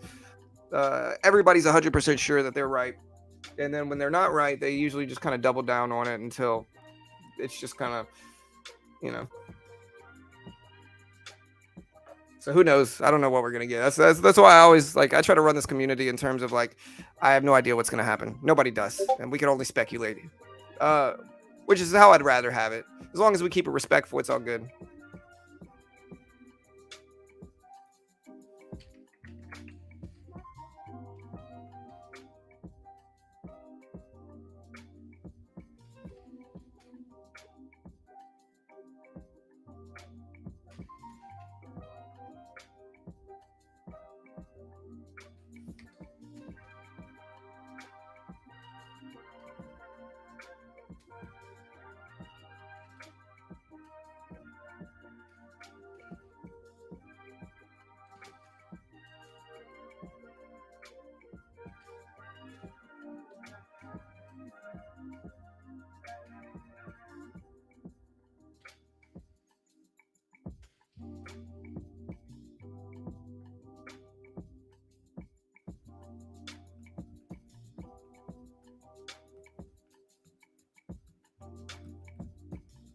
Why are you copying my trades, Triple B? You're copying my swing trades, bro? Like I said, I'm like 13 out of 15 in my swing trades over the last couple, months. And so if you copied one of my swing trades and lost, you either covered too soon or got out too early or held it too long or whatever. Because I made money on all my swing trades. If you're copying my day trades, then you're obviously just not, you shouldn't be copying my day trades. Hey, good luck.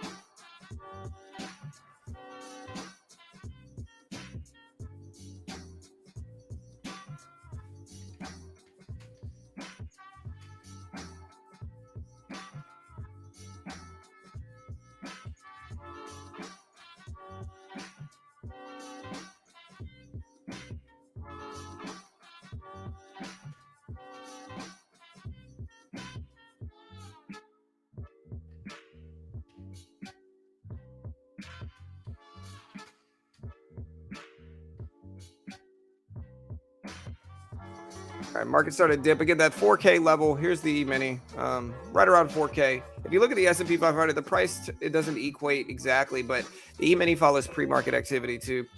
SPY rejecting right at that previous closing price, and because of this is a level that you should be watching here. Here's the previous close.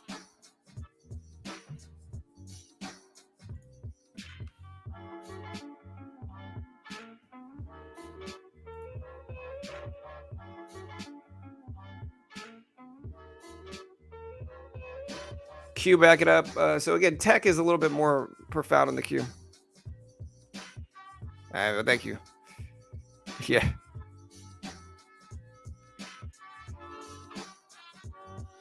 Yeah.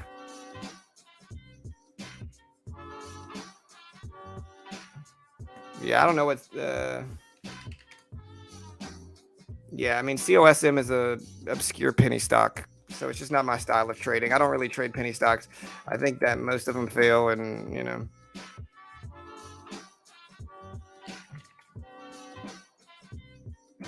I'm just not really about penny stocks. There's so much predatory marketing and sensationalism in penny stocks that just a large majority of them fail. It's just not worth it. And it's hot in here now with my heat, bro.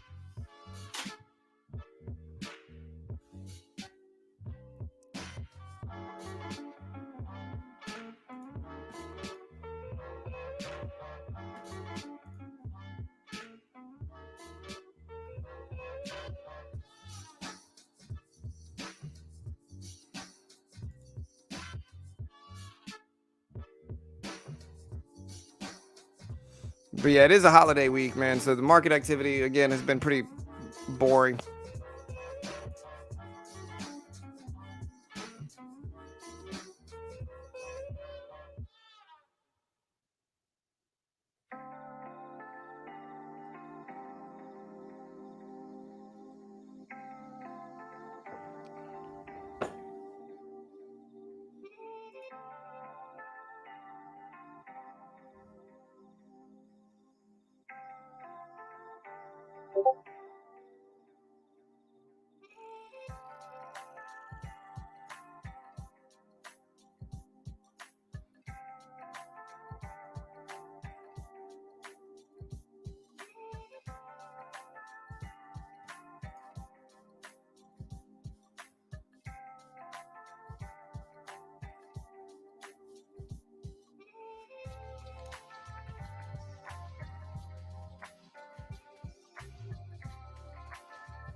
All right, guys. So SPY at 399.60s here. We got about 20 minutes until the market opens up.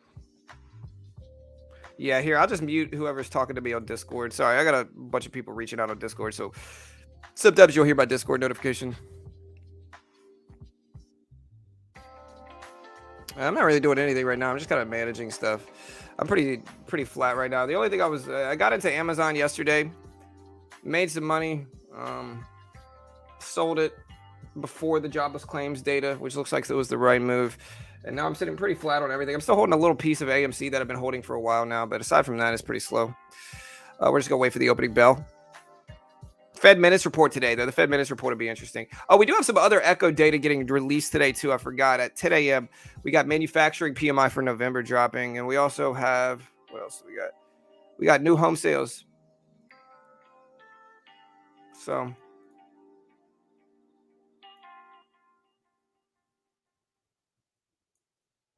wait.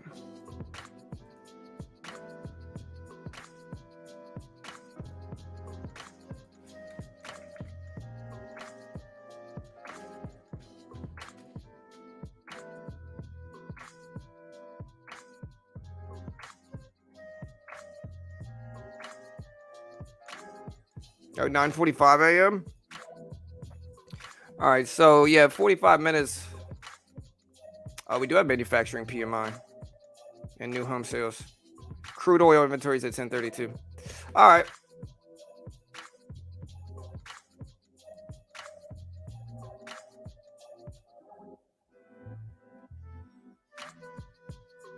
Let me get rid of some of this stuff.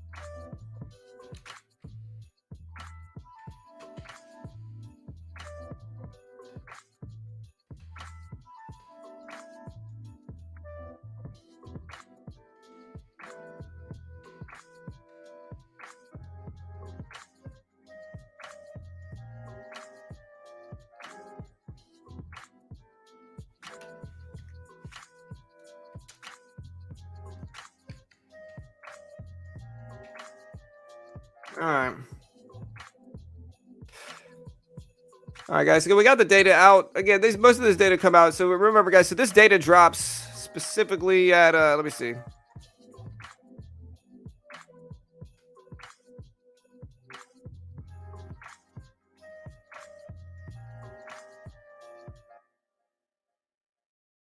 There you go. So yeah, this data drops specifically at. Let me see. So manufacturing PMI for November is expected to show up in 32 minutes at 9:45 market time. So 15 minutes after the opening bell. This is expected to show up as 50 and it measures the activity. Basically, it measures the strength or weakness of manufacturing is what this measures. It measures the activity level of purchasing managers in the manufacturing sector. A reading above 50 indicates expansion in the sector. Below 50 indicates contraction. So expanding manufacturing above 50, contractionary manufacturing sector below 50, we're expected to come in completely neutral at $50. We also have new home sales drop at 10 a.m., which are exactly as the name suggests. They're expected to come in at 570,000. Last time we were at 603,000. So again, new home sales measures the annualized number of new single-family homes that were sold during the prior month. So those all drop pretty soon in about less than an hour. Both of these come out, one in 30 minutes at 9:45, the other one at 10 a.m. Q starting to pop back up. We got the Dixie probably going down a little bit on this news or on this movement. So yeah, there's the Dixie drop. The SPY back up to almost 400 here. Let's see if it actually holds those levels. Yeah, Michigan University consumer sentiment drops as well.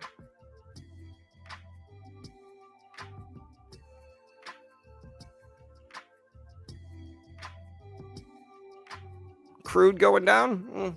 It'll be interesting to see what crude oil inventories drop today as well. They drop at 10:30. They're expected to come in at 1.055 million. Last time was much higher.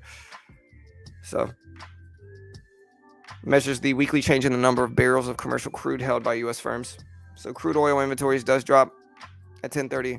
Expectations are for 1.055 million.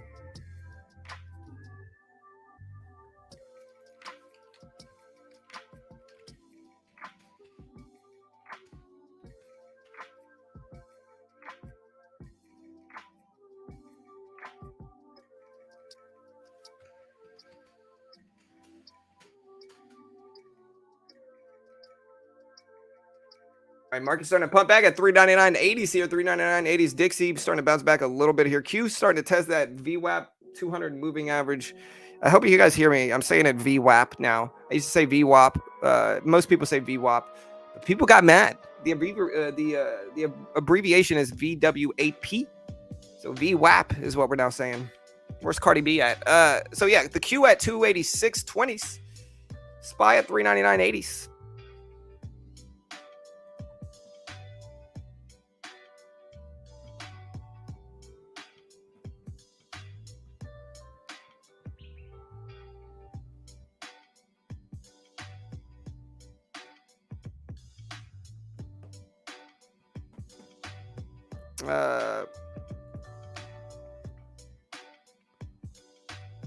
I mean, 500,000 is pretty high, I would say. I mean, let me see. In terms of, it is lower than last time.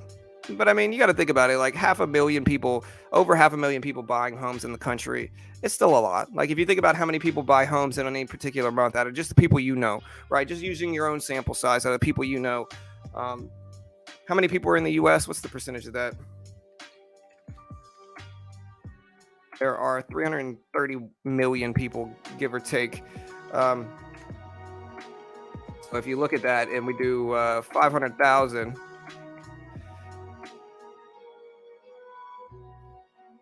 then that is a roughly 0.15% of people. 0.15% of people.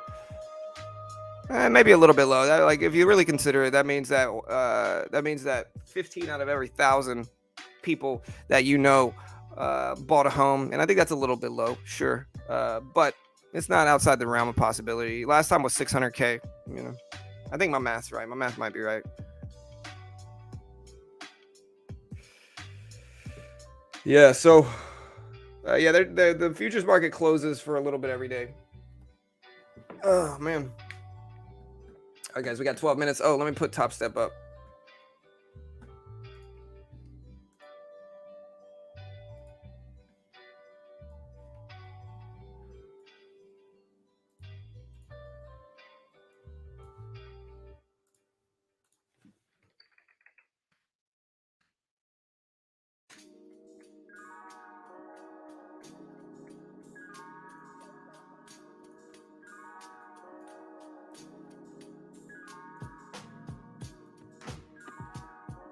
All right, guys. So we do have the Fed minutes report at 2 p.m.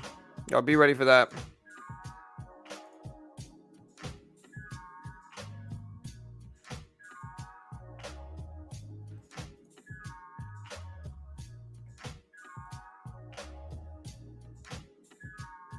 Kind of mixed results lead. Worse than expected durable good orders, but higher than expected jobless claims numbers. SPY testing 400. You can see the micro E-mini right here, or the E-mini right here. Again, we've been pretty short in our trading lately. We haven't been trading super actively. It's just been a very slow, choppy market, and so because of that, we've just been very slow and neutral.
RJ3 says the committee really showing that the SEC bias with 9-2 LSU over 10-1 USC and 9-2 Alabama ahead of 10-1 Clemson. Honestly, bro, okay, I'm not, listen, Mr. RG3, sir. All right. The SEC is the hardest, toughest conference in the game right now. Obviously, Clemson has a little baby cake, field of players there. The talent in the SEC is far beyond the talent, just way harder games. It doesn't matter. Record doesn't mean anything. It's all about how tough the conference is. And Clemson gets the easiest schedule every year. You can kind of see it when Clemson beats everybody and is undefeated in 2019, and then they get to play LSU, and then we just destroy them. So again, I'm not knocking USC. I'm not knocking Clemson, but they obviously play a easier competition.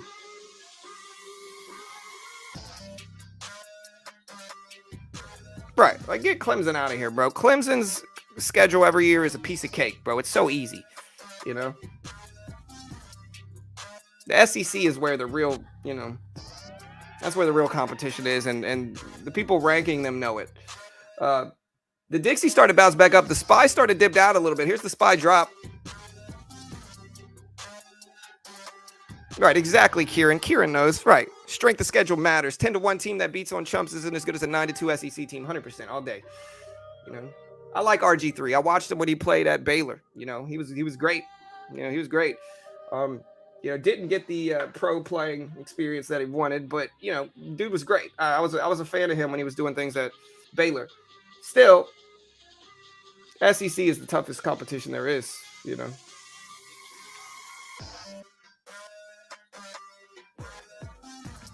Anyways, here's the micro E-mini, guys. We got 8 minutes. 8 minutes.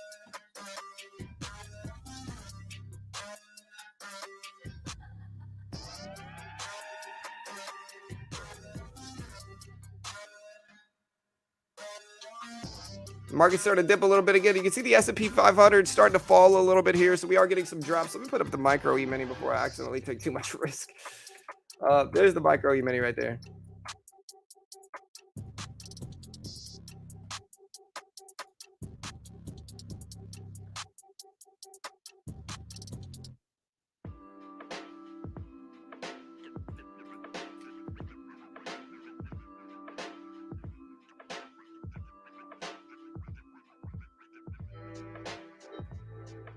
All right, guys. Again, market opens up in about 7 minutes here. Oh, man. Sorry. It's been a busy time for me, guys.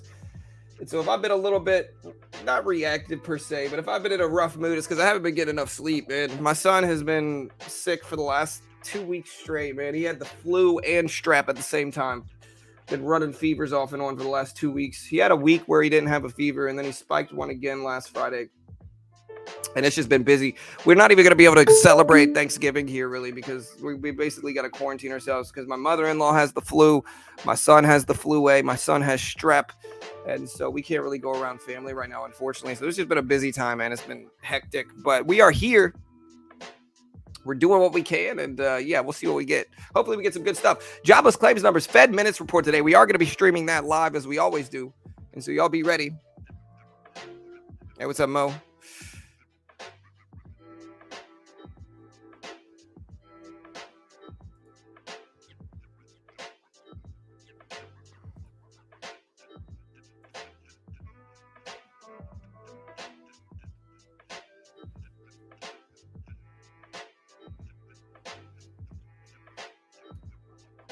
All right, we got the micro E-mini up there at right around 4K, give or take. The S&P 500, right around 4K. So again, we'll see if we hold 4,000. Big psychological level for the S&P 500 for sure. Very relevant level here, right around 4K. Again, you can see the SPY currently sitting. The SPY is currently sitting right around 399.60s, right around 399.60s. The Q is currently at about 286.15s. We've got the dollar index here at about 106.80s, 106.80s.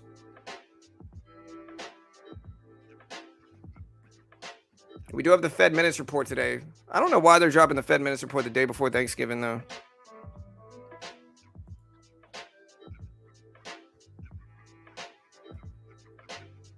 Live stream eating turkey. What's that called when you eat on stream?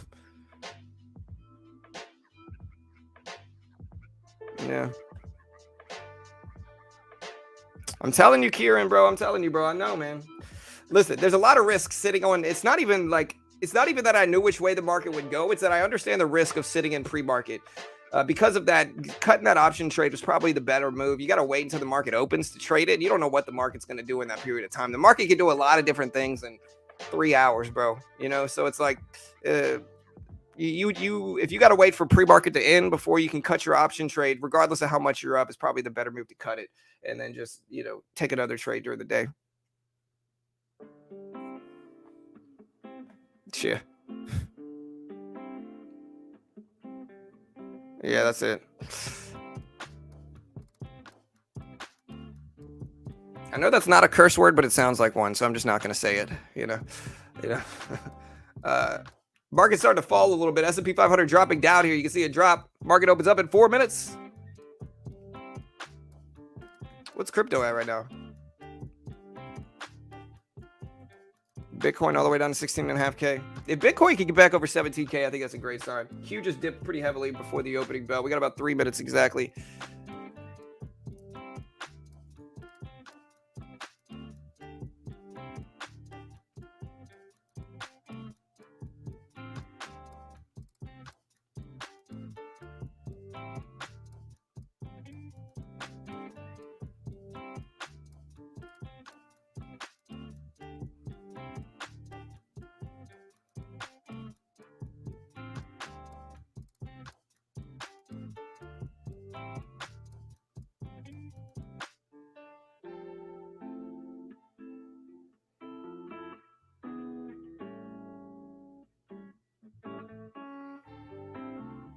All right, so Jim Cramer said, I think, quote, or Jim Cramer said, quote, I think stocks will have a nice holiday season.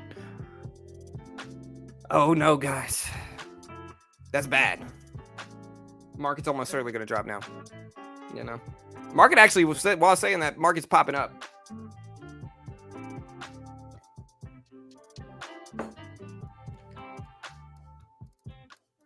Q at 286s. SPY at 399.60s. The Dixie is all the way down to 106.80s.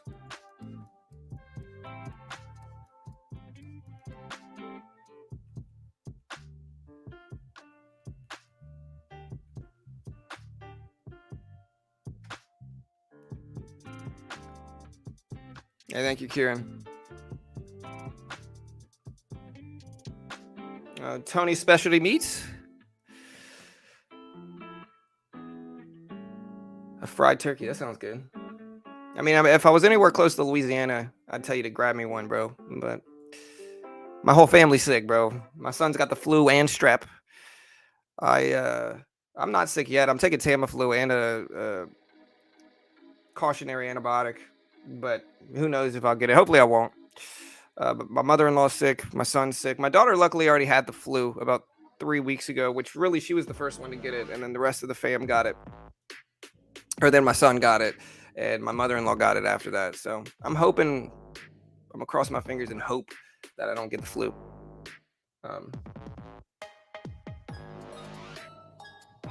Last year, I was sick on New Year's with the word that shall not be worded. But I was sick on New Year's last year. Literally on New Year's. I got sick on like the 29th. Was super sick, running fevers all the way up until like the 2nd. I don't even remember New Year's. I was just sleeping the whole time. So I'm really hoping I don't get sick this holiday season. Because I love the holidays, man.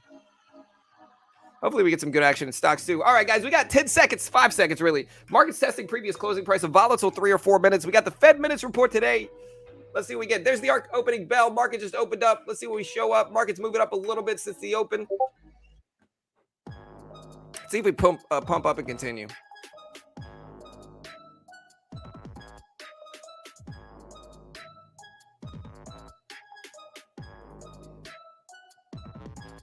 All right, market's moving up a little bit at the open. The dollar index is kind of moving up with it as well. So we'll see if the SPY actually hold these gains.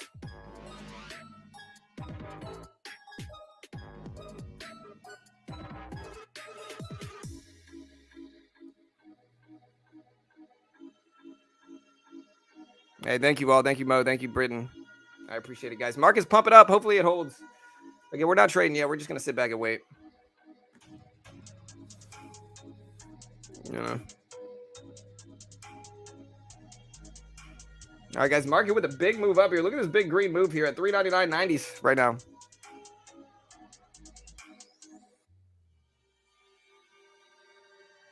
Big pump.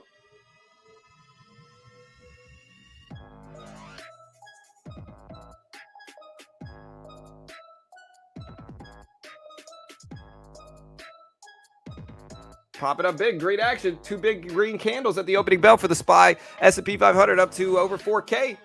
Moving nicely here, guys. Let's see if we continue. I'll buy a dip too if we dip. I like this upward movement. We're over the 200 moving average as well as the volume weighted average price on the SPY. Again, I will buy the dip if we pull back a little bit here. No trades yet today. We'll see if we get a little bit better extension here. If we get a pullback now, I'll certainly buy the dip. We need a new candle to open up in 10 seconds, though. And it needs to hold some of these gains before the new candle opens up. If it doesn't hold these gains, I'm not going to buy it on the next pullback. But we're right at $400 now on the SPY, though. And so we didn't really hold the gains before the new candle, so I won't be buying this.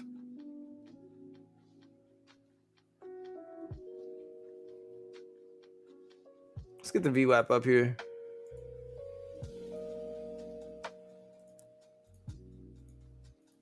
There we go. So we're right under the volume weighted average price too. I'm just not going to mess with that. Maybe buying the dip would have worked, but again, we didn't hold the gains. We're still underneath the volume weighted average price to a certain extent here. So I'm going to let things consolidate first. I don't think taking any trades this early is going to be worthwhile unless we get like a perfect setup, which we didn't. You know, I'm just going to chill. Buying the dip might have worked, but I think the risk is too high. Back up to over 400 on the SPY. Buying the dip would have worked. Should have done it. But like I said, the setup wasn't the best.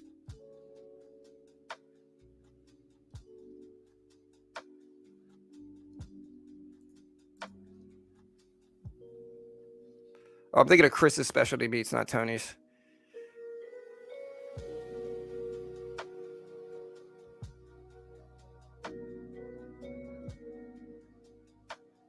Yeah, I should have bought the dip, guys. But it's okay. Amazon falling down some. Looks like me selling by Amazon was the right move too. I sold my position today, if you guys remember. And looks like getting out was the right move. Rode it up from about 91s to about 93s. So I'll take the little few percent gain. All right, now we are pulling back. I will buy this dip now. Take 2 contracts, maybe get in 3 here. Let us pump up some.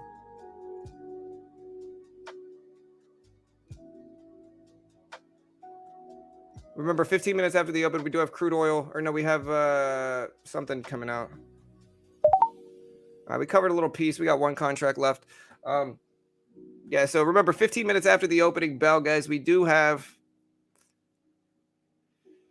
In 12 minutes, we got manufacturing PMI dropping also. All right, so we just got out. We made about 15 bucks.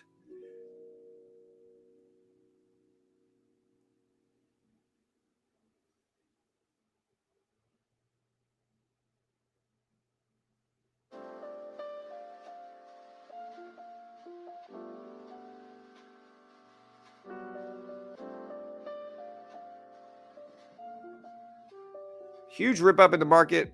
How did we make $65 here? That's weird. Does it show up on my P&L? How? We're up 80 bucks today. I don't know how. Did I trade this morning? I might have. I don't know. All right, Q with a big pullback here, so I think we'll wait for another big pullback.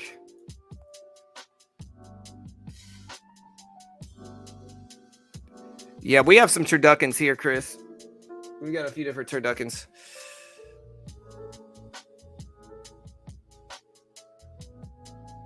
Yeah, that's what we got here. We mostly go to Chris. Chris's specialty meats is usually what we'll get to. We'll get it shipped here. We'll get like we'll get turducken. We'll get crawfish stuffed turducken is what we get. And a bunch of other stuff too, to be honest. All right, market's flying up here. Again, we'll buy the pullback, but market very green. Again, we got the Fed minutes report today. That might influence things.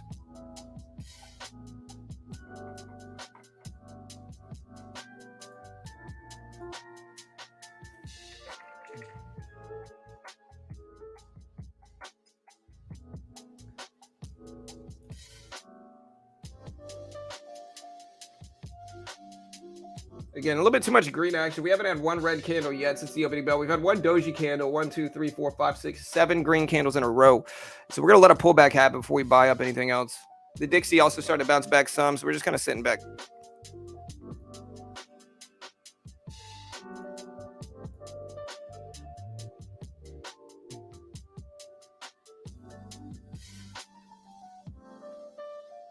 Again, just kind of sit back waiting here. We are over 400. I'll look for a dip. We're over the 200 moving average as well as the volume weighted average price. So we're just going to sit back and wait.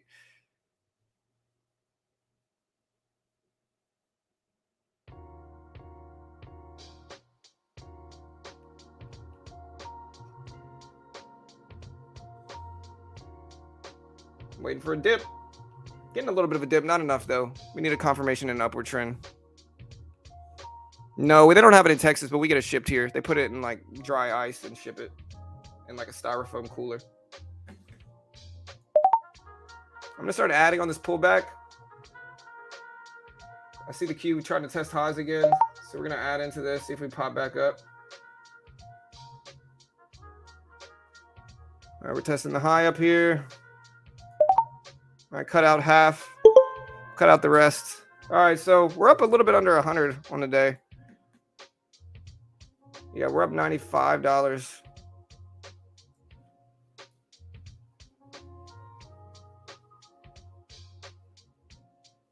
Nice little rip, though. Nice little bounce.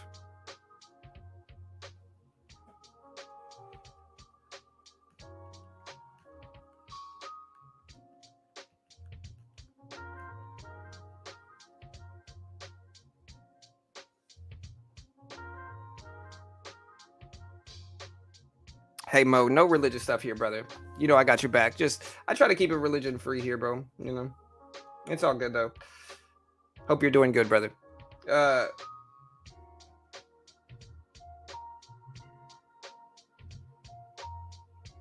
going to see if I buy this dip first, but we need a little bit larger pullback.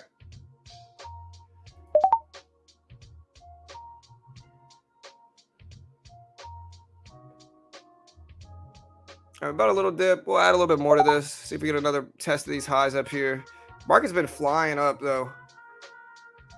We'll cut this one pretty quick.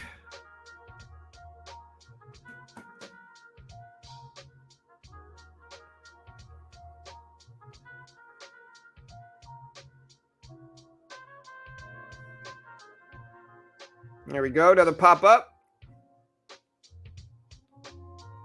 See if we get a little bit better movement here. We're a little bit too extended for my taste right here, though. So I'm not really liking the extension in this trade, but I'll give it a second to see if it works, and I'll cut it fast if it doesn't. Again, I feel a little bit extended in this position. I'd love to capitalize on the trade, see if we can break highs again up here. I'm going to take half off just to protect the trade.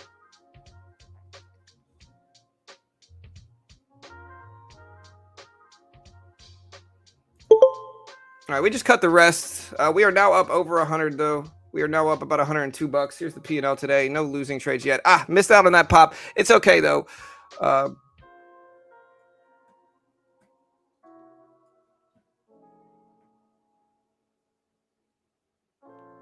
No, there's actually another name for it, Arnold. It's called when you eat on stream.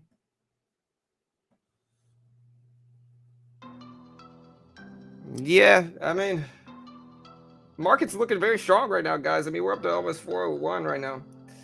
So it looks good. Hope you're doing good, brother. I know Mo is who I'm referencing.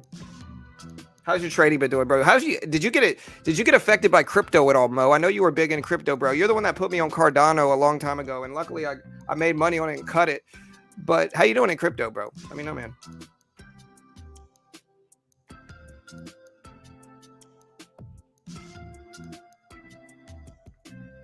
All right, get another little dip here. Again, we are a little bit too extended for me personally. We're up over 100, about 103 bucks. Just got to sit back now waiting. I like this pullback. It's a big enough pullback to maybe buy some into. Oh, we do have in 5 minutes, guys. We do have in 5 minutes. We have, what do we have in 5 minutes, guys? What drop do we have? We have manufacturing PMI. Very relevant metric. We're gonna stay flat until then. 5 minutes, guys. Manufacturing PMI. If you do take a trade, it needs to be a quick trade. Again, I think we're just a little bit too extended for me personally here.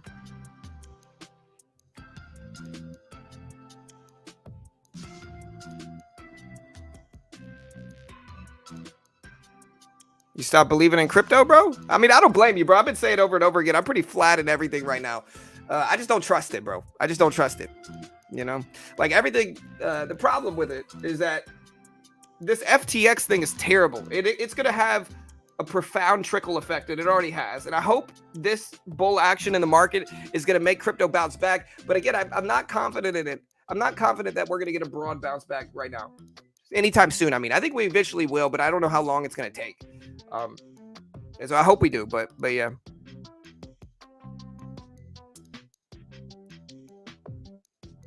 In 4 minutes, we got manufacturing PMI. And so, again, we're flat right now. The report will be interesting.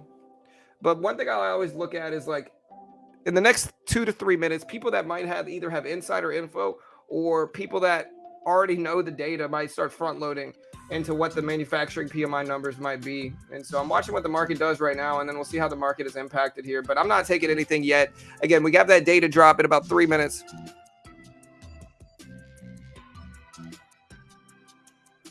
Yeah, that's what it is, Hobo. Yeah, that's rough, baller. I'm sorry to hear that, brother. You know.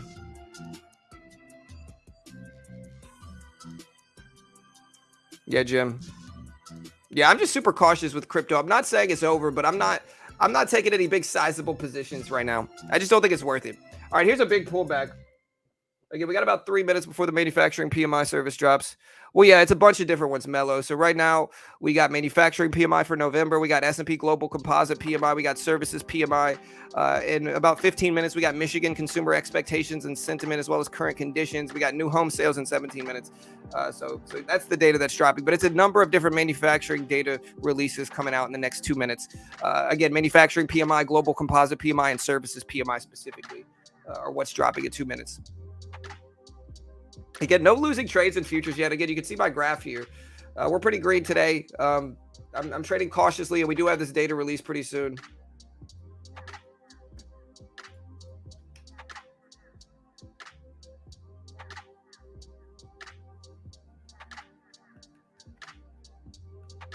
All right, pulling back big on the SPY.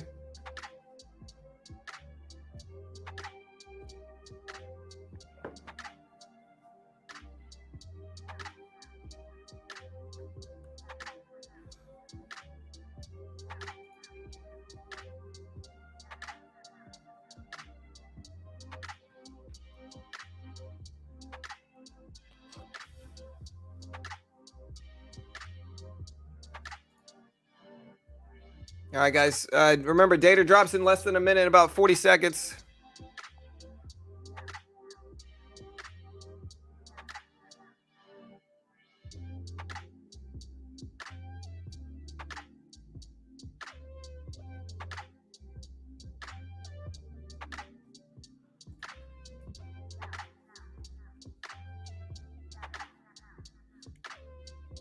All right, guys, we're kind of hanging back.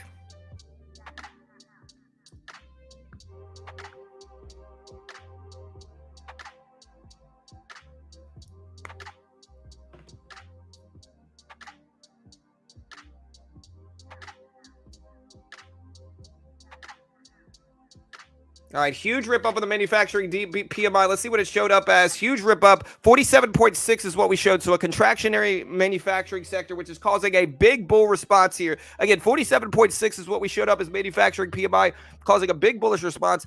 Global composite PMI came in at 46.3. This caused a big bull response here. Services PMI came in at 46.1.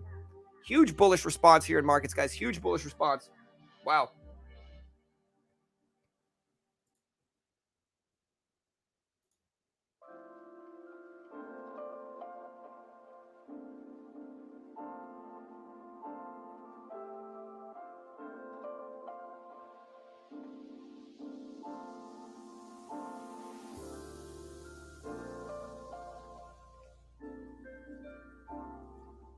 Huge bullish response here, man. Wow.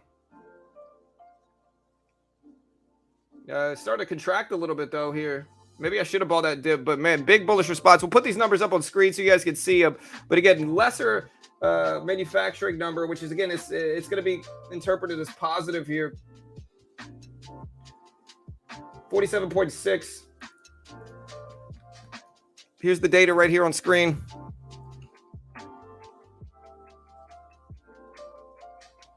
Initially a bull response. Got a little bit of a pivot here. I'm going to buy this dip. See if we can ride a quick little pop. 2 contracts. Keeping it small.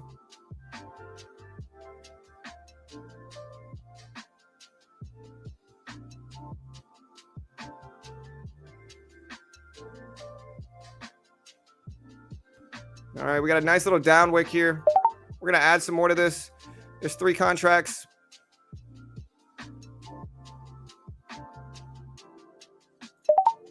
All right, we took out most of that. We got 1 contract left.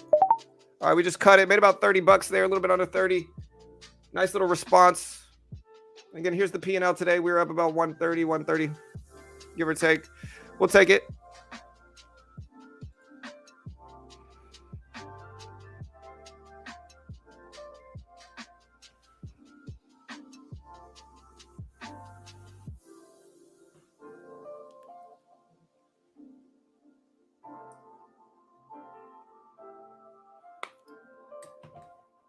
Huge bull response here. Big pop up. We'll see if we continue here, but market's flying up. It's at 401, 20s on the SPY. Huge bull run right now. Yeah, the Dixie's falling down. We're nicely green today. We're kind of taking it slow and steady, though.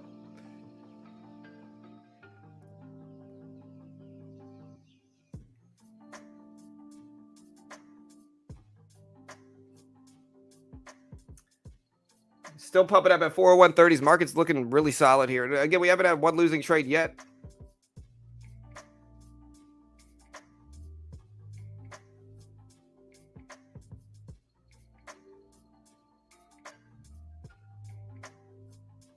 Core durable good orders came in at 0.5 versus 0.1% expected. What do I have on screen? Yeah, 0.5 versus 0.1% expected for core durable good orders. Durable good orders came in at 1% versus 0.4% expected. Continuing claims came in. Yeah, everything was right on my screen. No, but Richard, I think what you got to understand here is that it's kind of a backwards market. Like higher durable good orders is going to be seen as worse right now because inflation is bad. And so more orders coming in might signal high inflation. What the Fed's trying to do is discourage spending. And so it's kind of backwards to convention. Basically, the more durable good orders, the higher than expected durable good orders, the worse the market's going to respond. And with jobless claims, vice versa. With jobless claims higher, it's going to be interpreted as positive. Right now, manufacturing PMI is the same thing. You can see manufacturing PMI came in lower than expected at 47.6 versus 50 expected, which means a contractionary manufacturing sector. And the relevance of that is when the manufacturing market is contracting, that is good right now. That means that the Fed is doing their job in terms of rate hikes, and that it's actually starting to do some damage, hopefully, to inflation. And so it's causing more optimism for pricing and for price drops. And in that way, we're getting a positive response, even though the manufacturing sector came in more contractionary than initially expected, if that makes sense, right?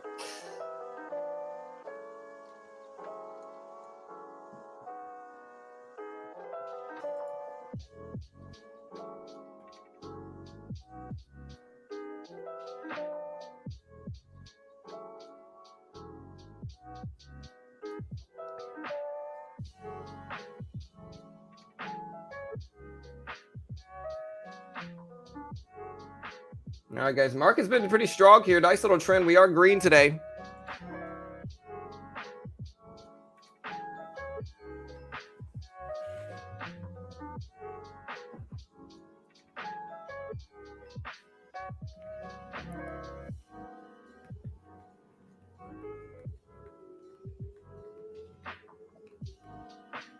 Micro E-mini pump it up some.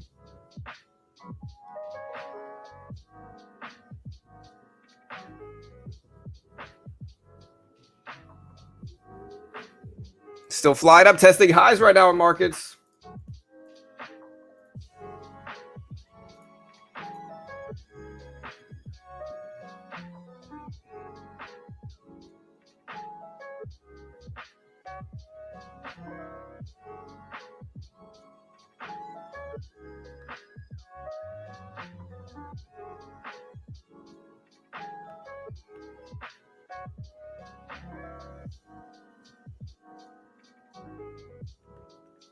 All right, guys, market's starting to pull back a little bit after testing highs here. We'll buy this dip, see if we move up immediately. Again, no losing trades yet. Made a little bit of money here on the volatility, so. All right, we just cut it, made a little bit more. Again, we're up about 140 on the day, a little bit under 150. No losing trades yet.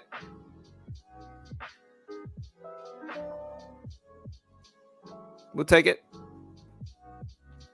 And again, guys, if you want to try Top Step is a funded account program for futures. They give you a demo. If you can hit the target on the demo while following their rules, they fund you between 50 up to 150,000. You can see me day trading. I'm using market. I'm using limit orders. I'm using buy the bid, sell the ask, all the same stuff that you have in stocks. I'm day trading the S&P 500. And most stocks follow the S&P 500, and these economic releases impact the S&P 500. And so if you want to day trade that without restriction, with no PDT rule, the futures market is where you want to do it.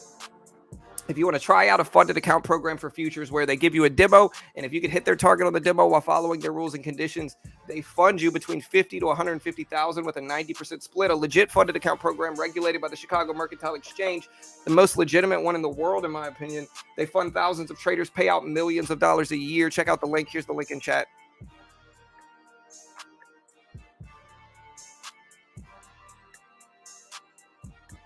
Again, we're kind of sitting back. We also have some data dropping today as well. We have specifically, after that, we have Michigan consumer expectations dropping in 7 minutes, new home sales dropping in 7 minutes as well. And remember, these might impact markets here. So remember, these sales numbers, these home sale numbers specifically are the biggest release. We got Michigan consumer expectations as well, but these new home sale numbers are going to influence markets also. Specifically, expectations are for 570,000. Last time was 603. So under that means that we're going to have lesser home sales. More than that, obviously, we're going to have more home sales. And so again, we'll see what happens here. Those numbers drop in about 7 minutes, about 6 minutes actually at 10 a.m.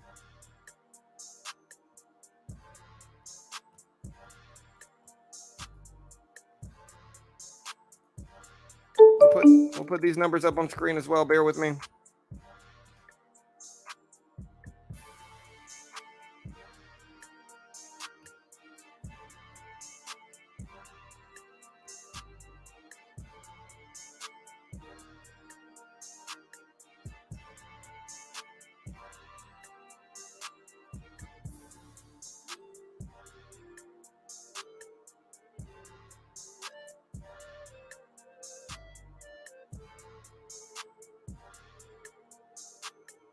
All right, we're sitting back. Amazon breaking highs. Maybe I should have held it, but it doesn't matter. The dollar index all the way down to 106.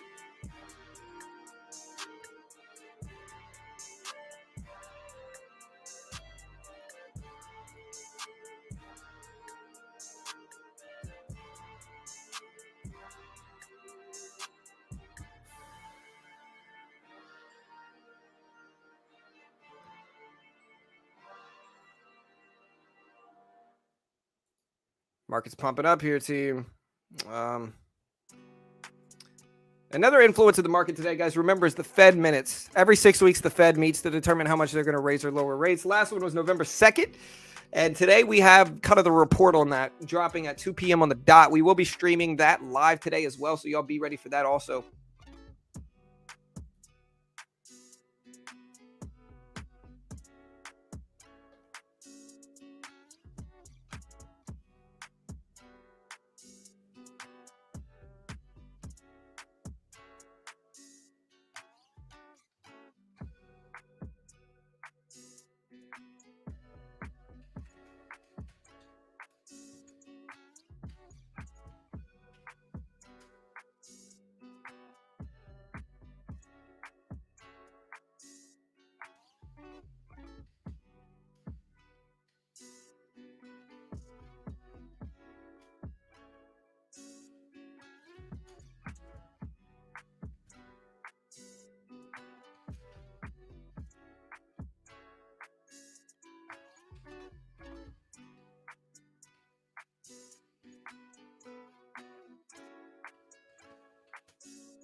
All right. Market dipping down a little bit. I would buy the dip, but again, in less than 4 minutes, we have home sales dropping here, which, because of that, it's going to influence markets. And so to what degree, I'm not sure. But again, we'll see. Those numbers drop in about 3 minutes. And so y'all be ready. Numbers drop in about 3 minutes. New home sales.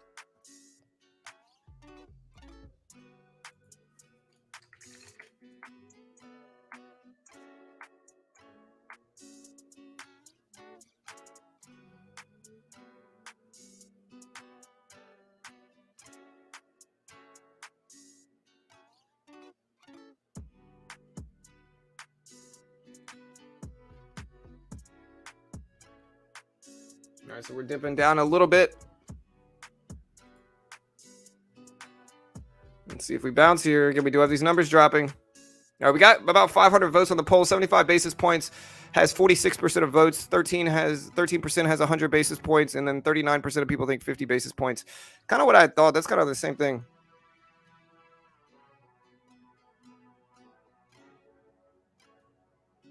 Yeah, we'll see. Yeah, the housing market needs to drop. As often on Real Estate Agent, man, the market in real estate has just been ridiculously overpriced. Very bubble-like. Waiving notices of appraisals and 5 or 6 above list price offerings. Crazy sellers market, and just has been ridiculous. It's not going to sustain. Reminds me of The Big Short in terms of prices just being so obscenely high. And of course, real estate agents and people who recently bought real estate are like, oh no, everything's different. It is different from 2008. I do want to specify that it is different from 2008. But the problem is that prices are just objectively overpriced. Prices are objectively too high is what I mean. And so, I'm just nervous that we're going to get a big correction. I think a big correction is necessary in real estate. Are you saying 75? I think it's most likely we do 75. I think I give it about a 60% chance of doing 75. And I said this before the poll. I do want to clarify. I said this before the poll. Again, I give about a 60% chance of 75, about a 30% chance of 40 or 50 basis points, and about a 10% chance of anything outside of that range. I think we're probably going to do 75, but I do think 50 is a possibility when you consider inflation has been dropping in most metrics over the last month, as well as we heard a few Fed members saying that they think that we could see 50. And I hope we do 50. 50 would be great, but I don't know if we will. All right, guys, we got less than a minute before the new home sale numbers drop.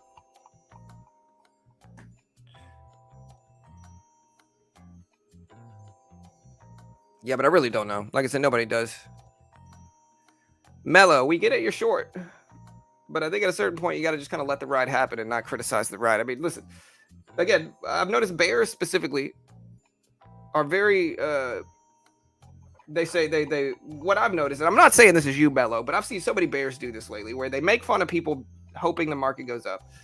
And then when the market does go up, they cry manipulation. And they cry, oh, it's not over. And maybe it's not. It might not be. But like, at a certain point, it just sounds like a broken record, just saying over and over again, oh, this is not, but the market's flat out. Again, the Fed minutes will be influential, number one. But number two, we also have this number that just dropped, which new home sales numbers just came out, which is specifically consumer sentiment. Michigan consumer sentiment came in higher than expected. So consumer sentiment came in higher than expected. For consumer expectations came in at 55.6. Consumer sentiment came in at 56.8. And then Michigan current conditions came in at 58.8. So all metrics came in higher than expected for Michigan consumer sentiment, which again is going to be seen as bad. It means expanding manufacturing market, expanding manufacturing market. New home sales is out. Woo! New home sales is up big here. New home sales is up 632,000 versus 570,000 expectations. And so, man, new home sales came in noticeably more than expected. We'll put these numbers up on screen. Noticeably more than expected. I don't agree with that. I think that's a bad thing, to be honest. The real estate market has been incredibly choppy. And so, again, new home sales rose big. They went up to 632K versus 570K expected. And it looks like the market's actually responding positively to that, which is crazy.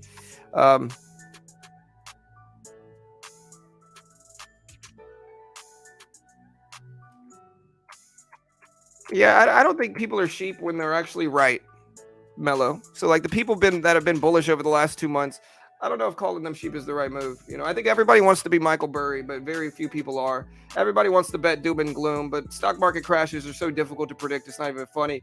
And, I think a lot of people, like I've seen a lot of big time YouTubers calling for the market to hit zero and all this stuff. And that's just incredibly unlikely.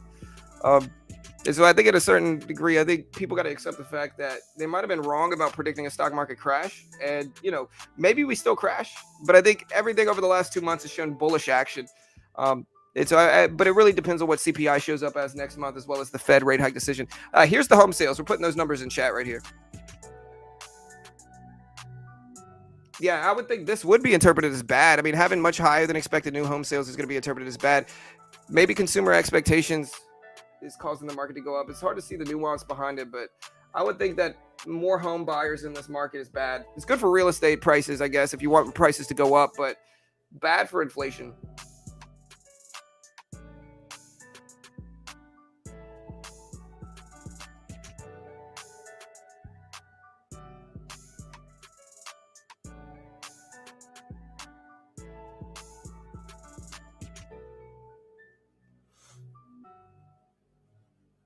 Yeah, it could be good for banks. He didn't get lucky. I mean, Burry saw what happened in 2008 and was the right call. The problem, though, is that everybody, I call it the big short effect. Everybody wants to be Michael Burry and predict the stock market crash. You see it with a lot of big time influencers on YouTube. They're calling for the stock market to hit zero, which will never, ever, ever happen. Okay. It's never going to happen in hundreds of years. It's not going to happen. And so you got a lot of people calling for the stock market to hit zero. I think what happens is like you get influencers that get their heads all pumped up, and instead of being like me and telling people they don't know what's going to happen, they try to make these really bold market crash predictions in order to be like Michael Burry. But again, very rarely does the market actually crash. It's incredibly difficult to predict. The banks don't want it to happen. The market doesn't want it to happen. Nobody really wants it to happen except for bears, and there's certainly less of them out there. And so I think what happens is that every year for the last 5 years, bears have predicted a stock market crash, and they haven't been right at all, none of the times. And so they just kind of keep doubling down on it. Even if they are right now, they're still 20% accurate. And the problem here is that, it's nonsensical. Like as the market starts to move up over the last 2 months, they're still doubling down on their short bet, And so it's like the market's up to over $400. Over the last month and a half to 2 months, the market's been flying up. But yet they're still shaming long traders. It just doesn't make sense. Again, I make money on the downside too. I'll short the heck out of the market if it looks weak. But right now the market doesn't look weak. Maybe the Fed minutes report makes it weak. I don't know. But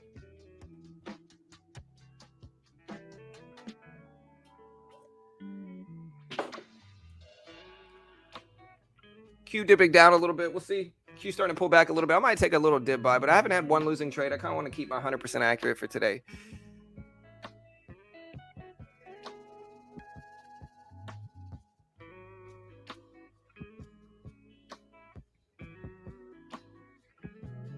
And I guess what I'm saying is, like, you could be a bear, just don't shame the long traders just because you're wrong about a position. That's all I'll say. Like, you could be a bear, just don't make fun of long traders, especially when they've been right over the last month and a half.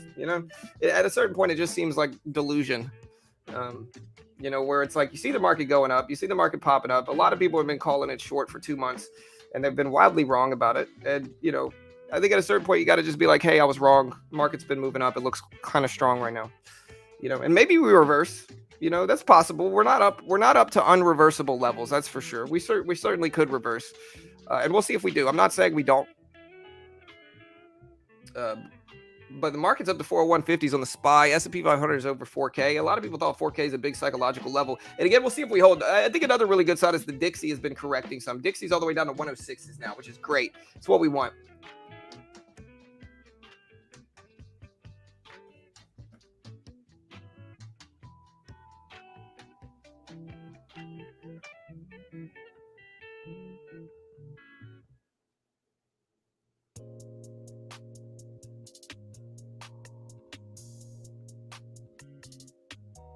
All right, market moving up more here at 40160s on the SPY. Q up to 288s. Dixie all the way down to 10650.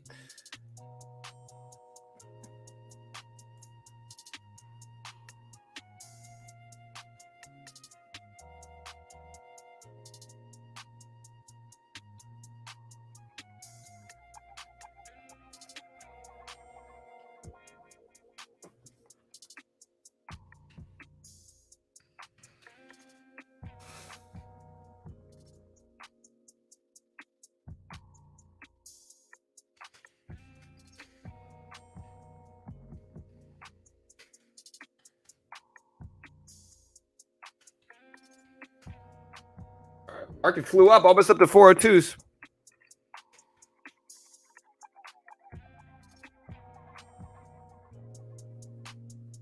All right, market up to 402s. Still pumping up. Q up to 288.50s. Dollar index still dropping down under 106.50. So again, market's responding pretty positive to all this stuff.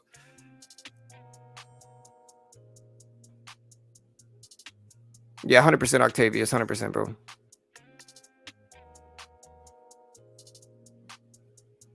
Hey, what's up, Owen? Mullen was never going to succeed as a company. Mullen was never going to succeed as a standalone automobile company. And again, I've explained why probably at least 30 times on this channel. Standalone EV brands that are obscure like Mullen just don't have the consumer base they need to sell big production numbers to people. Again, they just don't have enough people wanting to buy a Mullen vehicle to really succeed. Their technology might be great. And I think one of the big boys will probably buy Mullen's technology out if it starts to struggle, which is probably what's going to happen in my opinion. But as for Mullen succeeding as a standalone automobile maker, I don't think the odds of that are very high. Market's popping up though. Hit 402s on the SPY. S&P up to over 4,000. So getting some pumps.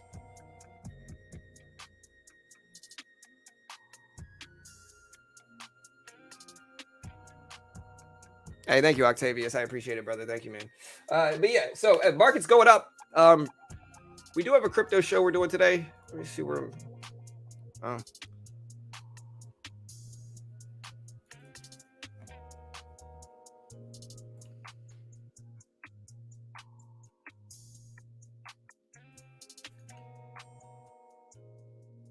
We do have a crypto show going on today.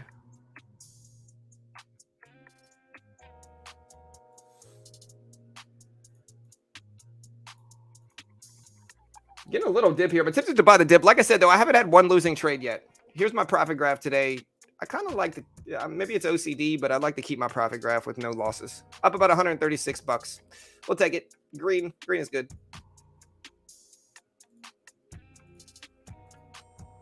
I'm starting to get a little bit of a dip finally. It took us a while. And at 10:30, we do have some other stuff dropping today too, remember.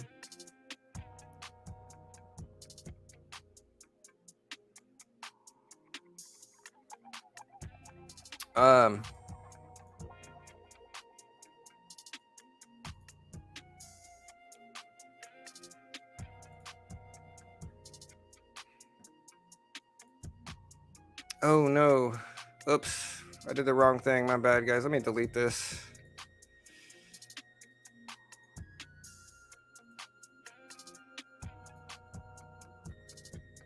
Oops. There we go.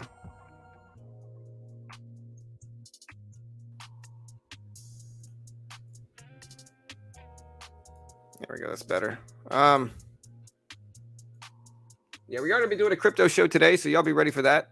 Subscribe to our crypto channel. Remember, it's youtube.com/beginnercrypto.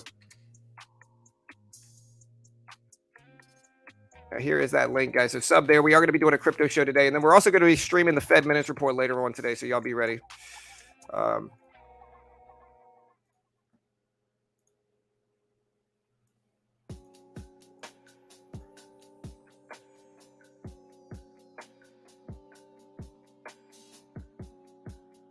I can dip it down. I'm kind of tempted to buy this dip, and maybe we will.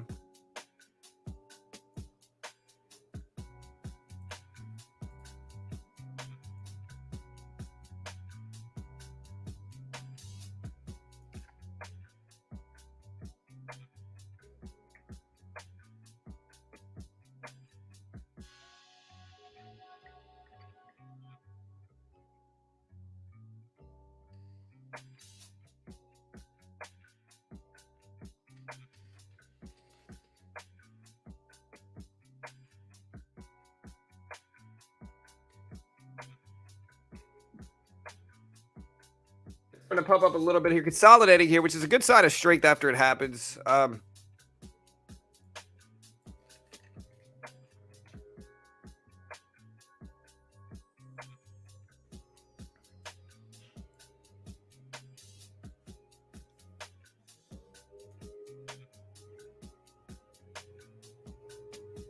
right, we're pulling it back a little bit here.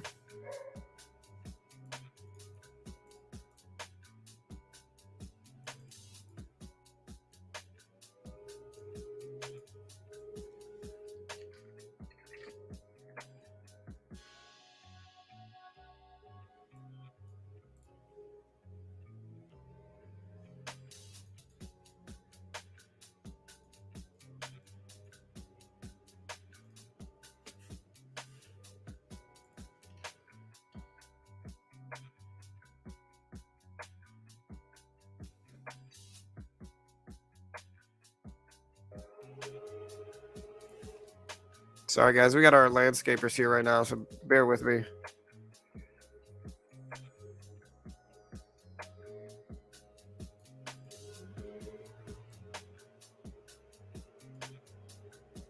My apologies, guys. We got our landscapers here.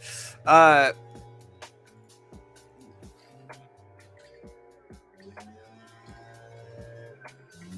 it up a little bit. Starting to test these highs, though. That's solid.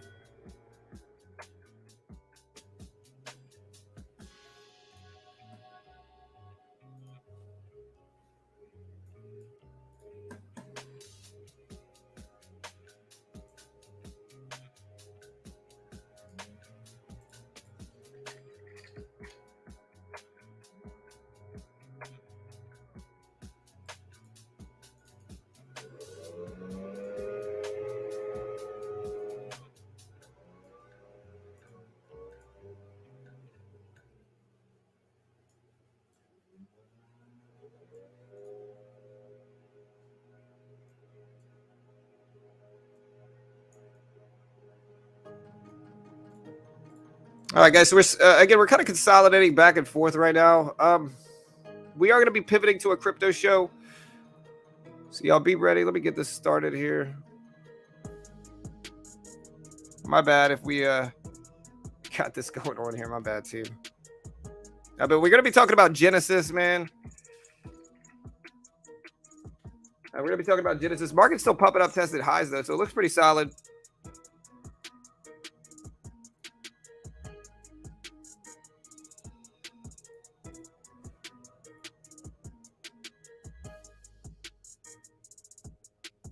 Before we go there, y'all check out Chart Prime here. I've been using Chart Prime a ton with my trading, dude. And it works on Bitcoin, too.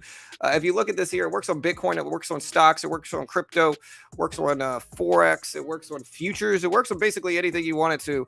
Really, really useful program, and I'll explain how. So look, you can use this indicator service. You can just add candlesticks, which is a huge edge. You can identify the candlesticks yourself, but this automatically documents them, and it's pretty accurate here too. Like here's Bitcoin, bullish engulfing candle, really identifies a big bounce here. Bullish engulfing candle, nice little bounce. Multiple bullish engulfing candles, we get a nice bounce. But what I really like using it on is the SPY here. Incredibly relevant and powerful. You can see even if we're wrong, it does drop usually a little bit. So we bearish engulfing drops, bearish engulfing drops, bearish engulfing drops. The real edge in using this though is if we pull back and we look at their actual market oracle, which using just one of these isn't really the most reliable. What is reliable though is adding multiple together, right? So you get possible reversal down and this oscillator weakness drop, bearish engulfing candle drop, possible reversal down drop, possible reversal down drop, possible reversal up bounce. We get a possible reversal up bounce. But when you combine them together like this is when I find it's the most accurate. When you can use multiple bearish engulfing candles mixed with a possible reversal down signal, you can see over the next 10 minutes, we get a really nice follow through drop. And so this is called Chart Prime. It's a trading view indicator service. It's just premium indicators. So you get candlesticks showing up on your charts. And again, they're really useful in identifying tops and bottoms. There's a ton of other stuff. There's oscillators and all this other stuff to use. They are a sponsor of my video, but if you use promo code BTRADE, you get 20% off. Check them out. We will be back later for the Fed Minutes Report. I'll post this link if you want to check it out.